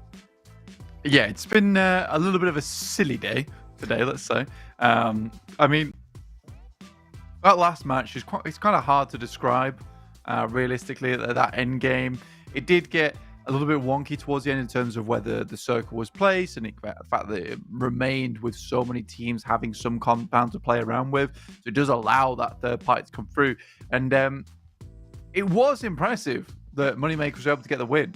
Just, it was hard to get excited about it with all the other goings on during that match. But I think Moneymaker should be really happy with themselves because, again, it's a team that's consistently putting up at least one chicken dinner a day right now, and keeping themselves in the running for that top spot. Absolutely. The top spot still being hotly contested, but IWNX Rui are currently the highest team on averages by quite a margin, I think it's safe to say at this point. They are doing phenomenally well at keeping up their... Sorry, I just threw my mouse halfway across my desk. Keeping up their averages. I've completely lost my train of thought. Keeping their averages up and their floor high as well, so that they are staying consistent and keeping to the tune, because that's exactly what you need to do to be a CCT, as Kelaris would say, a championship caliber team. Absolutely. I think that right now EMEA is looking really, really strong at the moment. I think I mentioned it before in the broadcast in terms of like just the play style, just overall improving in terms of the third parties, in terms of the timings on the rotates. It's great to see. And I think it only comes because we do have this Super League now incorporated where you're playing against some of the top teams in the entire world, all localized within EMEA before you head towards an international stage over in PMWC as well as PMGC, should you make it there. Absolutely. That is going to be the route that hopefully, well, these teams are certainly going to be hoping to tread over the next few weeks towards that PMWC. For those teams going to get that chance, that 5th to the survival stage. Really, really important. So check that out later this year. It's going to be quite the slobber knocker, I'm sure. And with EMEA performing in this fashion, I feel like we got a good chance this time around. Absolutely. I think it's definitely a case now where a lot of regions are on equal footing. Some regions are getting worse, surprisingly. But again, that's just how it works. Is that there is an ebb and flow of which talent is the best currently and who figures it out first. But as soon as you go to an international stage, a lot of that knowledge starts to get passed around. And it goes backwards and forwards. And it's great to see in that way. Here's our lovely trophy. Not enough lights on it. More lights. Oh, lasers. More lights. Lasers when? Just so I get a laser pen and stand behind it. Just, come on. Make it do funny things. I reckon, I'll tell you what, actually, conspiracy theory, it does light up, but only when the champions lift it. Oh, that'd be cool. And now I've kind of, if it doesn't do that, I've kind of ruined it, haven't I? Ooh. Yeah, well, if it doesn't do that, I'd be very upset. Okay? Yeah, okay. Yeah. Better do that. If it doesn't, you better get yourself over to Katowice and start working out some. Yeah, they are going to try and keep those under wraps as best as possible. You can unleash the beast with Monster Energy. Take a look at the link down below. The sponsors here of the PMSL EMEA. Unwrap your inner beast with Monster. Unwrap. Unwrap your animal. Like what? Yeah, what in the Google Translate is that? You unwrap yourself and reveal the beast within. Please don't. This is just a human wrapping I'm wearing right now. Please don't unwrap yourself, Blank. That sounds awful. Look, man. How do you know? Maybe I'm a beautiful beast underneath under all this wrapping. You sound like you've watched that last game of Miramar. I have watched that last game of Miramar. It's sent me a bit crazy as well. But we're heading into our final game of Miramar now. Coming up right this second. Plane path down towards the southeast side, towards the west. Some really mean plane paths there. Usually it's the circles that you're more concerned with, but today the plane path is just not really favoured many of these teams. Moneymaker's super happy about it though. Keeps heading down towards the south side. They get straight towards Puerto Paraíso every single time. Yeah, they'll take that one. They'll keep it under wraps. I'm still thinking about who from IWNRX is going to take that top spot for the MVP, because I think with only one match left to play, there are not that many players who can really realistically catch up to the front runners for the roster. And also a question in my mind, can anyone catch up to Nomi after his day off at the top of these tables on player stats? Yeah, man, it's crazy to see that he's still up there. It doesn't really track very well, but we are getting some longer shots on the cards for us now. Wild with a whopping 407 meters just outside of render distance. Kind of slick with it. 193 for the Moneymakers. Can they break the big 200 before the day is out? In order to do so, 7 points. That's all they need this match. Certainly an achievable goal for them. We'll have to wait and see if they're able to do it. Yeah, they'd love to make that happen. And there's a real statement to be made there. Team Spirit's kind of match. If they do hit that, I think it's like around about 50 points. Team Spirit would have to hit tomorrow, let alone catching up to IWNRX. We've had a really stellar performance over to date. Circle down towards that southwest side once again, continuing to be down towards the south side every single time. Again, favorable circle considering the plane though. Doesn't cause too many issues. Frozen still sailing through the air, but no one there with a weapon just yet to plink him out the sky. Staying safe for the time being.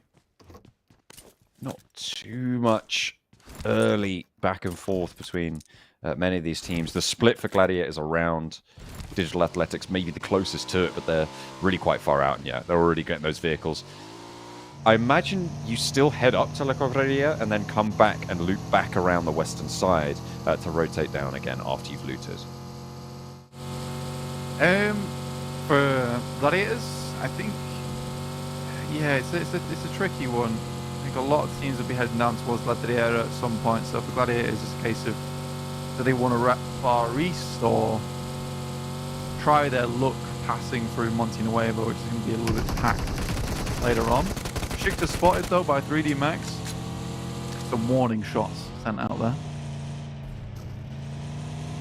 Nothing more than that though, really. Everybody grabbing those vehicles, fervently desperate to have them in their garage as they pop on over to their loot spots.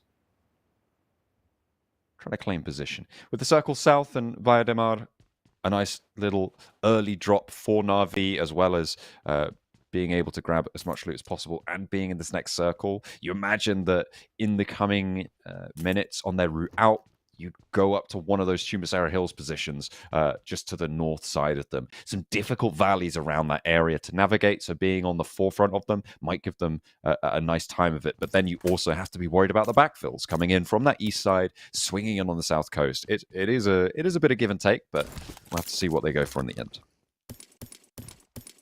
Absolutely. Checking out RCB on the eastern edge. Labandita. I'm playing around there for quite some time. Falcons in Picado. Yeah, I think today there's not really been too many other big names throwing out there other than IWNRX. It's kind of tough with what's been going on. I think on Onyx Ravens though, you know, I'm gonna hand it to them. I think they've managed to drag themselves out from what was a pretty horrendous swamp towards the bottom of the tables. And not only that, they've shaken this attitude of taking the easy road. Now they're going the high road every single time. Tend to get some more points, but not only that, a bit more experience coming into this lobby. I think they understand they desperately need it. They had to make it through to the finals right now, right on the cusp of it actually, just 1 point behind Heroic. So they've done a great job. I'm, again, very pleased with them. Trying to keep those numbers up, trying to keep that pace going. That's what the name of the game is here. It is quite a long format for these league stages, right? And I know there are these sort of smaller crunch points, but in the long run, playing solidly, playing well, is going to do you better than getting points, even if it's at the sacrifice of a couple of those bonus points during this league stage. So hopefully teams are going to be able to take the lessons from this week as well and transfer them over into the next and coming weeks.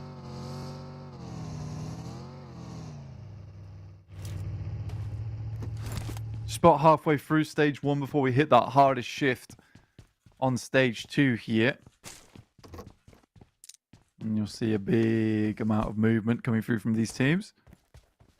Heading over towards the decided upon location. A few squads posting up around Chumacera though. You've got FLUX, Heroic, Footballist KAOS down towards that south side of Minas del Valle. So they're waiting to head their way up in a little bit. Virtus Pro sending fairly quickly. On a bit of a split right now though with Milky Way. On top of Ladriera. On that ridge side, just gathering some information down to where Navi's potentially playing. Digital Athletics. Nice and tucked away in the corner of Monte Nuevo. S2G just a bit further northeast of them. A lot of open sides on this warehouse, though, for Yekta. And not too much of a threat of it just yet. Everyone's still in their movement phase. Everyone who has gone for their movement is already pretty crunched up in the middle here.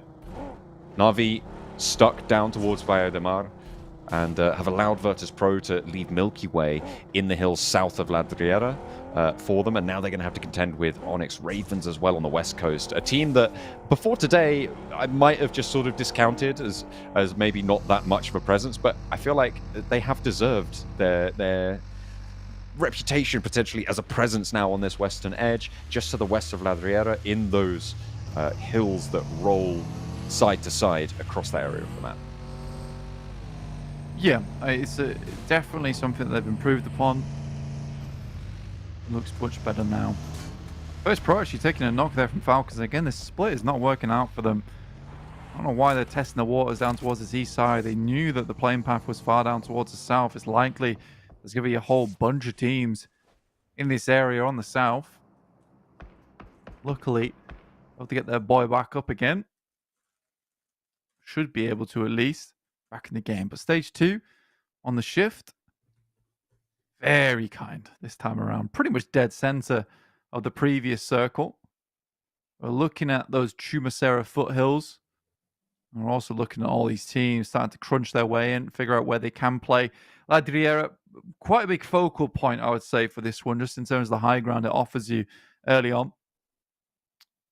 Yeah, having that high ground position just to where Virtus Pro are playing right now, really, really valuable if they can keep a hold of that, that is, because a lot of teams are going to be looking out that way. The thing I think a lot of teams are starting to realize, though, is if you go for a push onto a compound like that, you're getting third-partied almost immediately, which means that you kind of settle into this interesting dynamic where you have teams who take a good position early on, and then everyone's like, oh, that's really good, so we shouldn't crash on there because we'll just get third-partied. And therefore, strong positions just become even stronger and stronger as time goes on, until someone breaks that and bucks that trend. Once people are less familiar with going for those third parties, it's kind of a back and forth.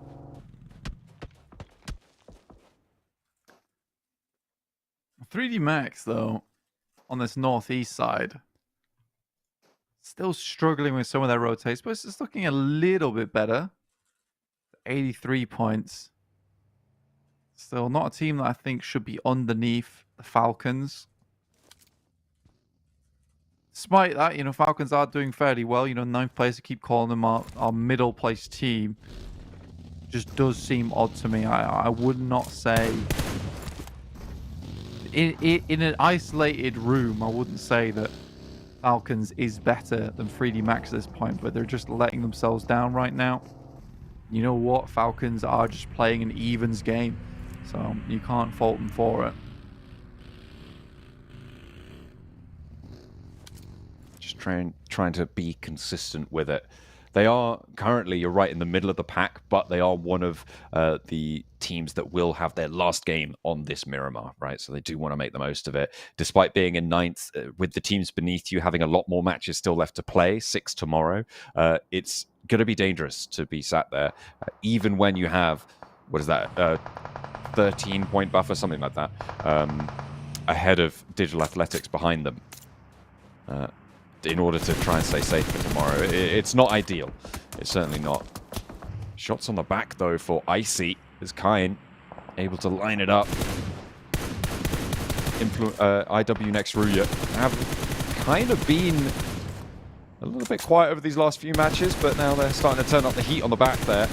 Moneymakers losing 2 to Fidan, who just has nothing to contend with going for this spray.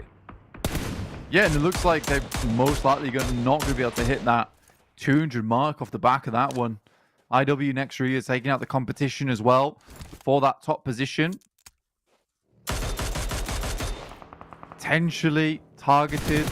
Who knows at this point in time? Swain takes some shots over towards Fidan and he finds out almost immediately. Don't want to be doing that. Circle over towards Chumacera itself. Potentially ending there, maybe. It's a tough ending. FLUX right now controls the majority of the high ground in that area as IWNRX realizes that, maybe it's time to move into that position. Gladiators taking a fight with 3D Max. I don't think it's much of a fight, to be honest. It looks like the Gladiators just have been filling the elimination feed for the last 20 seconds with the 3D Max logo. They aren't going to have as much success as they did in the previous game. Unfortunate for them. No flashy business for them this time around. Sad to see. No more 360s, like you say. IWNRX are taking a bit of a novel approach here, actually taking advantage of the eastern side of the map, looking to clear out as many teams as possible before they push in. I think they realize that getting over towards that high ground that both Power and FLUX have already taken up inside Chumacera is a bit of a hopeless cause. That is, unless there's a knock found.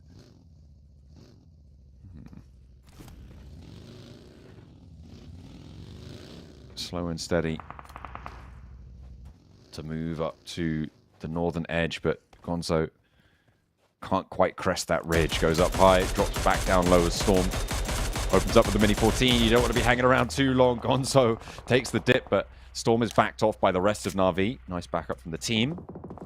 Gonzo should be safe, but there are other angles taking shots over towards Na'Vi. You can see Foot Chaos moving on in and close now, looking to try and take on the bulk of Na'Vi with their player off and isolated on the sidelines. Puncher regrouping on in as nades continue to get cooked by Foot Chaos, but it feels like they're just out of the range where it could be really effective to go for something like this.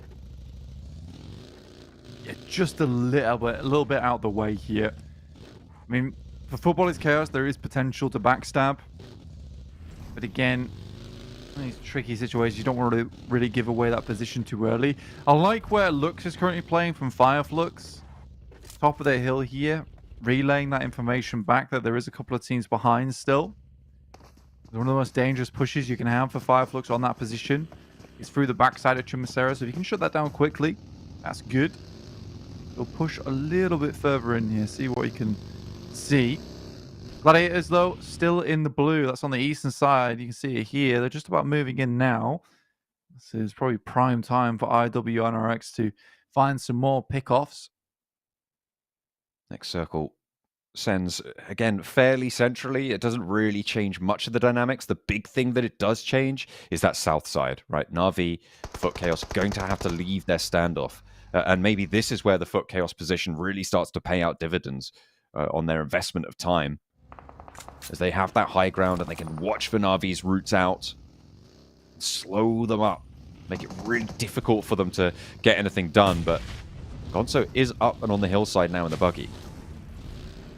The quick rotate round, scout out, see who's up there. Satan tried to do a similar thing, but I say it was much more greedy down towards FLUX's location. Immediately got shut down. Now RCB is trying to move their way up, but Power is dispatching them one after another. Nade's not connecting in the meantime on this engagement. RCB, their last match, remember, this week. They've had Bit of a fall from grace, I think it's fair to say. They are still in 5th place, though, so it's likely we'll be seeing them in the top half of the teams moving forwards. But not what you would have expected if you'd only watched day 1. This is not where you'd have thought them to be.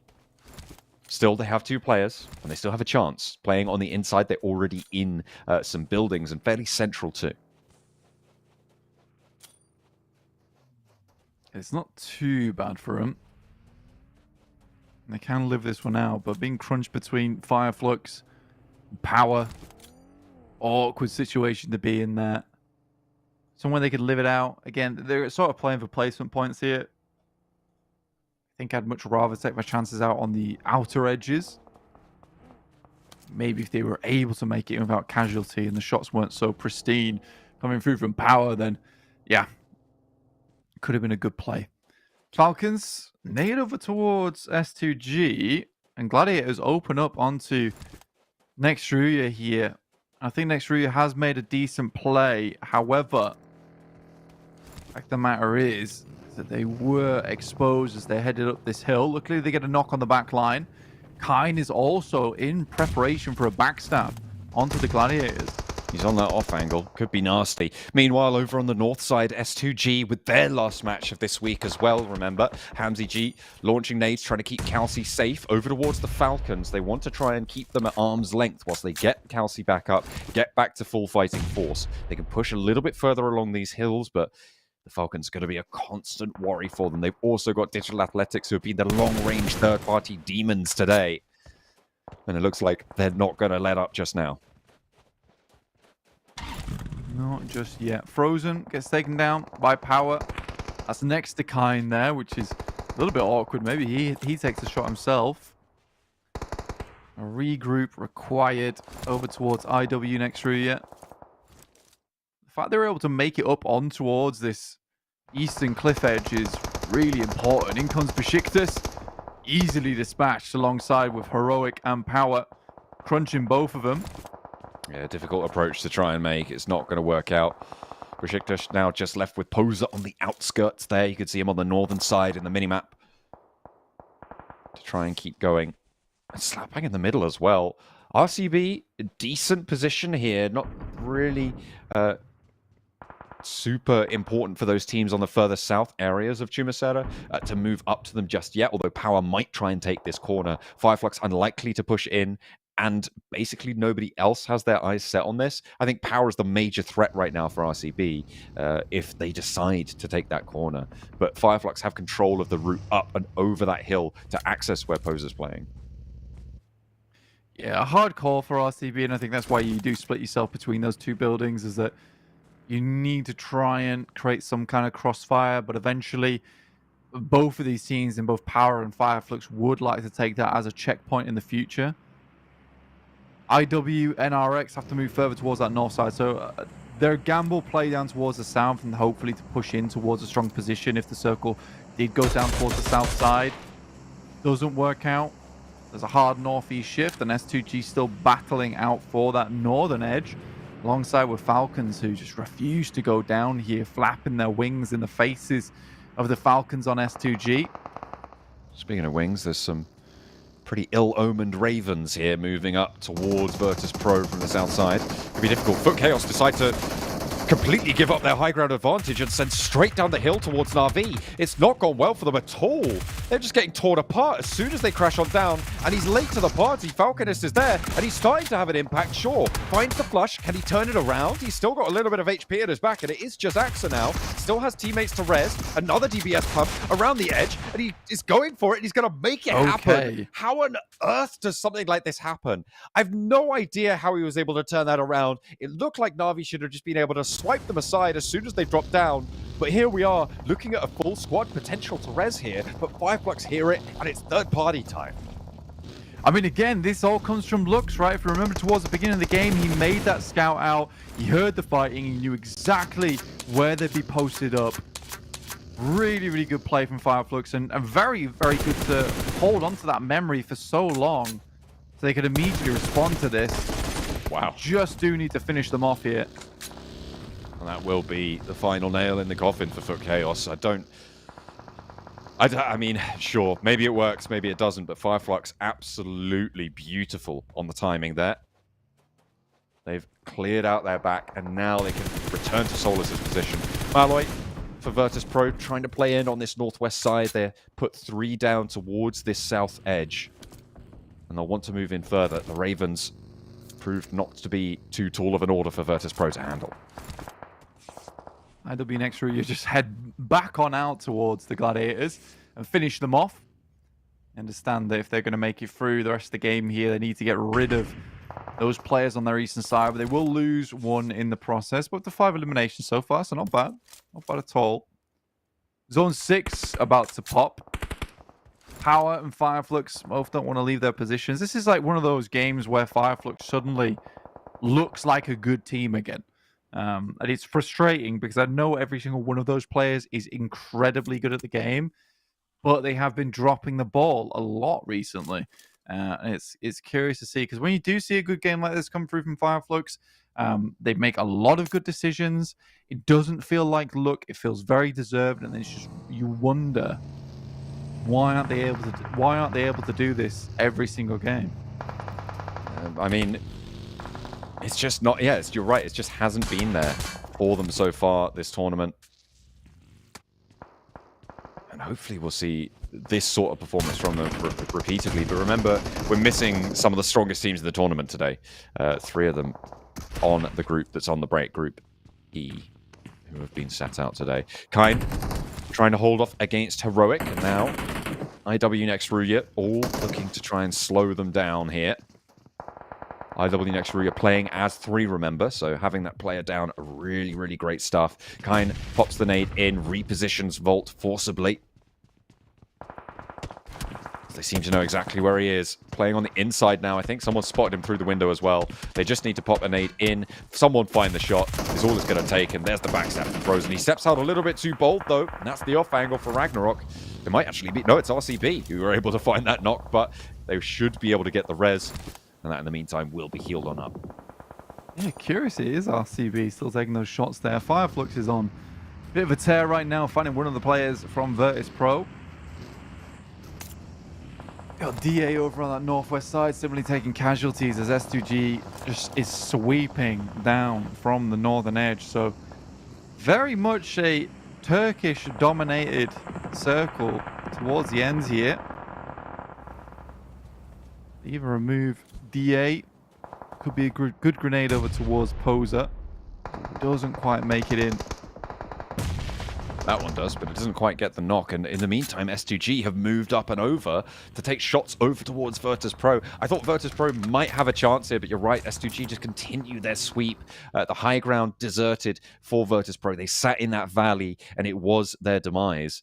They're now down to just 2 players on their push in from that northwest edge. At the moment, I think it's just IWNX Ruya who are not in this next circle, and one of them's already gone down here.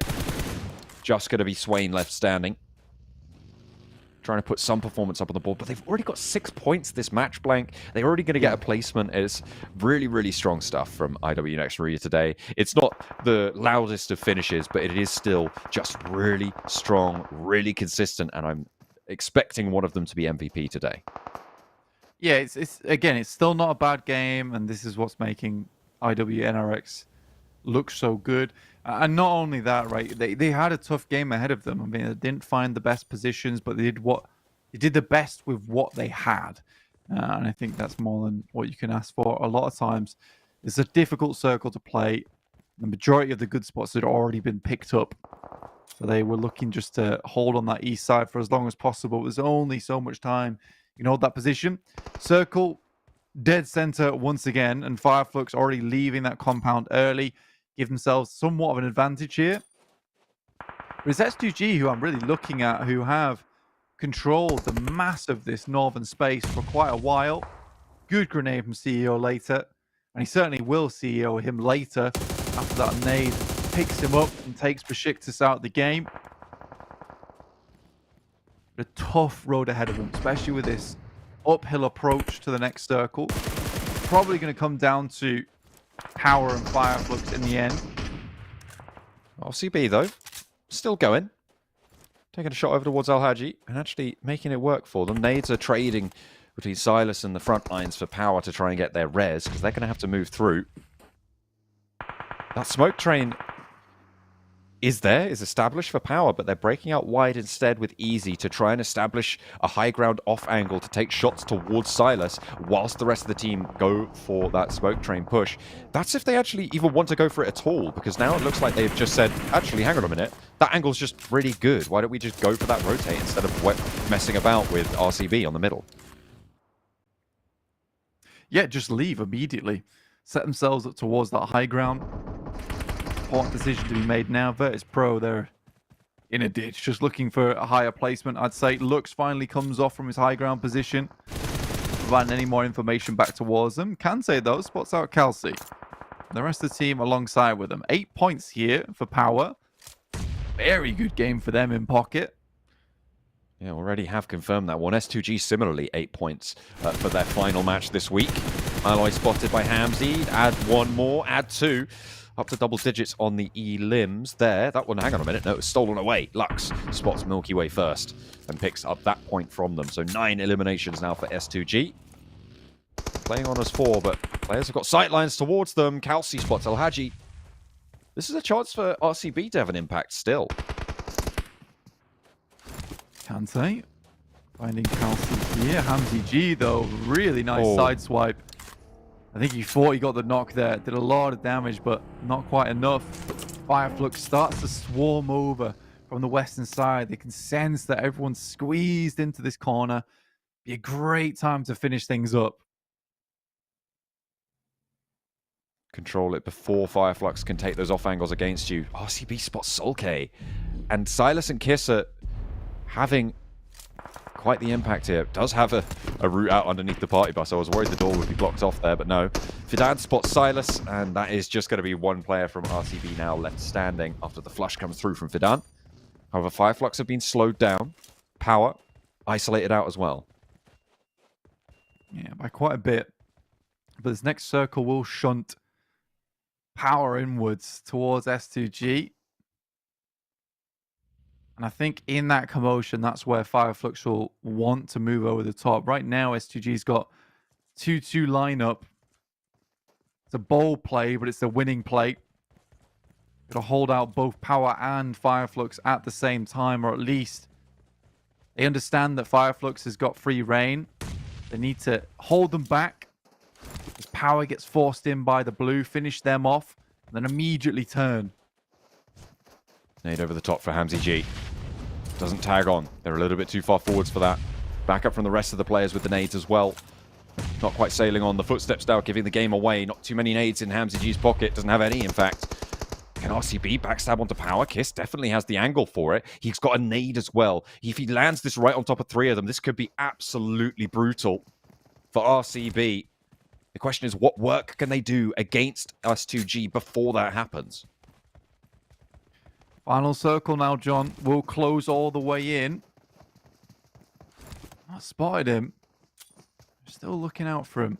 They should hear that pin. pin. Pulled. Nade over. It's sailing in. Do they see it? Do they hear it? They're going to step up. There's Kante. And Easy does spot it just in the nick of time. But Kante's gone down. And now S2G can start to move forwards. FLUX can start to encroach. Kelsey got flushed away for S2G. And Easy's cooking a nade here. Looking to find Ray Z. He's got him completely dead to rights. If he lands that target, but half HP bar, not going to be good enough. FLUX continue to just marshal the top of this hill. As nades pour onto the S2G location, Ray Z goes down next. CEO later. The MG3 and Hamzy G further down. Using the UMP. Ray Z spotted, flushed. Solke picks up the point. Such a strong position here for FLUX, but S2G opts for an interesting scenario where they just allow Power to make their way up here. Not really open things up for FLUX. Hamzy G does assist in taking down the entirety of Power in a blink of an eye. Now FLUX sending in the stun grenades. S2G, an onslaught ahead of him. Hamzy behind the rock. CEO later as well. 2 versus 2. A lot of damage sent towards FLUX, but they get the first knock. It's just Hamzy now versus 2. The reload needs to come through, and he's going to break out wide during it. Goes for the spray, and Lux is there to shut it down. FLUX are going to take the final chicken dinner away from S2G. Their last match, it's still a good result for the Turkish side, but both of them being Turkish, it's still a Turkish chicken dinner. Yeah, I mean, we've been waiting a long time for a game like this from FLUX, and they look a little bit happier now. Some smiles on the faces, and it's been required for quite a while because, like I said, the way they played this game was picture perfect, and that doesn't happen just by chance, right? You don't make all the right calls, you don't make all the right scouts just on the off chance that you decide, oh, I'm going to move up here, I'm going to move up there. That doesn't happen. So for FLUX, the fact that they're not able to do this consistently is a little bit upsetting for me because I know that they have them in them. It's just frustrating. See you later on there with Hamzy G, who did a lot of work towards that end game. Not able to quite clinch it out. I mean, FLUX kind of had all of them dead to rights from that position. It was just made a little bit interesting by the fact that Power was able to get so far up that hillside. The rankings on the match here: 20 points, 18 points, 17 points. I think that's a pretty good split. I mean, you take those, right? If you're any of those teams, you're happy with that result, and there's not too much discrepancy in it. That 3 points it means more to some than others potentially, but either way, it's not the end of the world coming third compared to first on this instance. Playing up the top of that hill was just a little bit too tough for everybody, but FLUX, they were able to hold out nice and effectively, and Moneymakers going down with a big goose egg. Yep, very sad indeed. So not able to hit that 200-point mark, and they will not be playing again tomorrow. So that is them finished off for the week, and we'll see it back again in week 2. Obviously, it's been a pretty wild week here, honestly. Some really crazy plays, some awesome tournament play from a lot of these teams, and it's nice to see some different faces here popping up in the elimination feed. Let's take a look at who was able to pick up those chicken dinners today and just how well they did in those maps. And of course, the triple chicken dinner for INFINIX Ruya. I think we've got the MVP coming up fairly soon as well, and I will stick with my guns of saying, yeah, it's almost certainly one of the players on that team. Which one? I'm not entirely sure. I did say Kine. I don't know who you went for. Did you say Zedwolf? Zedwolf. Okay. Yeah. All right. Okay. Is it going to be either of them? I mean, the fact is that it could. It'd be funny if it's not. Quite easily be either Swain or Frozen on that roster. They both have had just a really, really solid day today. The highest damage, obviously, over on that second Erangel map. The first Erangel map, the second map of the day, and they just continued to go from strength to strength. I think their minimum score at a game was 6 in that final match, and that was still really solid. Yeah, it's just funny that even Moneymakers there getting 2 chicken dinners and still are going to be eclipsed by IWNRX tomorrow, which is very, very silly. I think we're going to take a quick look at the MVP next and see exactly who it is, and we'll do our little coin toss and see if either of us are right, to be honest with you. Oh, it's not good. Oh, I think it's stuck to the ceiling. Oh. Hang on. Oh, Come on. Oh, yeah, it's peeling. It's peeling. It's coming down. I left think. the blue tack up there. Yeah. Sorry. It's coming. I don't know. It's not coming down. We're never going to see it. It's fine. It's it's fine. I think apparently production are having a trouble figuring out which one of them was the MVP, and I think rightly so. They'll get my coin down off the ceiling in just a moment, but we'll take a look at the overalls in the meantime to see just how far ahead of everybody else the Moneymakers were able to get today and what the goal is going to be for INFINIX Ruya. Look at that, 193 to 184, only 9 points behind with 6 matches to play. Yeah, man, it's a little bit silly, right? You know, they're gonna have to get, what is it?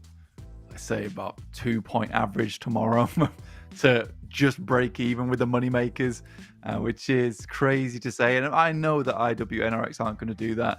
S2G, on the other hand, this was their final day of play as well, similarly with Regnum Kaya Bright Esports, 173. I still think that's a respectable performance from S2G, making it into 3rd place for today. Considering they had a pretty rough start, you can see that only 3 chicken dinners as well. So they had to be very consistent throughout their other games.